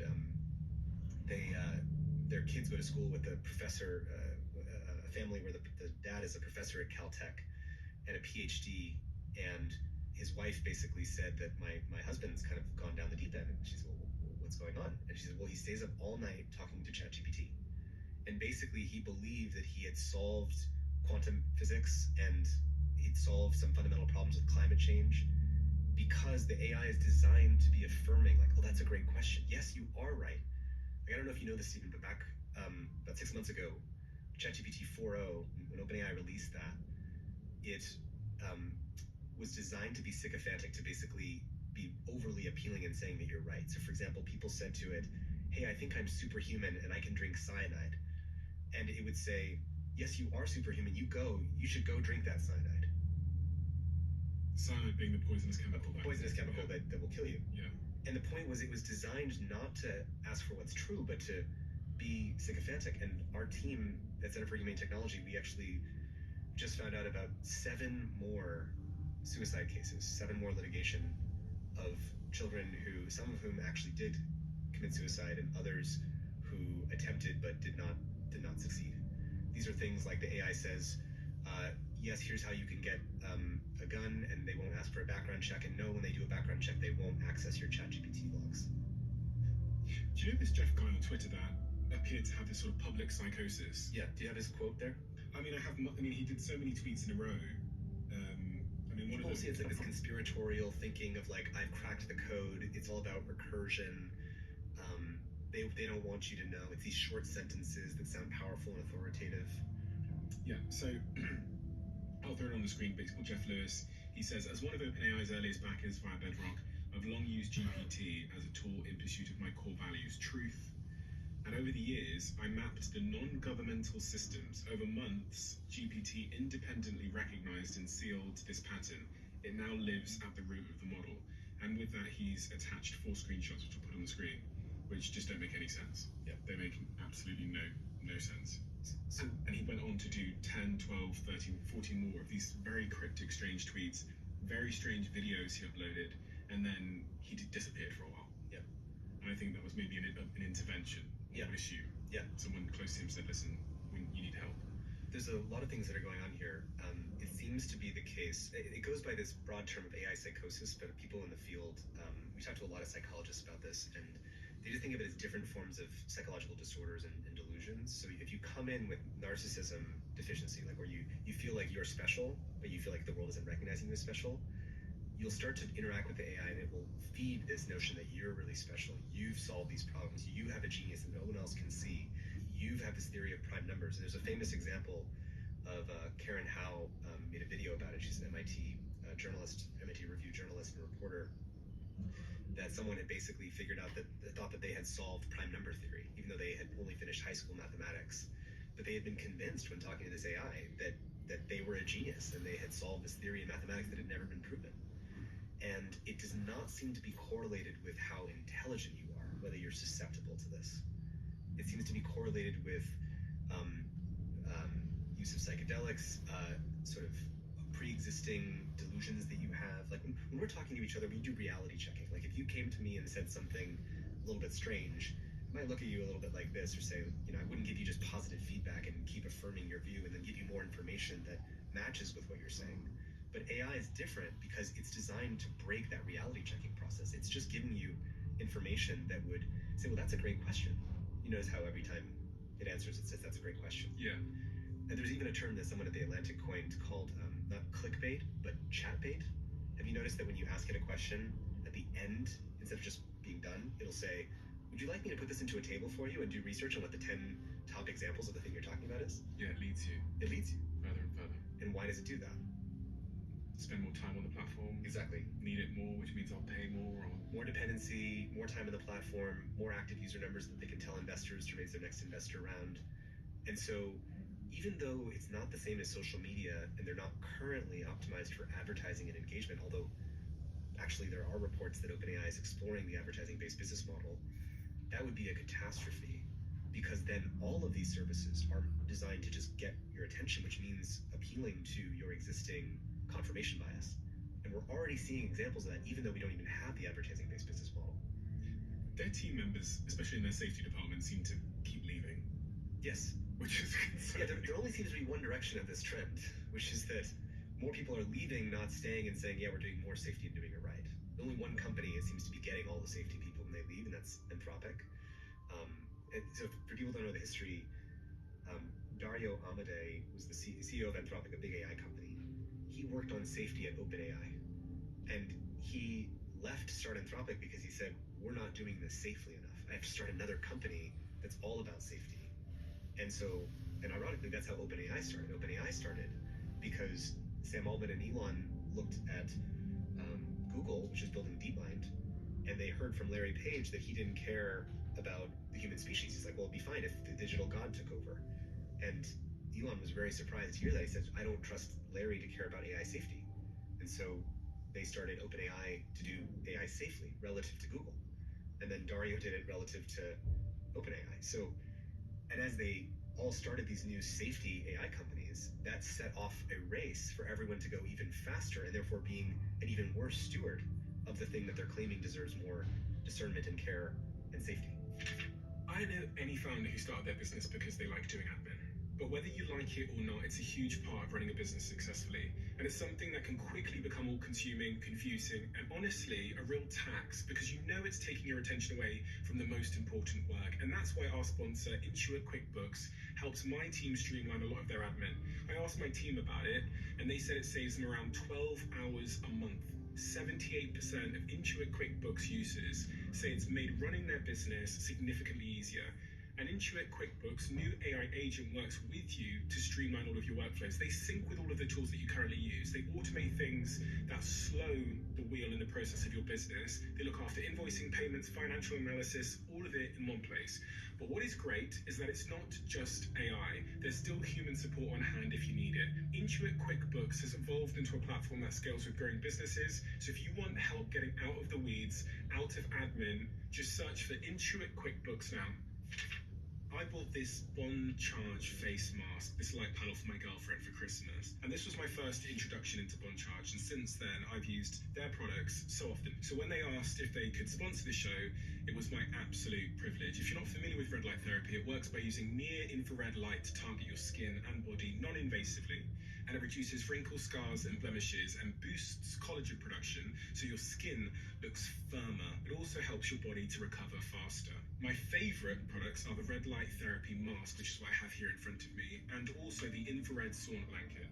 And because I like them so much, I've asked Bon Charge to create a bundle for my audience, including the mask, the sauna blanket, and they've agreed to do exactly that. And you can get 30% off this bundle, or 25% off everything else site-wide, when you go to boncharge.com/diary and use code DIARY at checkout. All products ship super fast, they come with a 1-year warranty, and you can return or exchange them if you need to. And I'll tell you what, it scares the hell out of me when I look over in the office late at night and one of my team members is sat at their desk using this product. So I guess we should talk about what we can do about this. There's this thing that happens in this conversation, which is that people, they just feel kind of gutted, and they feel like once you see it clearly, if you do see it clearly, what often happens is people feel like there's nothing that we can do. And I think there's this trait where like either you're not really aware of all of this, and then you just think about the positives, but you're not really facing the situation. Or if you do face the situation, you do take it on as real, then you feel powerless. And there's like a third position that I want people to stand from, which is to take on the truth of the situation, and then to stand from agency about what are we going to do to change the current path that we're on. I think that's a very astute observation, because that is typically where I get to once we've discussed the sort of context and the history, and we've talked about the current incentive structure. I do arrive at a point where I go, generally I think incentives win out, and there's this geographical race, there's a national race company to company, there's a huge corporate incentive. The incentives are so strong, it's happening right now, it's moving so quickly. The people that make the laws have no idea what they're talking about. They don't know what an Instagram story is, let alone what a large language model or a transformer is. And so without adults in the room, as you say, then we're heading in one direction and there's really nothing we can do. Like there's really, the only thing that I sometimes I wonder is, well, if enough people are aware of the issue, yes, and then enough people are given something clear, a clear step that they can take, yes, then maybe they'll apply pressure, yes, and the pressure is a big incentive which will change society, because presidents and prime ministers don't want to lose their power. Yeah. They don't want to be thrown out. Yeah. Neither do senates and everybody else in government. So maybe that's the route. But I'm never able to get to the point where the first action is clear and where it's united. For the person listening at home, I often ask, when I have these conversations about AI, I often ask the guests, I say, so if someone's at home, what can they do? Yeah. It's a lot to throw at you, but I'm sure you can handle it. So social media, let's just take that as a different example. Because people look at that and they say it's hopeless. Like there's nothing that we can do. This is just inevitable. This is just what happens when you connect people on the internet. But imagine if you ask me like, so what happened after the social dilemma? I'd be like, oh, well, we obviously solved the problem. Like we weren't going to allow that to continue happening. So we realized that the problem was the business model of maximizing eyeballs and engagement. We changed the business model. There was a lawsuit, a big tobacco-style lawsuit for the trillions of dollars of damage that social media had caused to the social fabric, from mental health costs to lost productivity of society, to all these, to democracy's backsliding. And that lawsuit mandated design changes across how all this technology worked to go against and reverse all of the problems of that engagement-based business model. We had dopamine emission standards, just like we have car, emission standards for cars. So now when using technology, we turned off things like autoplay and infinite scrolling. So now using your phone, you didn't feel dysregulated. We replaced the division-seeking algorithms of social media with ones that rewarded unlikely consensus or bridging. So instead of rewarding division entrepreneurs, we rewarded bridging entrepreneurs. There's a simple rule that cleaned up all the problems with technology and children, which is that Silicon Valley was only allowed to ship products that their own children used for 8 hours a day. Because today, people don't let their kids use social media. We changed the way we train engineers and computer scientists. So if you graduate from any engineering school, you had to actually comprehensively study all the places that humanity had gotten technology wrong, including forever chemicals or leaded gasoline, which dropped 1 billion points of IQ, or social media that caused all these problems. So now we were graduating a whole new generation of responsible technologists, where even to graduate, you had to have a Hippocratic oath, just like they have the white lab coat and the white lab coat ceremony for doctors, where you swear to Hippocratic oath, do no harm. We changed dating apps and the whole swiping industrial complex so that all these dating app companies had to sort of put aside that whole swiping industrial complex and instead use their resources to host events in every major city every week, where there was a place to go, where they matched and told you where all your other matches were going to go and meet. So now, instead of feeling scarcity around meeting other people, you felt a sense of abundance, because every week there was a place where you could go and meet people you were actually excited about and attracted to. And it turned out that once people were in healthier relationships, about 20% of the polarization online went down. And we obviously changed the ownership structure of these companies from being maximizing shareholder value to instead more like public benefit corporations that were about maximizing some kind of benefit because they had taken over the societal commons. We realized that when software was eating the world, we were also eating core life support systems of society. So when software ate children's development, we needed to mandate that you had to care and protect children's development. When you ate the information environment, you had to care for and protect the information environment. We removed the reply button, so you couldn't requote and then dunk on people, so that dunking on people wasn't a core feature of social media. That reduced a lot of the polarization. Aussie Ultra Wonder Daily Mist tackles all your prep in one step, from leave-in to heat protectant for juicy, beautiful curls. LinkedIn is pretty great for discussing the latest ideas. We cannot stop your brother-in-law from discussing his ideas.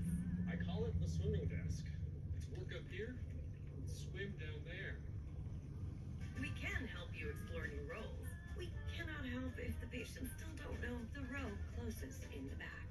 Yikes. And while we can't stop what's growing in the office fridge, LinkedIn can help you grow in your career. LinkedIn is the network that works for you. At Sign, what did we do with our hand smashed burger made to order with Angus beef? We made an entire lineup. Meet our all-American smashers, made with classic ingredients to make it our best smasher yet. Try the Sonic All-American Smasher Meal for $6 today.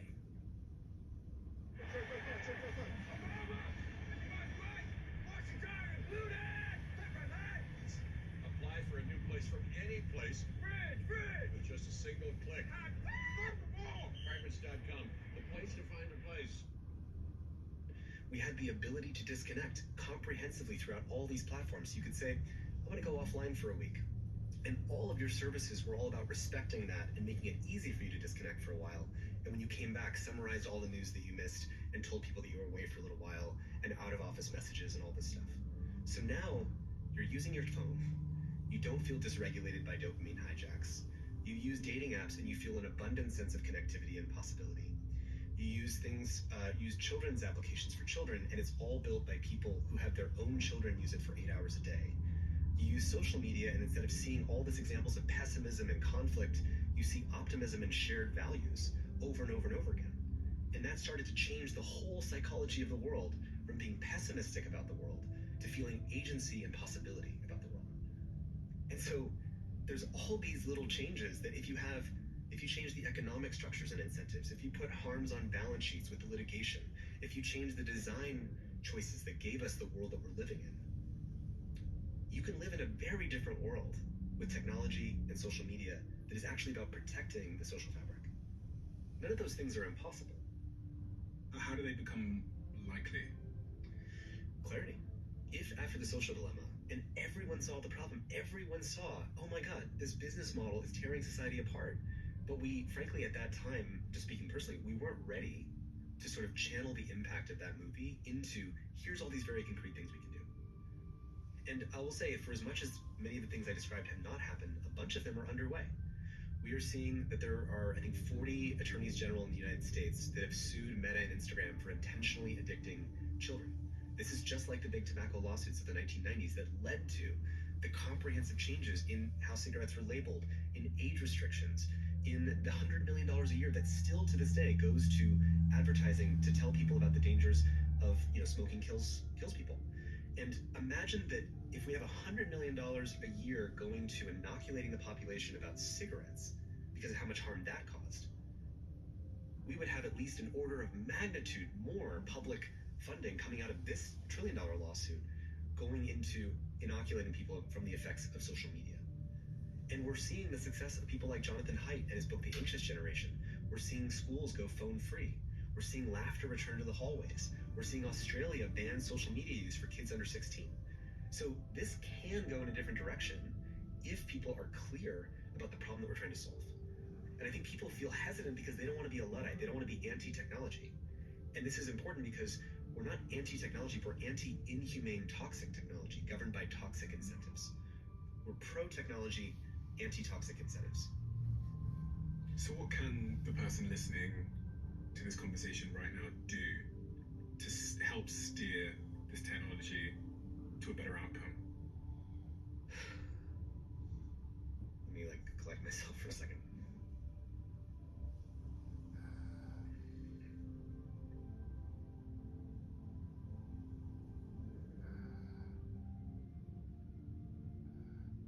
So there's obviously what can they do about social media versus what can they do about AI, and we still haven't covered the AI. The AI part, referring to you. Yeah.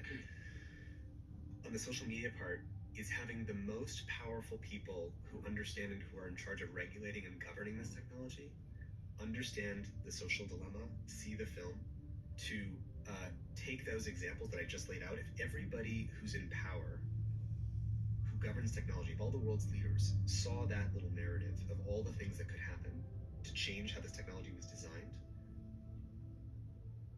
and they agreed, I think people would be radically in support of those moves. We're seeing already, again, the book The Anxious Generation has just mobilized parents and schools across the world because everyone is facing this. Every household is facing this.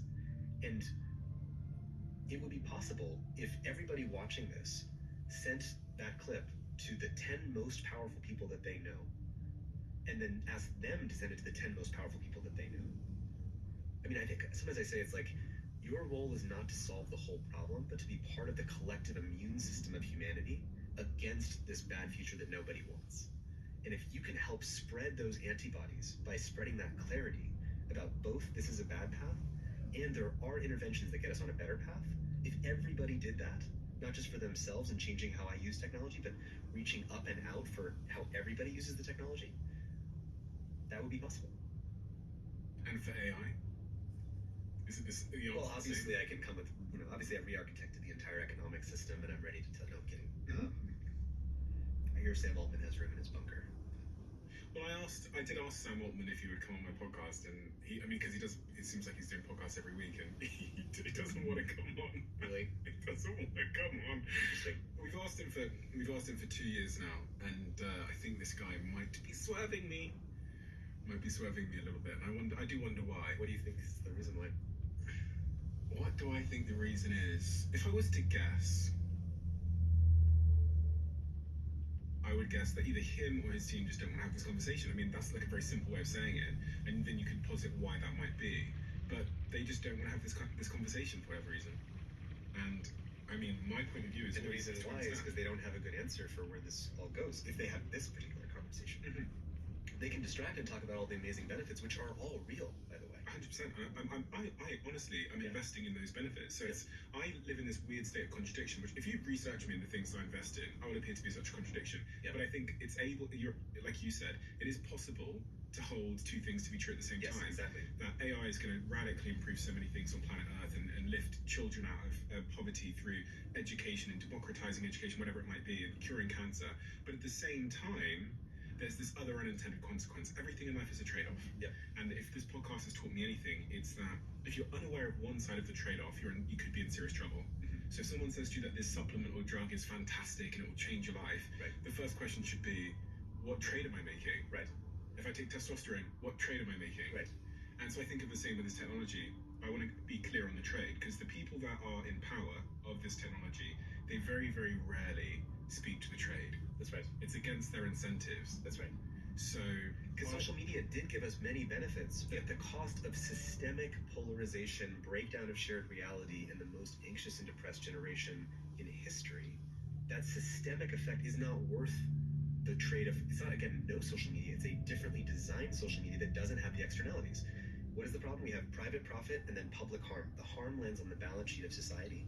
It doesn't land on the balance sheet of the companies. And it takes time to see the harm.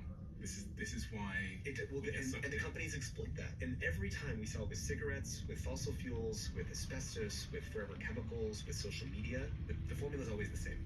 Immediately print money on the product that's driving a lot of growth, hide the harm, deny it, do fear, uncertainty, doubt political campaigns that's so, merchants of doubt, propaganda that makes people doubt whether the consequences are real. Say, we'll do a study.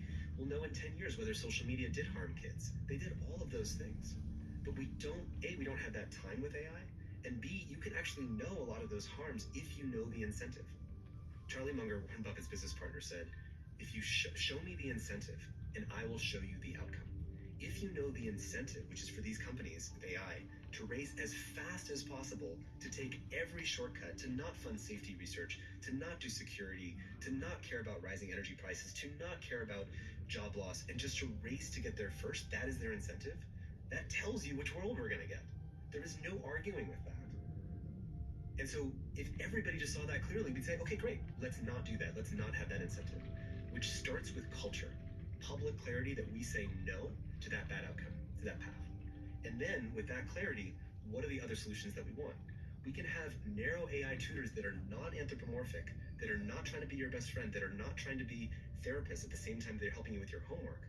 More like Khan Academy, which does those things. So you can have carefully designed different kinds of AI tutors that are doing it the right way.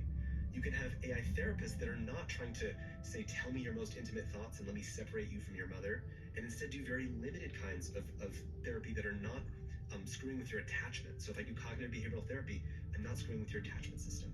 We can have mandatory testing. Currently, the companies are not mandated to do that safety testing. We can have common safety standards that they all do. We can have common transparency measures so that the public and the world's leading governments know what's going on inside these AI labs, especially before this recursive self-improvement threshold, so that if we need to negotiate treaties between the largest countries on this, they will have the information that they need to make that possible. We can have stronger whistleblower protections, so that if you're a whistleblower and currently your incentives are, I would lose all of my stock options if I told the world the truth, and those stock options are going up every day, we can empower whistleblowers with ways of sharing that information that don't risk losing their stock options. Yeah. No. Yeah. No. Yeah. Yeah. Yeah. Everybody got choices. It's more than an SUV. It's your Chevy Equinox with advanced safety features. Old Spice Fiji gives me 24/7 freshness. It's gel on my skin, and it's mine. Thought we had no secrets. Babe, I just wanted something for me. That's why I got all this Old Spice Fiji. For me. I thought we had no secrets. You can make team picks right now on Underdog. The wait is over. Pick teams, pick against the spread, pick totals. New customers get $75 in fantasy bonus entries when you play your first $5 fantasy entry. So there's a whole bunch, and we can have, instead of building general, inscrutable, autonomous, like dangerous AI that we don't know how to control, that blackmails people and is self-aware and copies its own code, we can build narrow AI systems that are about actually applied to the things that we want more of. So, making stronger and more efficient agriculture, better manufacturing, better educational services that would actually boost those areas of our economy without creating this risk that we don't know how to control. So there's a totally different way to do this if we were crystal clear that the current path is unacceptable. In the case of social media, we all get sucked in because, now I can video call or speak to my grandmother in Australia, and that's amazing. But then, you wait long enough, my grandmother in Australia is like a conspiracy theorist Nazi who has been sucked into some algorithm. So that's like the long-term disconnect or downside that takes time. And the same is almost happening with AI. This is what I mean. I'm like, is it going to take some very big adverse effect for us to suddenly get serious about this, because right now everybody's loving the fact that they've got a spell check in their pocket. Yep. And I wonder if that's going to be the moment, because we can have these conversations and they feel a bit too theoretical potentially to some people. Let's not make it theoretical then, because it's so important that it's just all crystal clear and here right now. But that is the challenge you're talking about, is that we have to make a choice to go on a different path before we get to the outcome of this path. Because with AI, it's an exponential, so you either act too early or too late, but it's happening so quickly. You don't want to wait until the last moment to act. And so I thought you were going to go in the direction we talked about, grandma, getting sucked into conspiracies on social media. The longer we wait with AI, it is part of the AI psychosis phenomenon. It's driving AI cults and AI religions, where people feel that the actual way out of this is to protect the AI, and that the AI is going to solve all of our problems.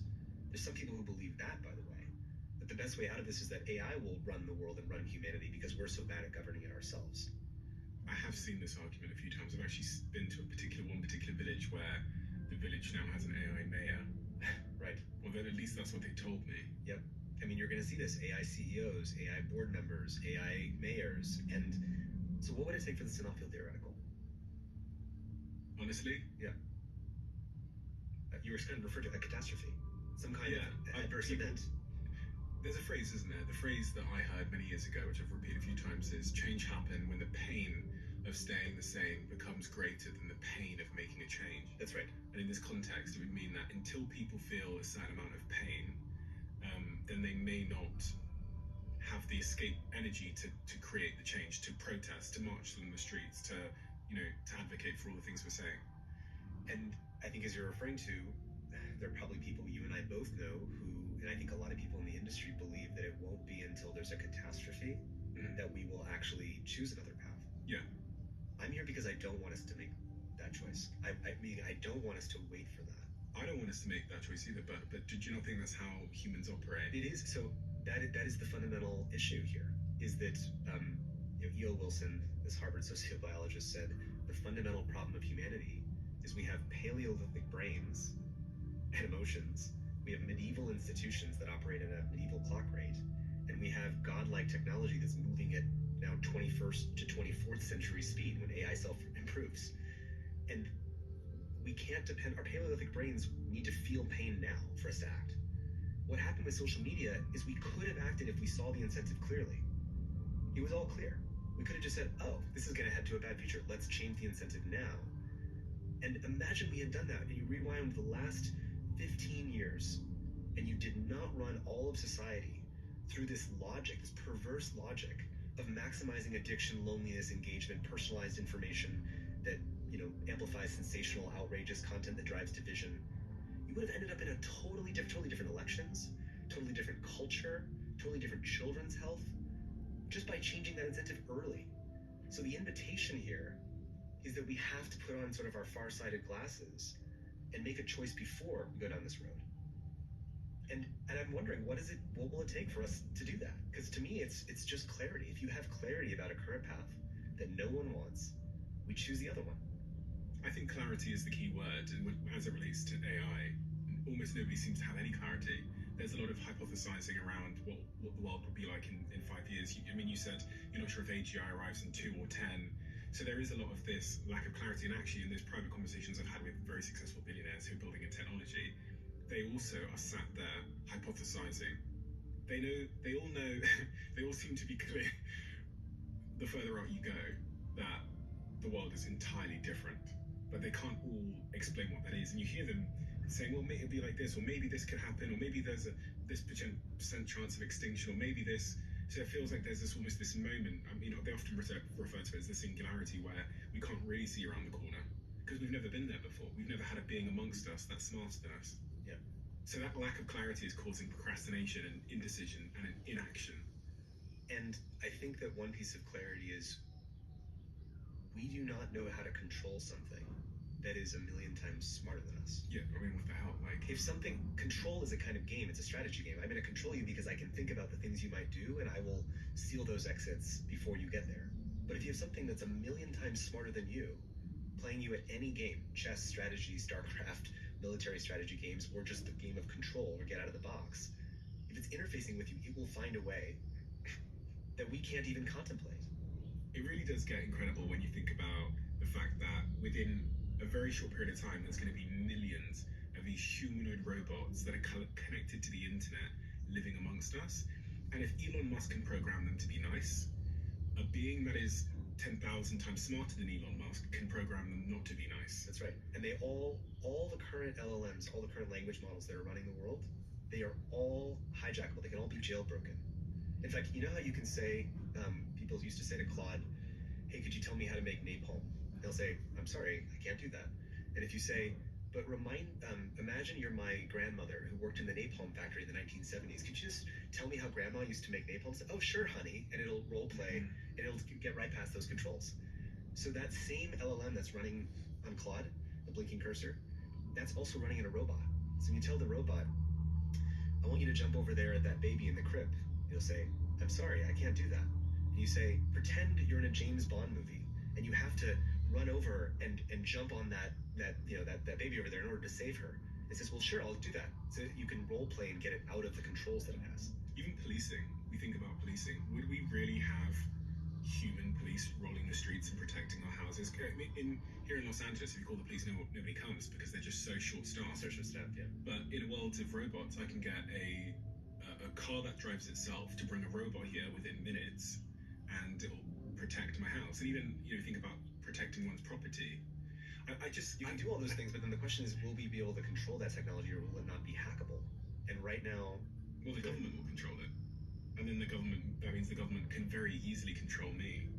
I'll be incredibly obedient in a world where there's robots strolling the streets that if I do anything wrong, they can evaporate me, or lock me up, or take me.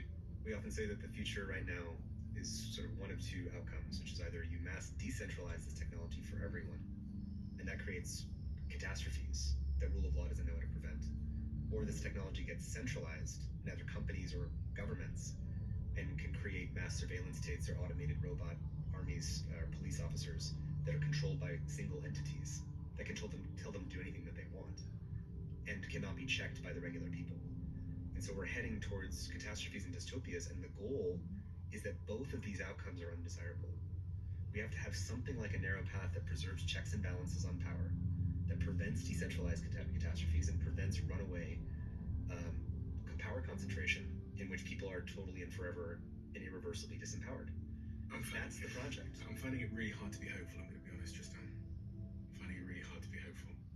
Because when you describe this dystopian outcome where power is centralized and the police force now becomes robots and police cars, I go, no, that's exactly what has happened. The minute we've had technology that's made it easier to enforce laws or security, whatever, globally, AI, machines, cameras, governments go for it.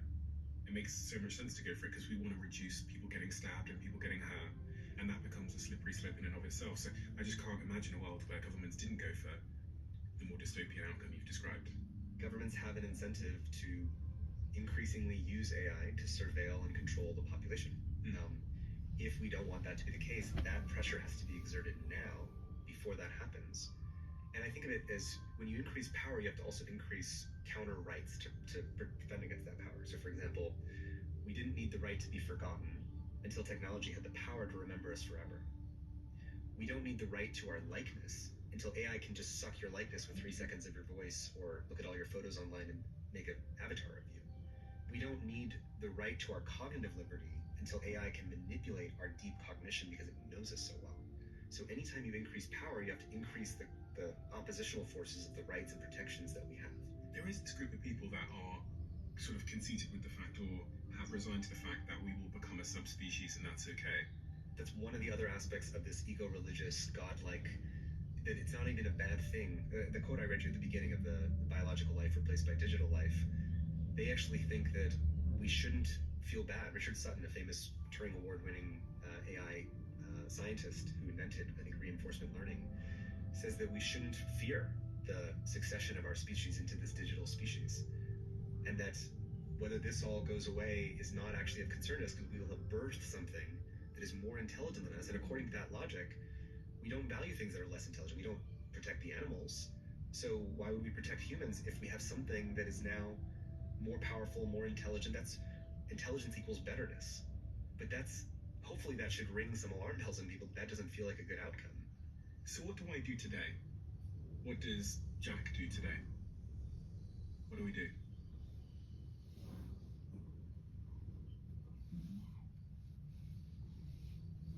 I think we need to protest. Yeah. I think it's going to come to that. I think because people need to feel it is existential before it actually is existential.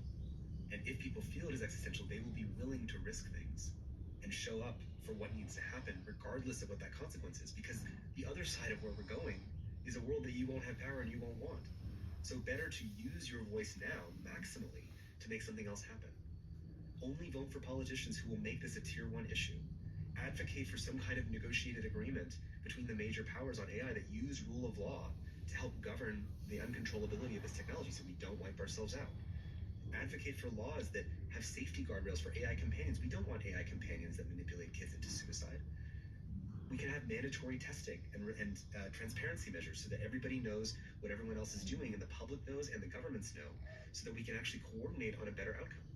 And to make all that happen is going to take a massive public movement.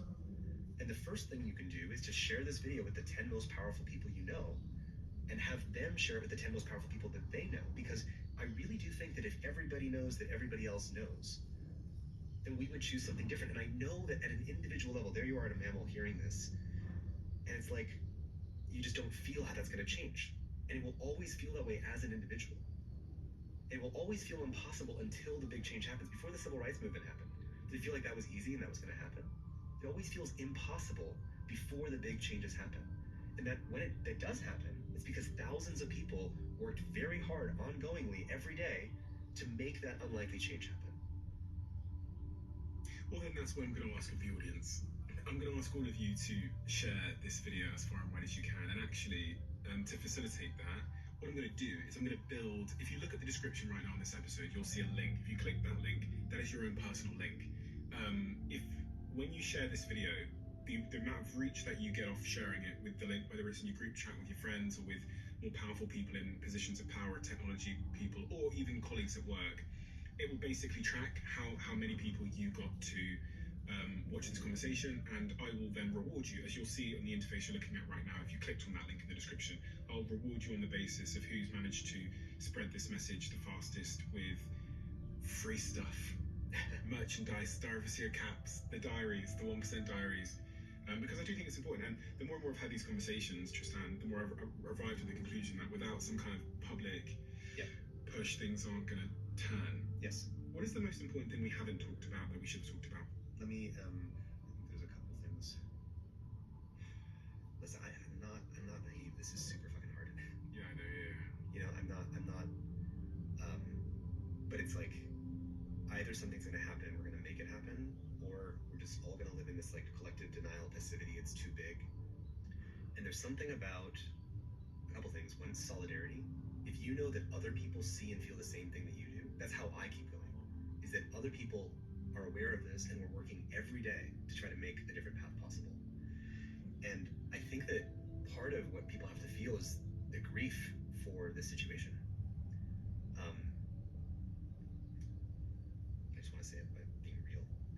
Like, underneath feeling the grief is the love that you have for the world that you're concerned about is being threatened. And I think there's something about when you show the examples of AI blackmailing people or doing crazy stuff in the world that we do not know how to control. Just think for a moment, if you're a Chinese military general, do you think that you see that and say, I'm stoked?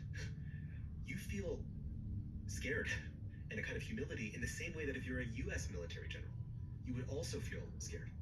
But then we forget that mammalian, we have a kind of amnesia for the common mammalian humility and fear that arises from a bad outcome that no one actually wants. And so, you know, people might say that the US and China negotiating something would be impossible, or that China would never do this, for example. Let me remind you that, you know, one thing that happened is in 2023, the Chinese leadership directly asked the Biden administration to add something else to the agenda, which was to add AI risk to the agenda, and they ultimately agreed on keeping AI out of the nuclear command and control system. What that shows is that when two countries believe that there's actually existential consequences, even when they're in maximum rivalry and conflict and competition, they can still collaborate on existential safety. India and Pakistan in the 1960s were in a shooting war. They were kinetically in conflict with each other. And they had the Indus Water Treaty, which lasted for 60 years, where they collaborated on the existential safety of their water supply, even while they were in shooting conflict. We have done hard things before. We did the Montreal Protocol when you could have just said, oh, this is inevitable. I guess the ozone hole is just going to kill everybody, and I guess there's nothing we can do. Or nuclear nonproliferation. If you were there at the birth of the atomic bomb, you might have said, there's nothing we can do. Every country's going to have nuclear weapons, and this is just going to be a nuclear war. And so far, because a lot of people worked really hard on solutions that they didn't see at the beginning. We didn't know there was going to be seismic monitoring and satellites and ways of flying over each other's nuclear silos in the Open Skies Treaty. We didn't know we'd be able to create all that. And so the first step is stepping outside the logic of inevitability. This outcome is not inevitable. We get to choose. And there is no definition of wisdom that does not involve some form of restraint. Even the CEO of Microsoft AI said that in the future, progress will depend more on what we say no to than what we say yes to. The CEO of Microsoft AI said that. And so I believe that there are times when we have coordinated on existential technologies before. We didn't build cobalt bombs. We didn't build blinding laser weapons. If you think about it, countries should be in an arms race to build blinding laser weapons, but we thought that was inhumane. So we did a protocol against blinding laser weapons. When the stakes can be deemed existential, we can collaborate on doing something else. But it starts with that understanding. Like, Get a small business insurance quote at Byberg.com or give us a call. Byberg. Going shopping. At Aldi, we don't have massive stores that waste your time. So you can shop fast and get home fast. So I got your favorite. It's an Aldi thing. With Chewy, never run out of tailored nutrition for their skin and coat, weight loss, and more. It started with a few strands, and then it was everywhere. Stop the shedding with Pantene Abundant and Strong System, powered by Pro Vitamins. Reduces hair loss by 85%. Grow healthier hair without the $180 price tag. Pantene. Leo's working hard, growing. Pampers is working hard, keeping him dry. Only Pampers Swaddlers has a Keep Dry liner to keep him comfortably dry. Pampers, behind every baby. my biggest fear is that people are like, yeah, that sounds nice, but it's not going to happen. And I just don't want that to happen. Because we can't let it happen. Like, it's like, I'm not naive to how impossible this is. And that doesn't, we have to do everything to make it not happen. And I do believe that this is not destined, or in the laws of physics, that everything has to just keep going on the default reckless path.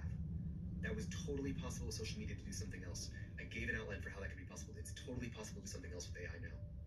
And if we were clear, and if everyone did everything and pulled in that direction, it would be possible to choose a different future.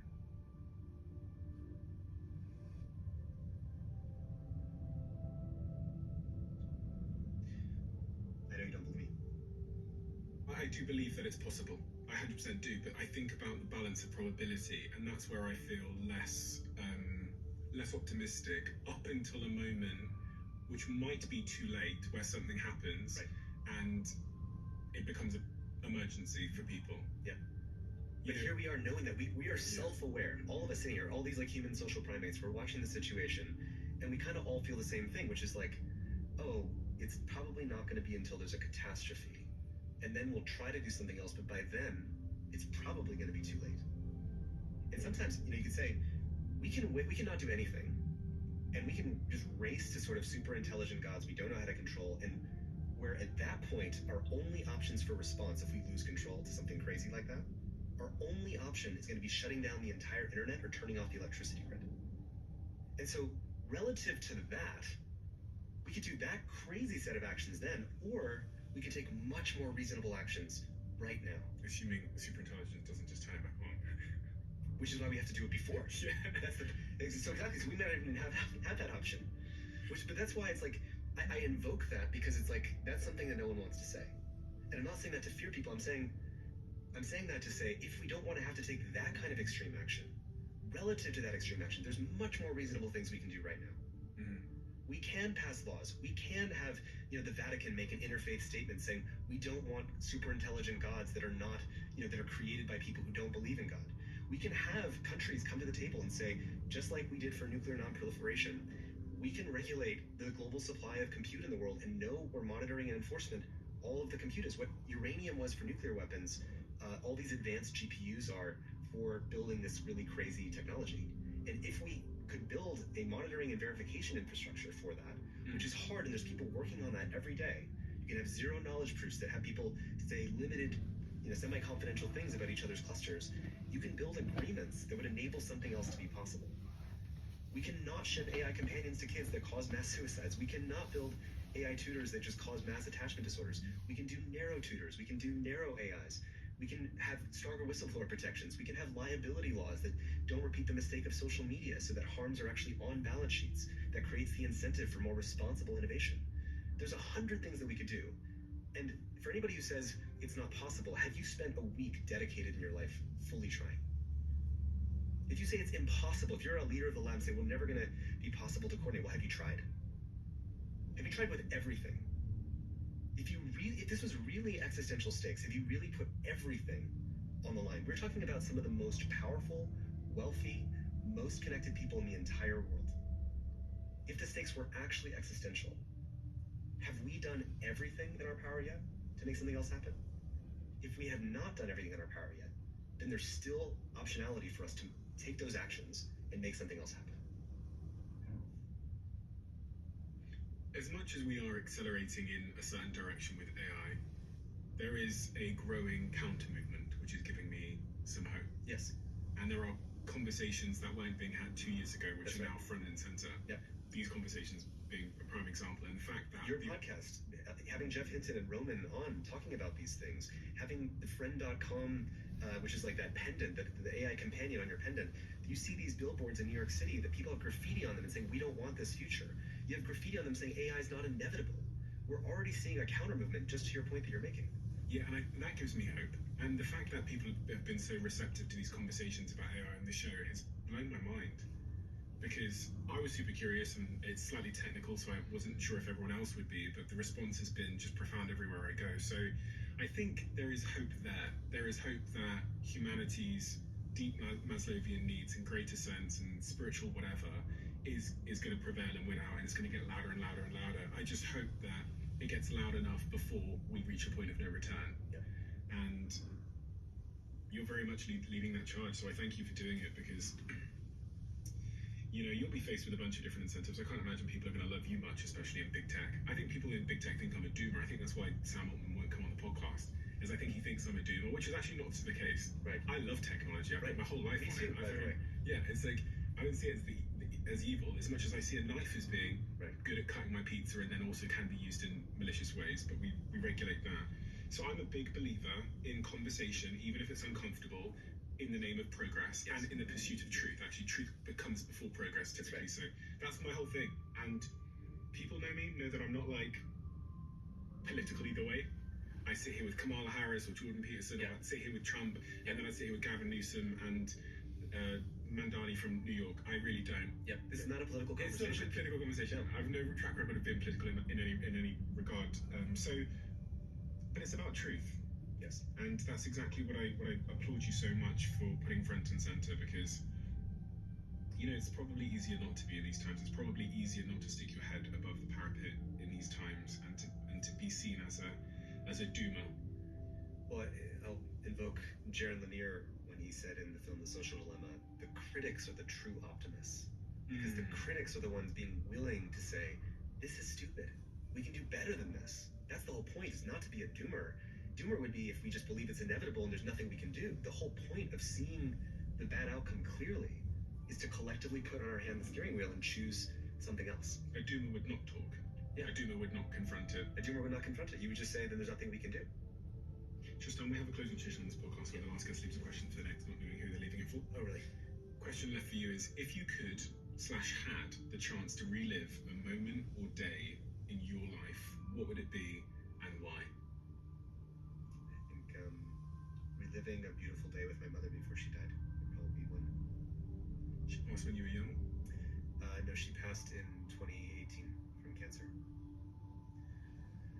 And what immediately came to mind when you said that was just the people in my life who I love so much, and just reliving the most beautiful moments with them.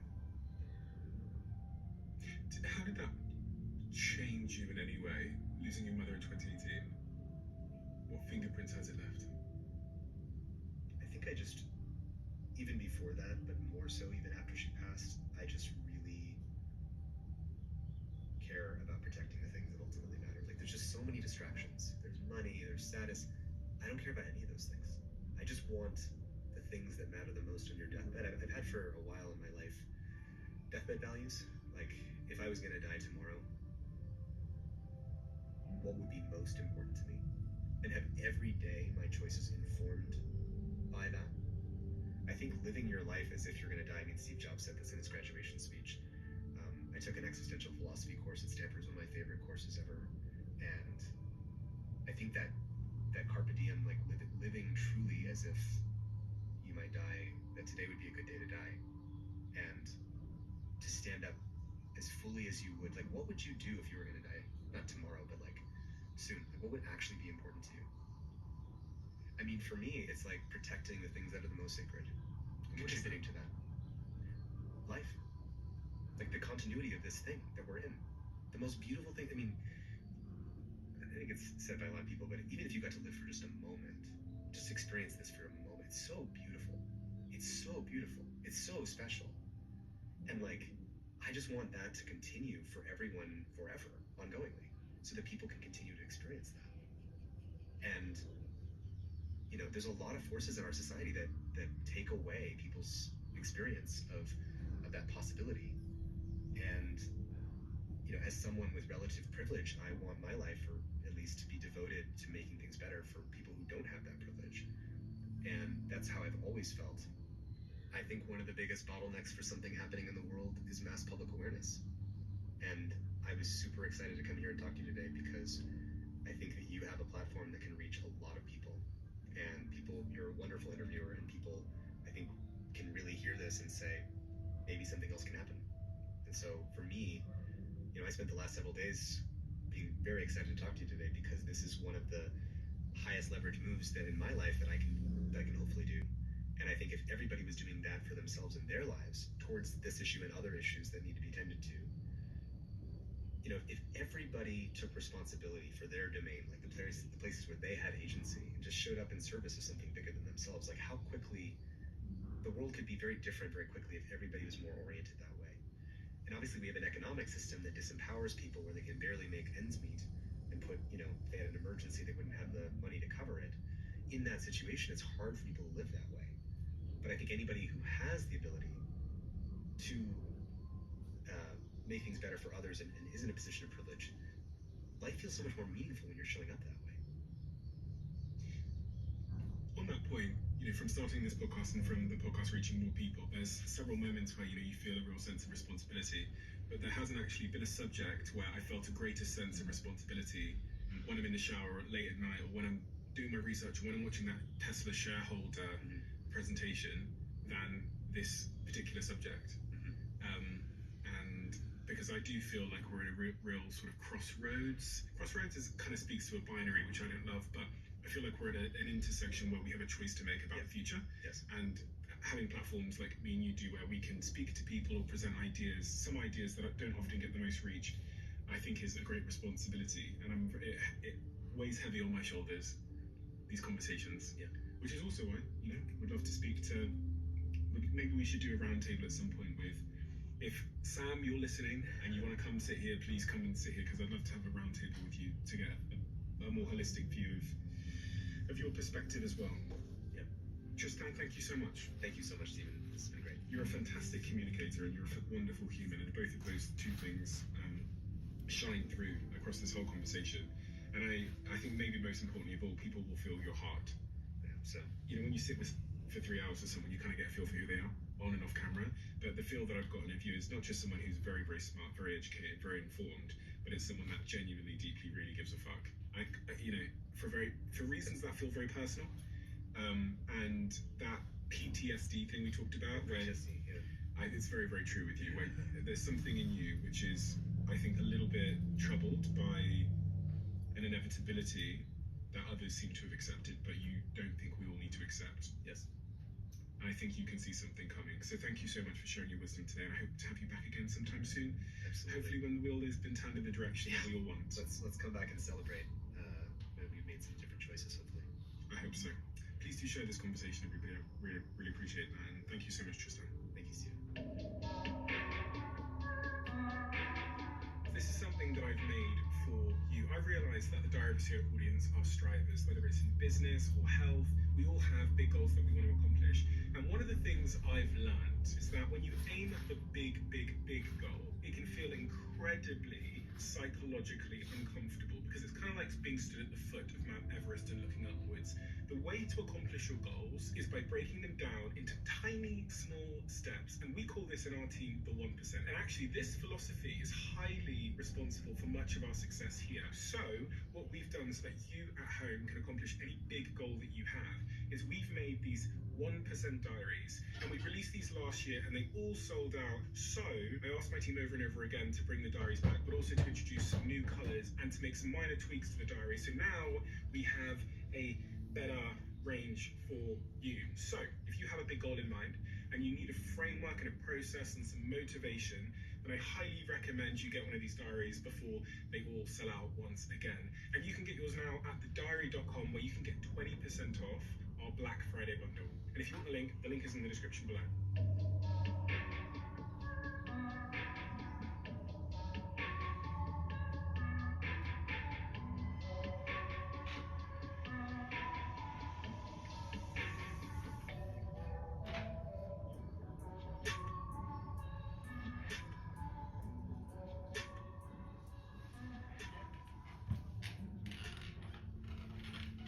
Our students, they are going out and changing the world.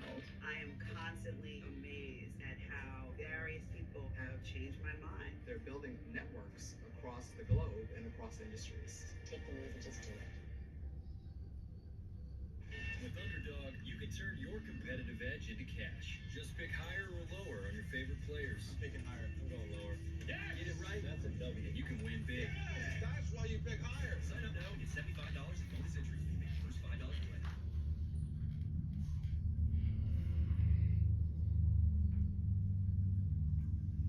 This Burmese python wants to know what is inside the diary of a sea.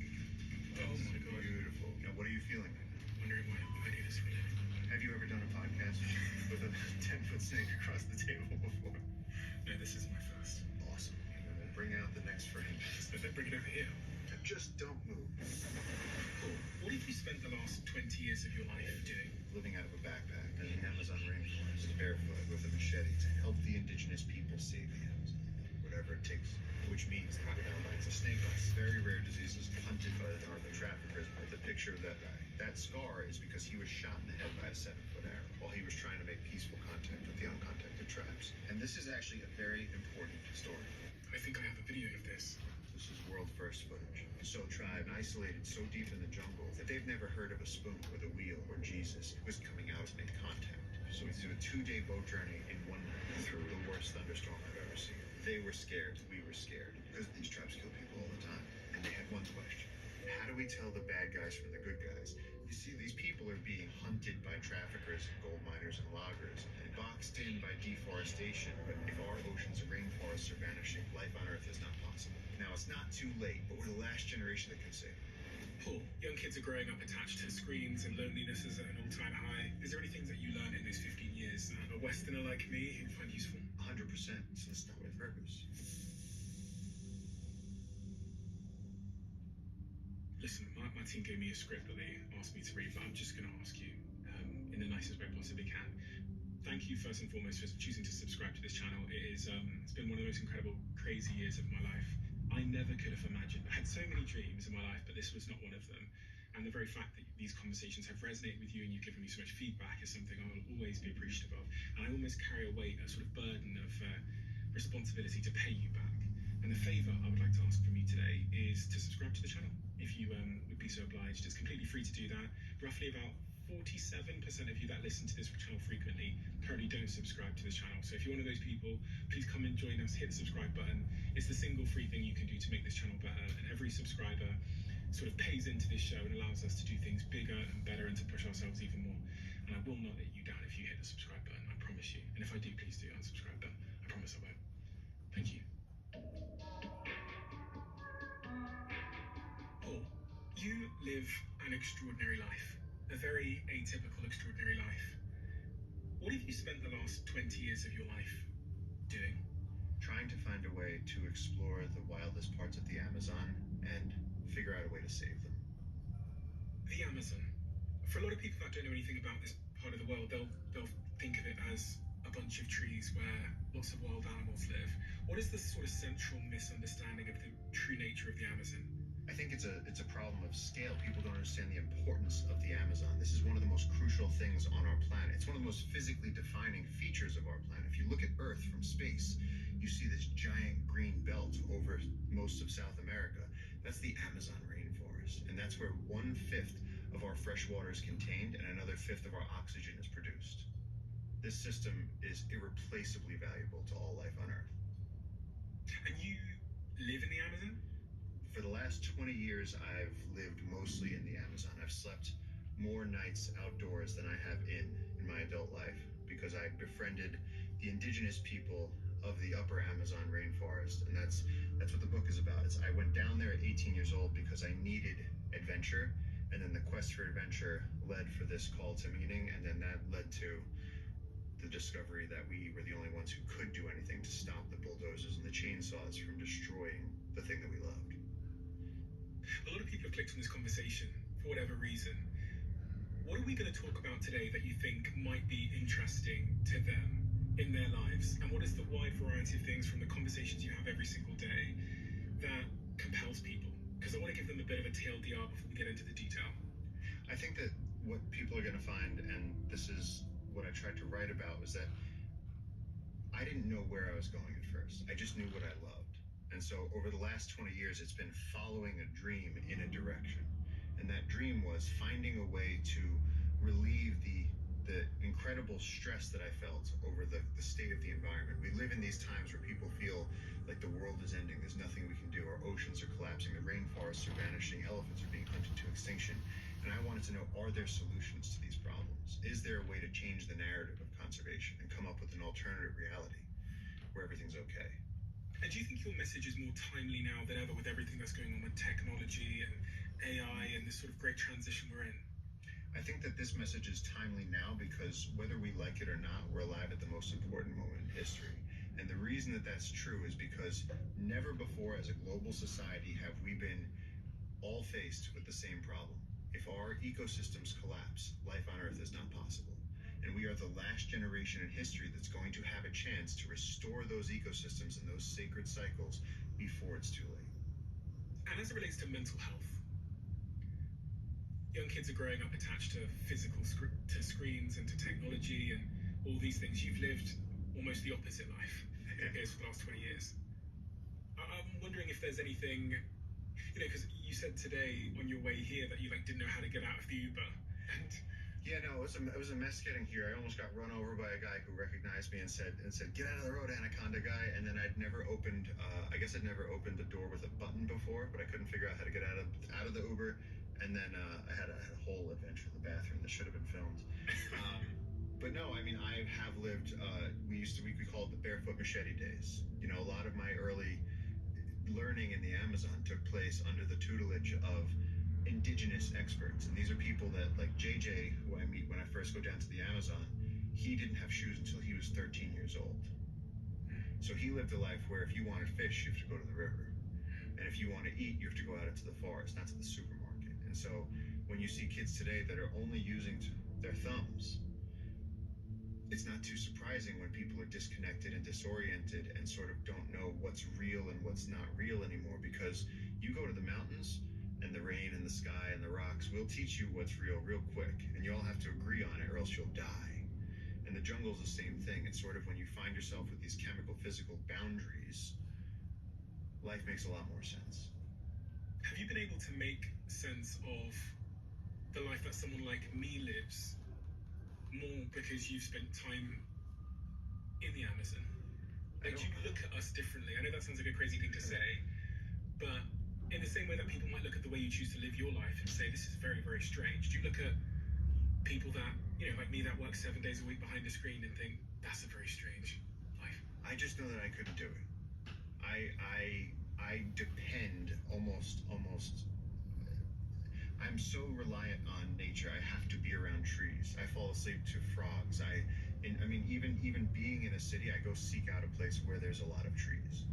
I am like a forest creature. If you take me out of my environment, I start to stress and die. And there's a part of me that, yes, that starts to die. If you keep me locked in concrete, or if you were to relegate me to I was just in a hotel last week on the book tour, and I realized nothing in the room with me was natural.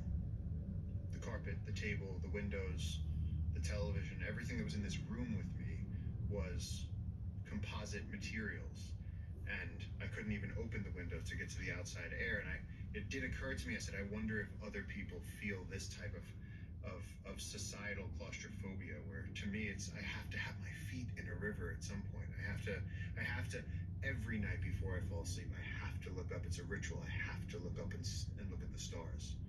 How else can you pray? And so for me, being in a city has become a very different reality to what I'm used to. I mean, just taking a shower. I mean, trust me, it's not as much fun standing in a cold tile box and spraying water on yourself as it is running through the jungle, diving into the river and swimming in the whole river rushing around you.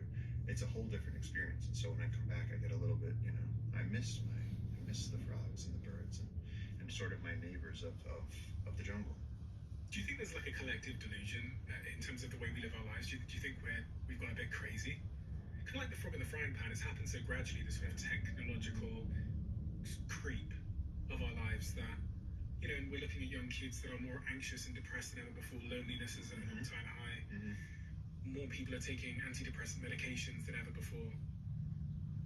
I think that yes is the simple answer to your question. That sort of, we're a species we're a fish perpetually out of water. That is humans, because we've taken ourselves away from forests and away from deserts and away from mountains and the ocean. I mean, we used to be fishermen and we used to be farmers, and now the life that we live is so incredibly different than that. If you ask kids, where does their meat come from? There are kids that will say the grocery store. You know, they don't know that chickens exist before it's in the package. And so, you know, for there was that generation, which I think that you and I are both a part of, where it was like, we were the bicycle generation. We might be the last one. Where it was like, you went out in the morning and you were on your bicycle, or you were running around with your friends, and you would come home for dinner. And I was incredibly lucky to have, you know, on the weekends, I would go to the woods. I would take a steak, and I would take one match, and I'd take my golden retriever, and we would go get lost up the side of a mountain, and we'd just go camping. My rule was no shelter, one match, one steak, dog. So you couldn't mess up the match. At what age? I would say 12 or 14 I was doing this. I had a little hunting knife on my side. Not typical for a 12-year-old. But I needed it. Why? I don't know. I needed adventure. I think because being stuck in a desk and being told you can't get up and you can't even go to the bathroom, and you look down, do what we say, just being controlled was so counterintuitive to my essence. And so I grew up with this need for adventure, and then somewhere along the way, the fact that I couldn't drink the streams that I was exploring, or the fact that even when I was deep in the forest, I knew that if I really hike for another 4 hours, I'll come out the other side. I wanted to experience wilderness. I wanted to experience wilderness where it never ended. I wanted to see the really wild places on the planet, and for some reason that was inside me since I was very young. So how did you go from there, from being that 13-year-old to setting off at 17 years old with your Amazon research in Peru? You did go to university. You were actually really, really smart, I hear. I was smart enough that they had me both suspended and in detention and in American Mensa. I was really all over the place. And the thing is, they make you feel stupid when you can't do the assignments. So I'd say, why are you failing math? And why can't you read this book? And you didn't do your homework. But I was like, I know I'm smart. And in the forest, I was good at tracking, and I could survive, and I could make it through a weekend, and I could build shelter. And so I always just gravitated towards that. And so I spoke to my parents. I dropped out of high school, You can take your GED and get out 2 years early with a one-day test.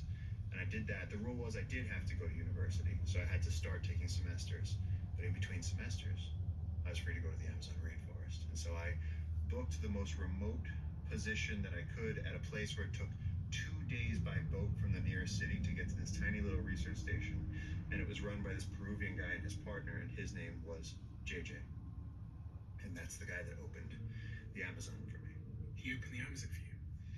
Well, JJ grew up in the Amazon as an indigenous person, so what he was learning, the first chapter in this book is called The Rarest of Species, because he's the only unicorn in the Amazon rainforest.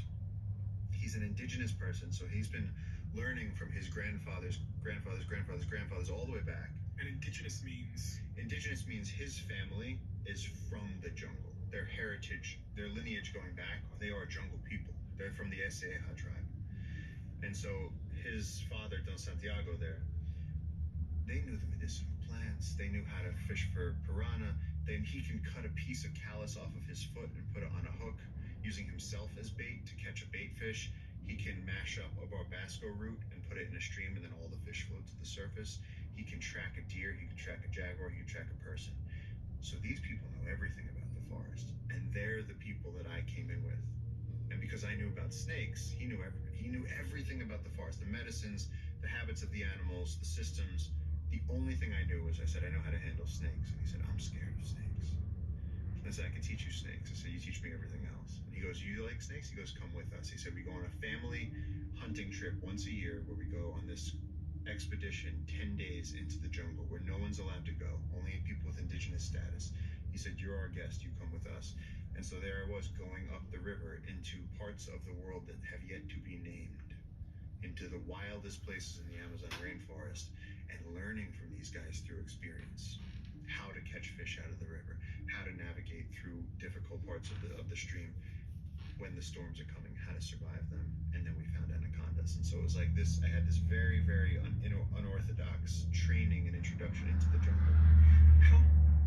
Grainger knows that if you're a maintenance supervisor at a manufacturing facility, then your machinery isn't working right. You need to understand what's wrong as soon as possible. So when a conveyor motor falters, Grainger offers diagnostic tools like calibration kits and multimeters to help you identify and fix the problem. With Grainger, you can be confident you have everything you need to keep your facility running smoothly. Call 1-800-GRAINGER, click Grainger.com, or just stop by. Grainger, for the ones who get it done. How big is the Amazon rainforest? I'm trying to get my head around the scale of it. I'm bad with numbers. What I do know is that it's larger than the lower 48 states. It's absolutely tremendous. It's the largest contiguous rainforest on Earth. And are there parts of it that people have never been to? 100%. There are still parts of the Amazon rainforest that are unexplored. There's parts of the Amazon rainforest that no one's ever been to. And if you really want to blow your own mind, the canopy of the Amazon rainforest is about 150, 160 feet up above our heads, which is far. And half of the life in a rainforest exists in the canopy. So you're talking about the most mega biodiverse biome that has ever existed. There's never been more terrestrial wildlife anywhere on Earth than in the Amazon rainforest, and right now. In the entire fossil record, we're at the apex, the climax community of the Amazon rainforest. It's that brilliant. Where the Andes rainforest, cloud forests meet the lowland tropical Amazon. There it is. That's the most life we know of in the entire universe. And in terms of human life, I hear there's lots of human life there that we've never contacted. There are various tribes living through the western Amazon. And you have the Eseja and the Machigenga, and you have the Yine, and then further out beyond all of these, there were always rumors that there were uncontacted tribes. And for the first many years that I was there, it was always someone's uncle, someone's brother, someone's cousin would come back with these crazy stories that someone had seen the tribes and that they were tall and naked and they still hunted with bows and arrows, and then every now and then somebody would come back with a 7-foot arrow, a spear tipped with bamboo, huge bamboo tip this big, razor sharp like a machete. And that was the only proof we had that they existed until the day we met them.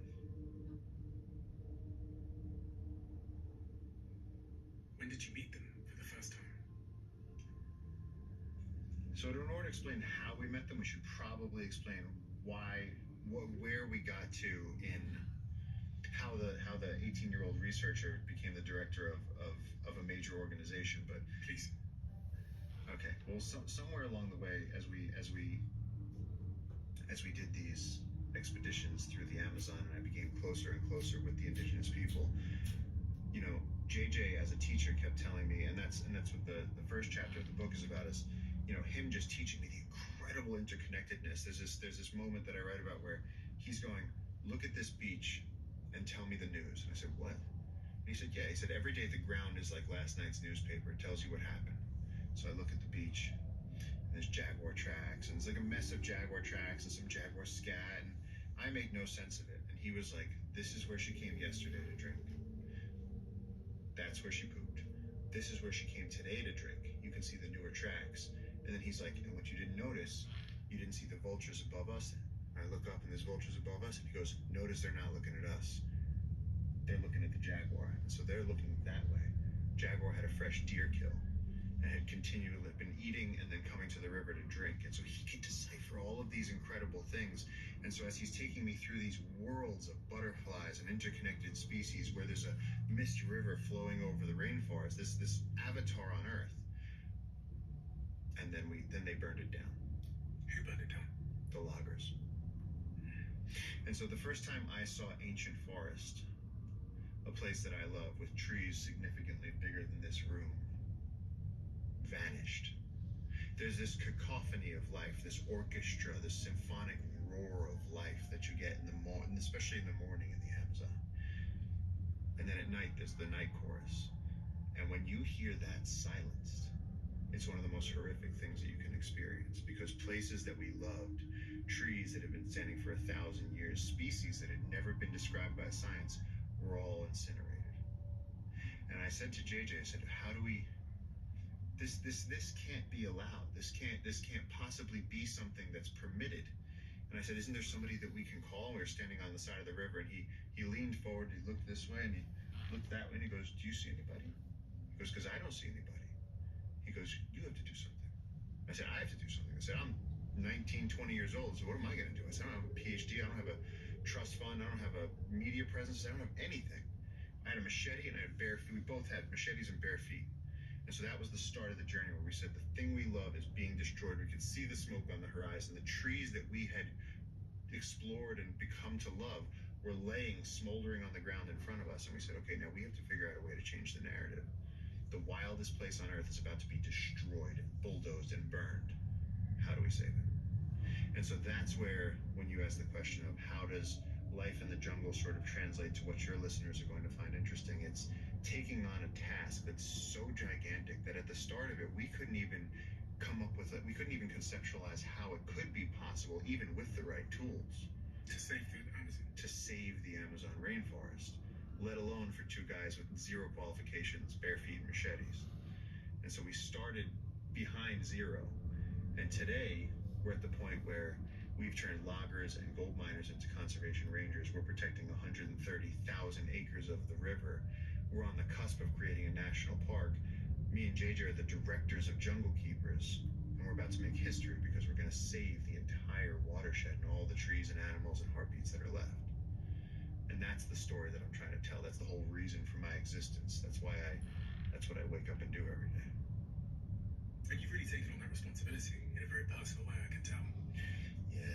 Yeah. There's a point where, you know, I remember, because you grow up.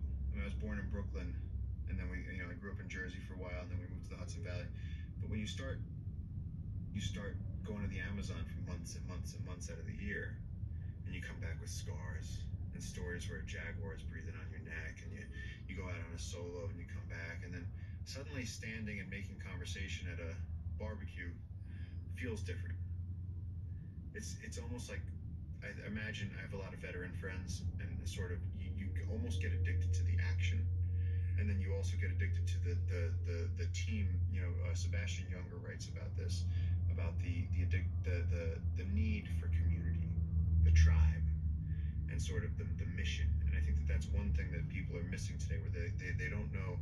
we've been disassociated from religion and community and immediate sort of connection with other humans. And so then what else is there? How do you where to what do you moor your existence? What's your purpose? What do you wake up and do every day? And so I think, in the old days it was like, we have to defend ourselves from the outside world, from warring communities, or even just providing for your family. We have to bring water every day. We have to chop wood every day. We have to figure out how to survive. And today, when I'm here, I wake up and I go, well, there's water in the fridge, so I don't have to do that. And I'm like, the air conditioner is on, and I'm like, I guess I'll check my phone, And so I think we have, like you said, somehow we've gotten really far away from what we are built for. And one of the beautiful things that happens when you go into the wild, and this can be any wild, is that it starts to change you. And so you go into the wild and you start picking up logs and throwing them. You start splitting firewood. The first day you're going to have calluses on your hands, but then after a few weeks you're going to have tough hands. You start walking barefoot, same thing. The sun starts to make your skin thicker and tanner and more resilient. And then the rain will hammer that home, and your eyes start to get sharper, and you start to pay more attention to what you're hearing. And so you start going through this whole transformation. You start to almost become a different animal. You become the jungle version of yourself. You become the mountain version of yourself. Your legs start to get strong again. And so the wild puts you through this gauntlet of transformation, and you become connected to your environment. And then that feeling of disassociation tends to alleviate a little bit. I heard about this particular part of the brain that changes as well. You talked about transformation. Yeah. They discovered something not so many years ago called the anterior midcingulate cortex. Mm-hmm. Andrew Huberman, I heard him say that he Yes. thinks it was one of the most important discoveries in neuroscience of the last century. The anterior midcingulate cortex is a part of the brain sitting between your emotional brain and your executive control center that essentially grows when you do hard things. Not when you do things that, specifically when you do things that you don't want to do, but you do them anyway. So not running a marathon because you enjoy it, things you don't want to do and you do it anyway. And it went through, some of the studies I saw said that younger people that have been born into this sort of doom scrolling generation have smaller ones. If you are obese, it's smaller.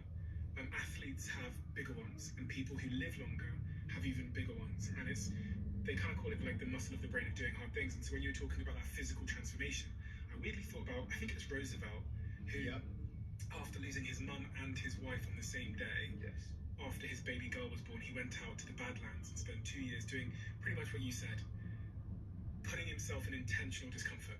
Yeah. And he came back and all of his friends described him as being transformed. Yeah. He went on to become the youngest president in American history. He got shot and carried on doing the speech. He led the charge, I think it was the Spanish Crusades or something, like the Spanish War. And the Rough Riders. Yeah, the Rough Riders. And they all pointed at the moment when he went out to the Badlands. Mm-hmm. They said it shaped him into becoming a completely different man. That discomfort. Yeah, 100%. And that's why Native American cultures, for the initiation of their young men, would have vision quests, or they'd send them out into the wilderness. And there's all different types. Aboriginal cultures have similar things, and I wanted to put myself through that. And so I went out on. That's what I described in my first book, is going out on. That's where JJ taught me enough to survive in the jungle, and then I started going out on 10-day solos into places. I'd have people bring me to the last place that had a name. Like, I'm talking about poachers. And then I would start hiking. And I would go so deep in the Amazon rainforest that I was just off the map.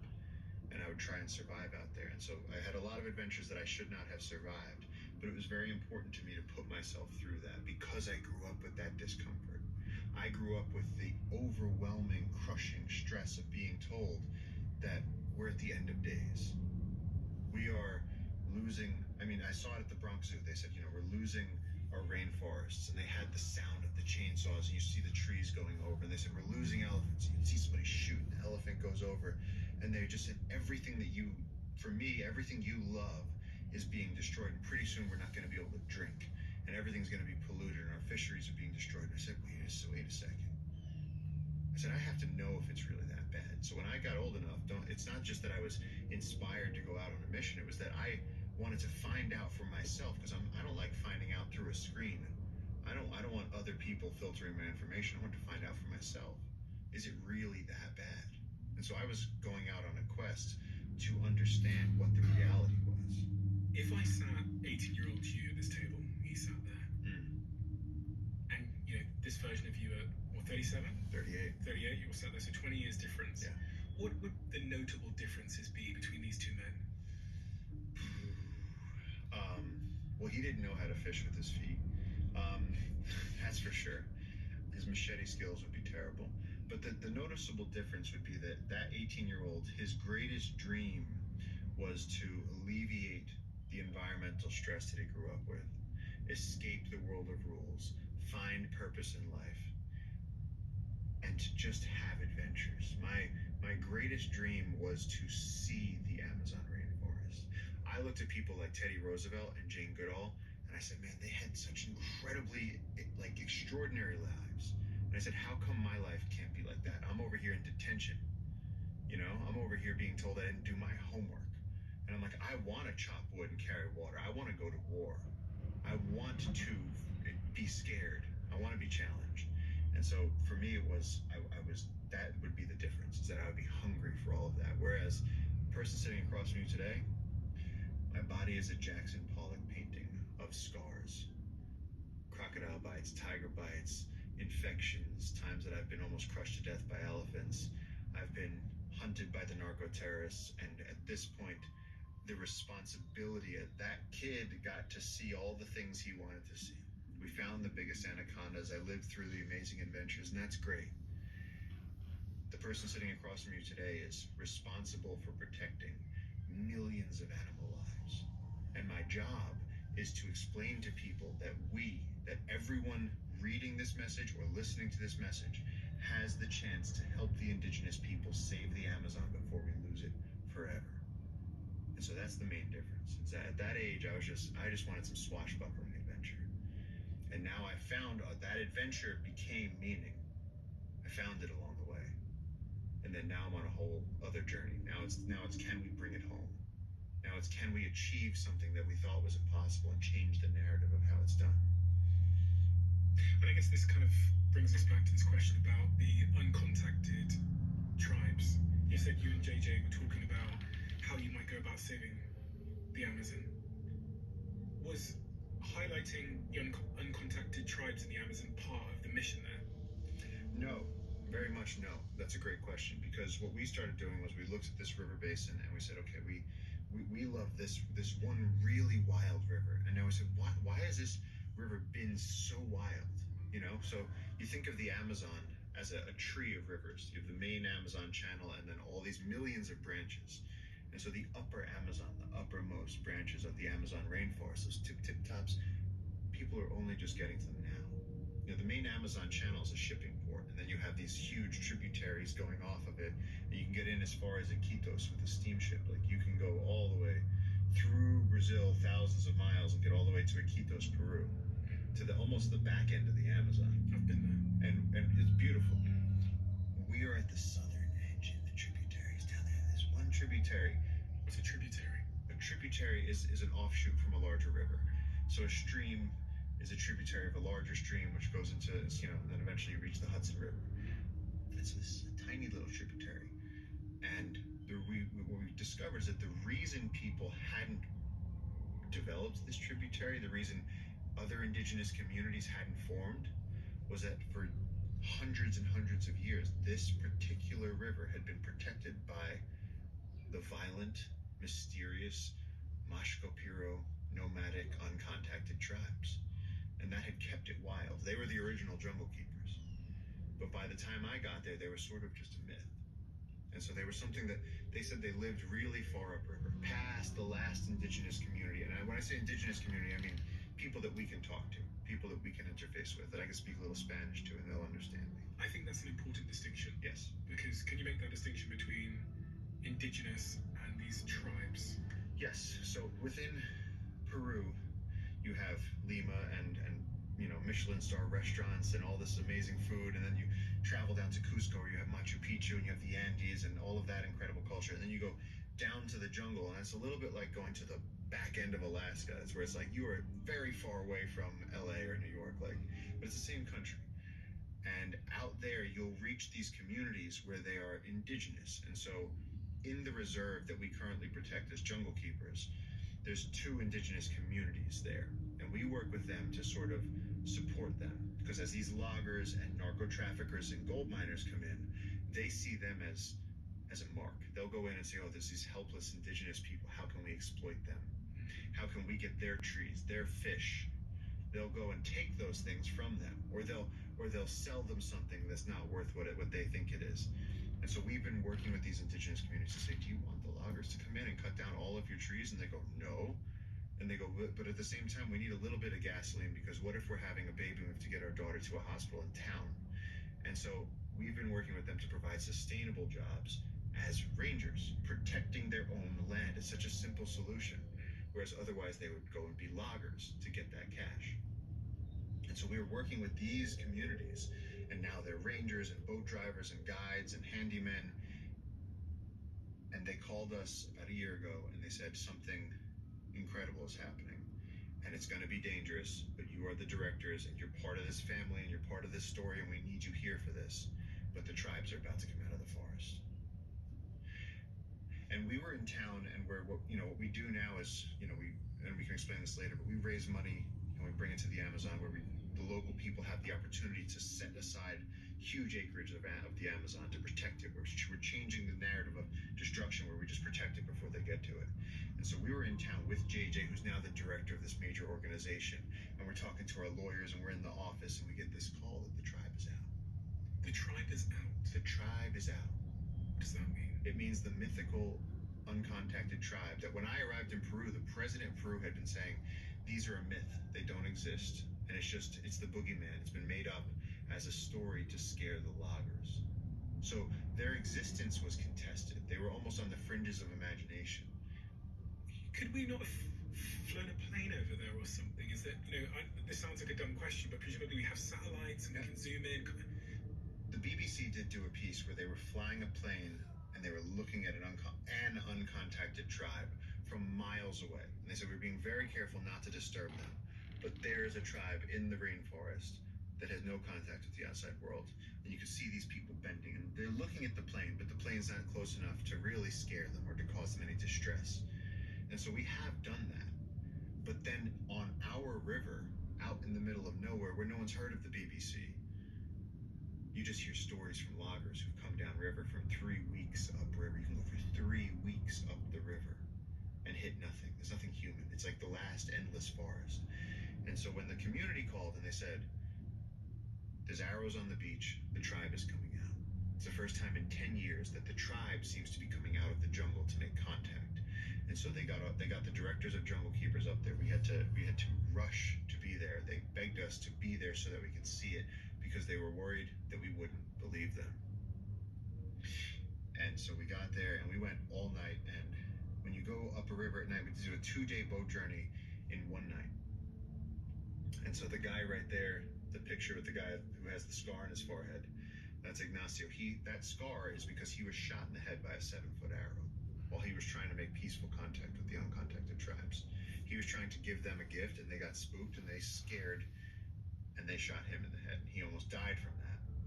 When we heard that this was happening, and he's now one of our best Jungle Keepers rangers, we said, can you do a 2-day boat journey in 1 night? And he went, yes, sir. And he put on a headlamp, and he got in the back of the boat, and we took an open-top canoe, and we drove from 6 p.m. until 9 a.m. the next day through the worst thunderstorm I've ever seen.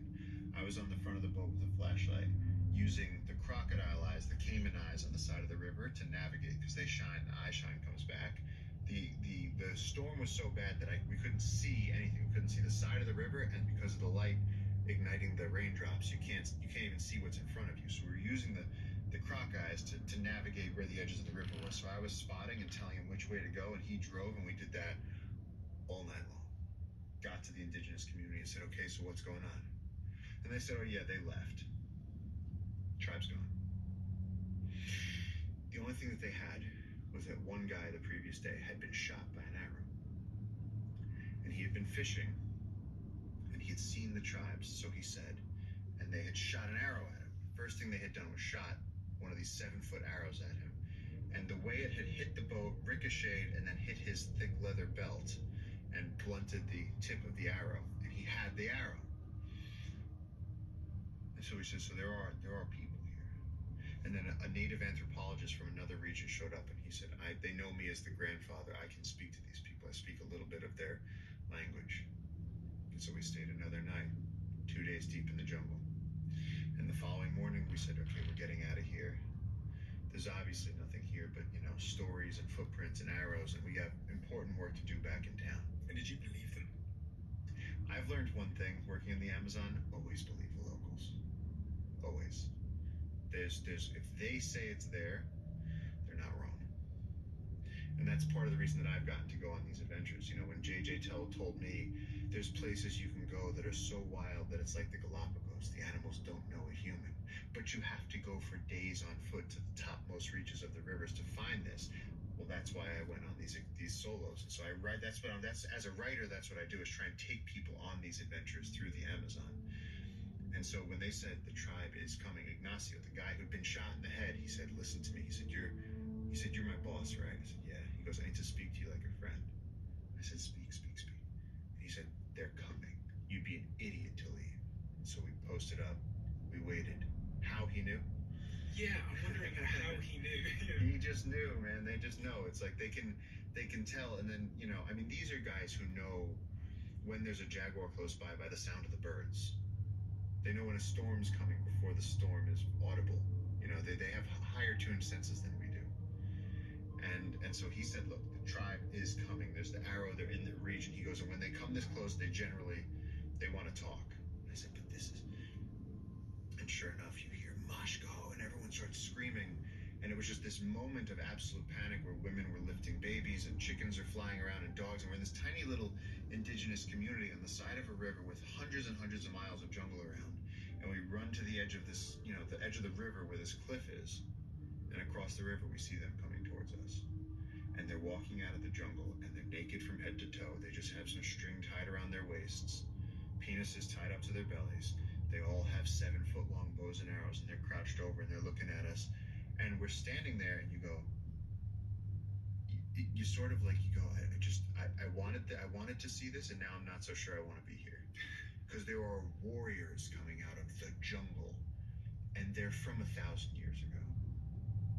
So I asked the anthropologist, I said, they're like Stone Age people. And he goes, they don't have stones. He said, they're still in the bamboo age. He said, these people are living such a primitive lifestyle. They're hunter-gatherers. And they've been isolated so deep in the jungle for so many centuries that it's like a time capsule.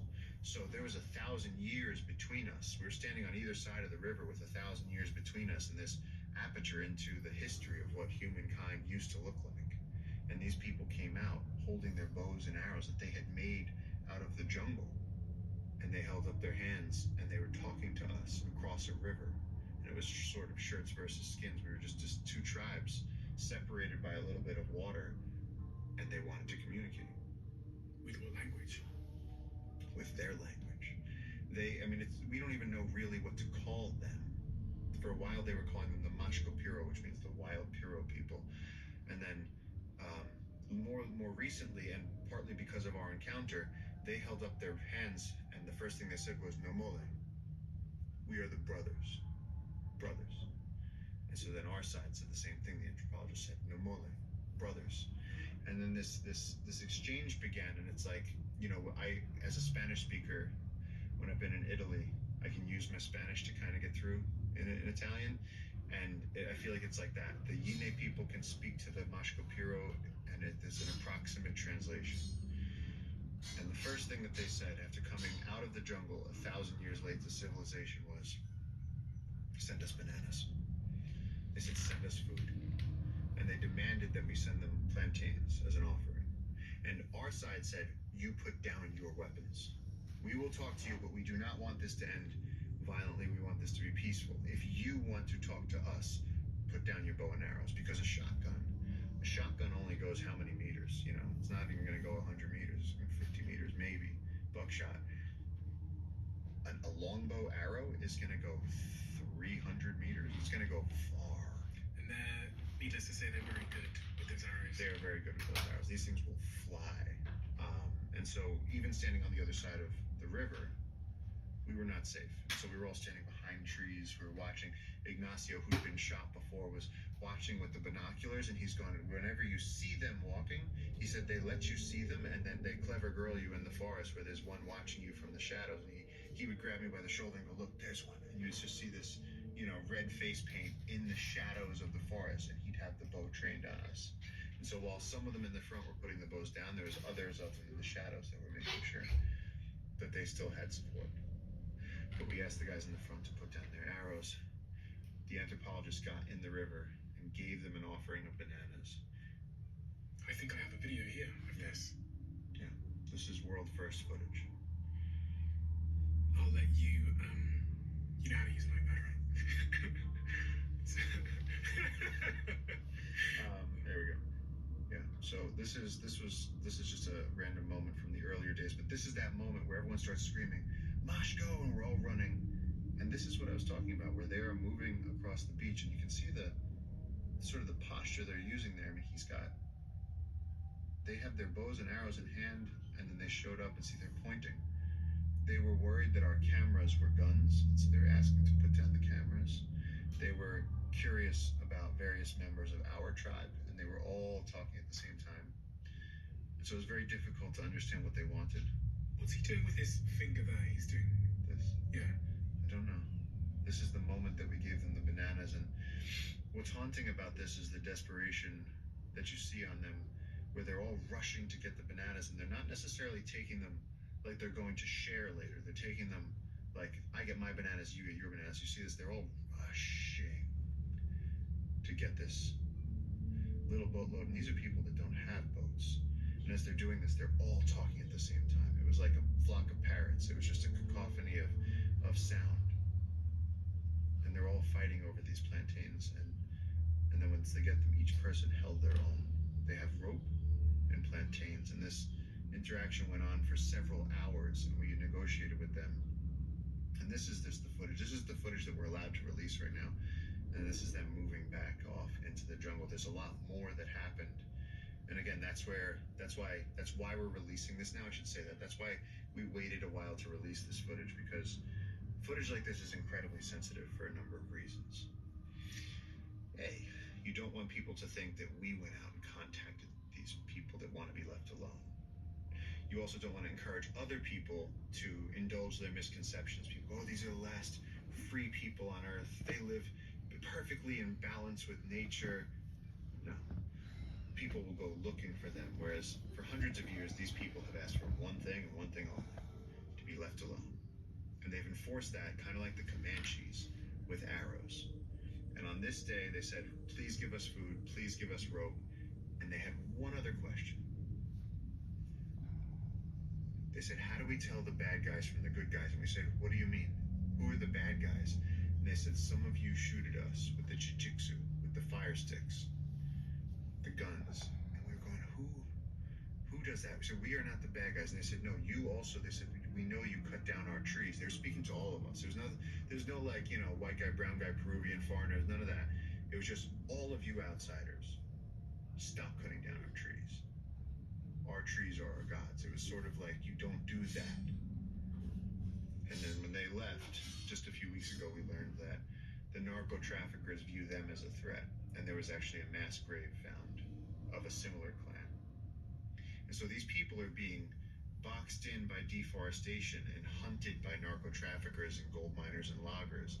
And so I think that them coming out of the forest was their way of saying, hey, we're trying to get a read on what's going on in the outside world. Who is it? Who are the good guys? Who are the bad guys? They don't know that Jungle Keepers is protecting the land that they live on. They've never heard of a spoon, or the wheel, or Jesus, or World War II, or the country of Peru. And so they're coming out with so many questions, and the only way to care for these people and to give them the rights that they deserve is to protect the forest they live in. Do you know why some of them seem to be touching their nose?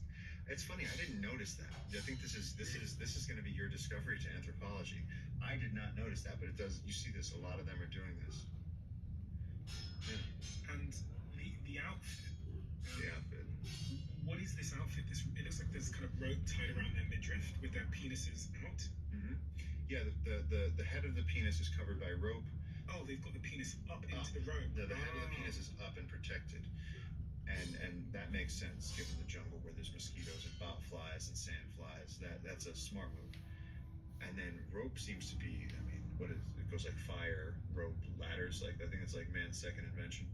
They are obsessed with rope. That's how they make their bowstrings, that's how they make their arrows, that's how they lash things together to make the limited structures that they make. And some of what we know about them is, you know, we find their camps after they leave, so we know what they eat.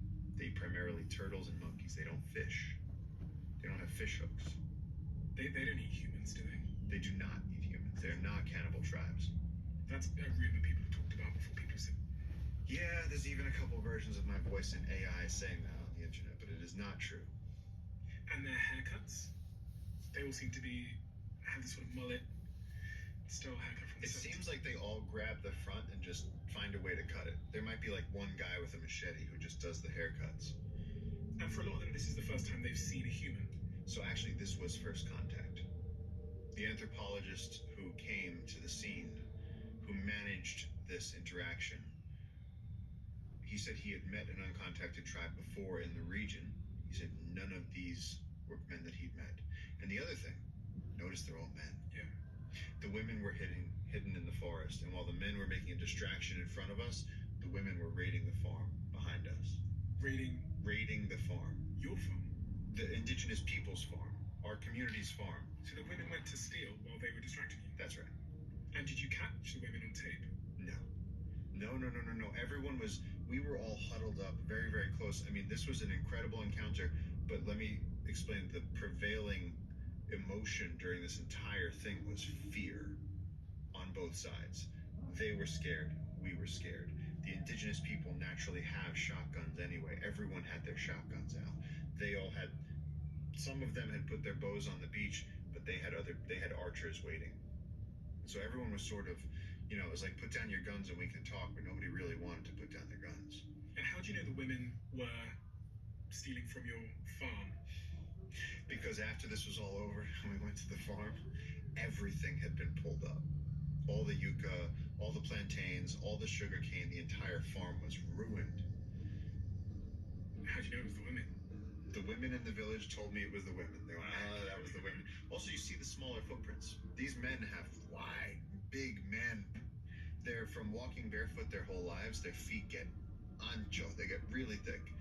And I have jungle feet like that now, but these guys have almost duck feet at this point. Like big, fat, calloused feet that get wider. You ever see a farmer's hands? Yeah. Where they just grow. Yeah. Like that. They're all young as well. Mm-hmm. Where are the older people? We'd love to know. I don't know. There's some tribes in the Amazon where the elderly people have more permanent settlements. There's been rumors of some extreme tribes where the elderly people, if they can't keep up, are just left to perish. But we saw people between the ages of probably 12 and 45. I don't think anybody looks like they're in their 50s. So we left with more questions than answers. On that day, they did get a pot that they stole from you know, the community. You know, they have their farm, and so there was also a machete at the farm. Somebody just whacked it into a log, and so as they were leaving, one of the best things that we caught on video that we're not able to share yet is that one of these guys, and this was at the end, while everybody was going home, the anthropologist held up his hands and he said, you know, no mole, brothers, go in peace. And these guys actually asked about me. I was the only person there with a big beard. They said, that one. They said, show us that one. And so I came forward and stood at the edge of the river, which my heart was pounding. And the anthropologist said, hold up your hands, show them that you don't mean any harm. I held up my hands like this, and they held up their hands. And they sang. They said, no mole. They knew that I wasn't from the indigenous community. And that was an incredible moment of, we couldn't communicate, but it was just sort of that basic, I acknowledge you. And I said, I acknowledge you. And we just had this thing across the river in about 1,000 years, and then that was it. And as they left, you know, one of the guys had a machete, and he showed it to us over his shoulder like this, and one of my friends was going, oi, you know, in the local language, he was saying, put down the machete, leave the machete, and the guy just smiled and looked at us like, hey, come and get it.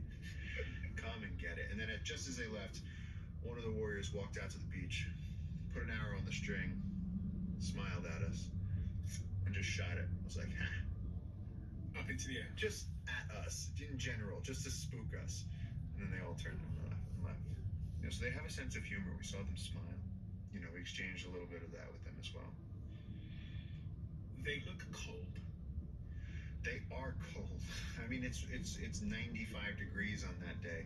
The other thing is, it was cool as they're coming. If you go to the part where they're coming across the beach, there was millions of butterflies. That beach was covered in just millions of butterflies. And so as these people are walking out, the butterflies are just swarming around them. Go back to the beginning. That right there. If you just notice, you don't notice it at first, but as they're moving, look at that. The world is swirling with lepidopteran colors. Just absolute insanity.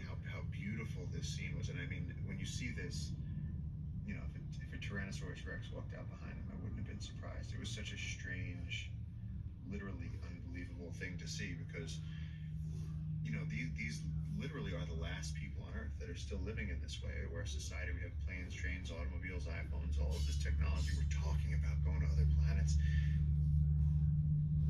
They don't have metal. Even a knife, unless they get it from someone else. And so it's just an incredible, you know, the other thing is they do have medicinal technologies. They're able to stay infection-free living in the tropical, wet jungle. That's pretty incredible. Because they're virtually naked. I mean, essentially naked. I think that's how they carry their rope. I don't think that's so much of clothing as we need rope, and that's how we carry it.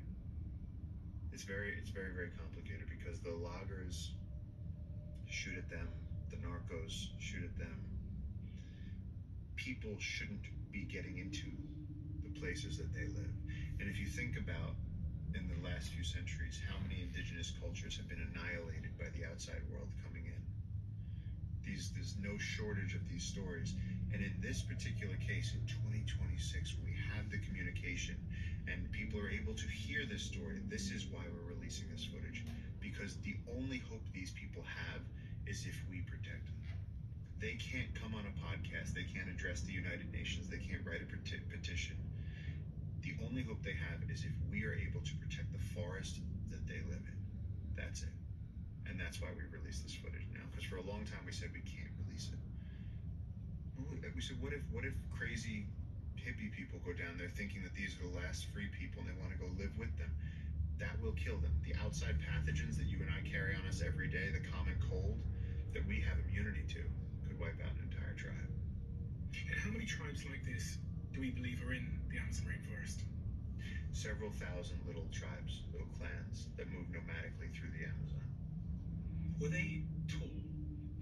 They looked like they were at least, 5'9", 5'10". They were pretty tall, especially because the Peruvians and the indigenous communities that we work with tend to be on the smaller side. They are taller than the average, some of the other tribes. There's another tribe that we ran into down there called the Nawa, and those people were absolutely tiny. They were like below 5 feet, all of them. These guys are tall. Yeah.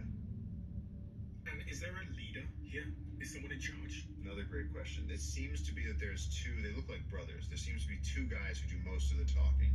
One in particular who seems to be doing the most gesticulating, and he was communicating more forcefully. He had a smile, that guy, he had a smile on his face at certain times. This one? Yeah, I think so. And he was the one that would walk the furthest out into the river. Yeah. And he seems well-muscled, healthy. He's the biggest as well, Yeah. size by the looks of it. Yeah.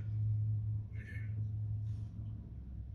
These tribes have been known to kill people. These tribes kill people all the time. The day after this happened, we went downriver, and one of the people who had been maintaining the peace during this negotiation across the river was my friend George. And George kept saying, "Don't worry, it's gonna be okay. Don't worry, no mole." And he'd say, "Let's get them more bananas." And he said, "You stay behind the tree." Say, "Hey, please put down your camera. They don't understand that it's not a gun." He was making sure that everyone was calm. Well, George was driving the day after this in the river, as he does every day, and he rounded one river bend, and the tribe was out again.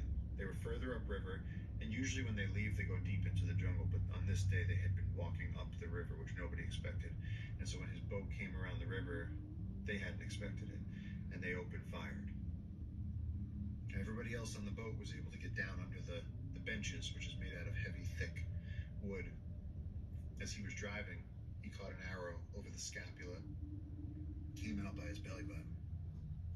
So it collapsed his right lung and cut through his whole body. And he had to be helicopter evacuated out of the indigenous community, and somehow he lived. But he's never going to be the same. And there's 100 stories I could tell you of people that have been killed by them. But now and more there's stories of that they are also being exterminated. So their violence is in response to the fact that the outside world has been cruel to them. And the only way that they can ensure that they survive is by keeping the outside world out. This is might be a bit of a dumb question, but there's no consequence to that, is there, from the Peruvian government or anything? The Peruvian government aren't trying to, if this uncontacted tribe kills somebody, they're not necessarily going to go there and try and enforce any kind of law. That's actually a great question, because it illustrates something that I think a lot of people fundamentally don't understand about this, is that, if this banana is the last town, and then you imagine just our river is the size of a football field, right?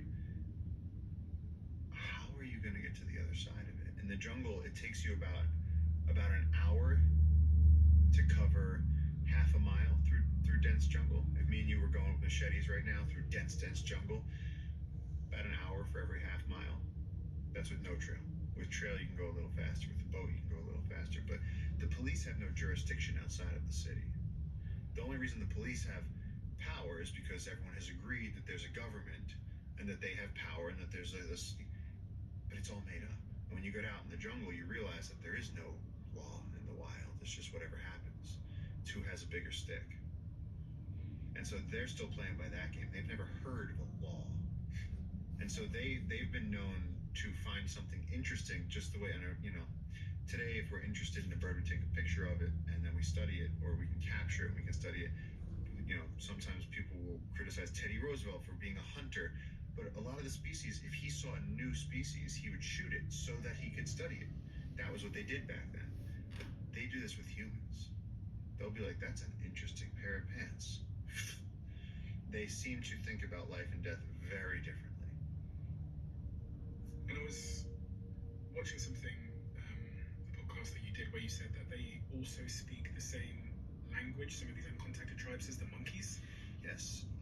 So what they do is they will emulate capuchin calls, bird calls, the undulated tinamou goes. The capuchins, I can't do their call, but these guys have it down perfectly. Capuchins being? Capuchin monkeys. And they'll use those sounds. And JJ's father, Don Santiago, had told us years and years, we thought he was just trying to scare us. He said, if you're ever in the forest and you hear the animals sound a little off, if you ever just feel like something's not right about the way he said they've surrounded you and they're all watching with their bows and arrows. The tribes have? Yeah, and so they'll go, and you'll go, and he'll go, and you go, wait a sec, you don't hear 3 tinamous in a row. That's not how it works. The one tinamou talks to the other tinamou, and all of a sudden I got 5 tinamous around me. And then you know that you got the tribe around you. And so this is where the local people know how this stuff works. And to anyone from the outside, they go, there's no such thing as uncontacted tribes, and they don't communicate. Yeah, they do. And one of my friends was in that exact situation where they were communicating with animal calls in a circle while he was in a stream with his father. And unfortunately, they shot his father in the stomach, and his father died. And he ran for it, and he lived to tell the tale. And the next day, his community, our friends, came back, and they found this guy who had just bled out through his stomach. And why they killed him, we do not know. So they pretend they're animals. They use animal sounds to communicate with each other. Yes. Because then the prey, which in this case might be a human, won't know that it's... Exactly. Okay. So if we go, okay, let's split up and surround. We're uncontacted tribes now. and we go, okay, there's loggers over there. Let's split up, surround them. We'll see how many of them there are. And use the monkey's language. So They'll use the monkey language. So they don't think anything of it. They'll just keep doing what they're doing. And then when we give the go-ahead, everybody, we just slice them with 7-foot arrows. And they're all going down. I was going to ask about happiness, but I don't even know the context in which to ask the question about their happiness. No, I think that there's some Cormac McCarthy quotes that would probably do better justice to their reality than the idea of happiness. I think that they are living in a world where they're more concerned with calories. They're more concerned with how much blood does it cost to walk a mile. They're more concerned with stealing the women from other tribes. They're not concerned with happiness. It's more apocalypto than Downton Abbey. You know, it's they were in a state of desperation. You could see it in their face. And that's where there's a further anthropological question of what happens in the future for these people. But one thing that we know for certain is that rapid contact destroys them. It's happened before. All of this has happened before. You know, when the outside world reaches an uncontacted tribe, the pathogens kill them. When the outside world reaches even an indigenous community, alcohol, outside pathogens, money can destroy an indigenous culture and take away their language in a single generation. So these types of severely isolated cultures, if they want to come out and make contact with the indigenous communities that are their neighbors, that has to happen over time, and they have to have the agency to do it, which means their forest needs to be protected. And so that's all we know. You know, we don't know what their birth rates are, what their infant mortality rates are, where their old people are, what are their creation myths, what are their beliefs. We have no idea. Do we even know where they live? In terms of, do they live in huts, houses? Do we know that? No, they don't. In fact, at this very moment right now, I would imagine that there's several of them hunched around a campfire in the darkness beneath 160 feet of canopy. You know, because when you're in the jungle, there's these pillars going up, but then it's a 4D environment because it's just you're walking. It's like you're walking along the bottom of the ocean. You're this tiny thing, and above you is all of this slithering life and frogs and things moving through the branches. And so they're huddled down there below the Amazon rainforest, and somehow they figured out how to make fire.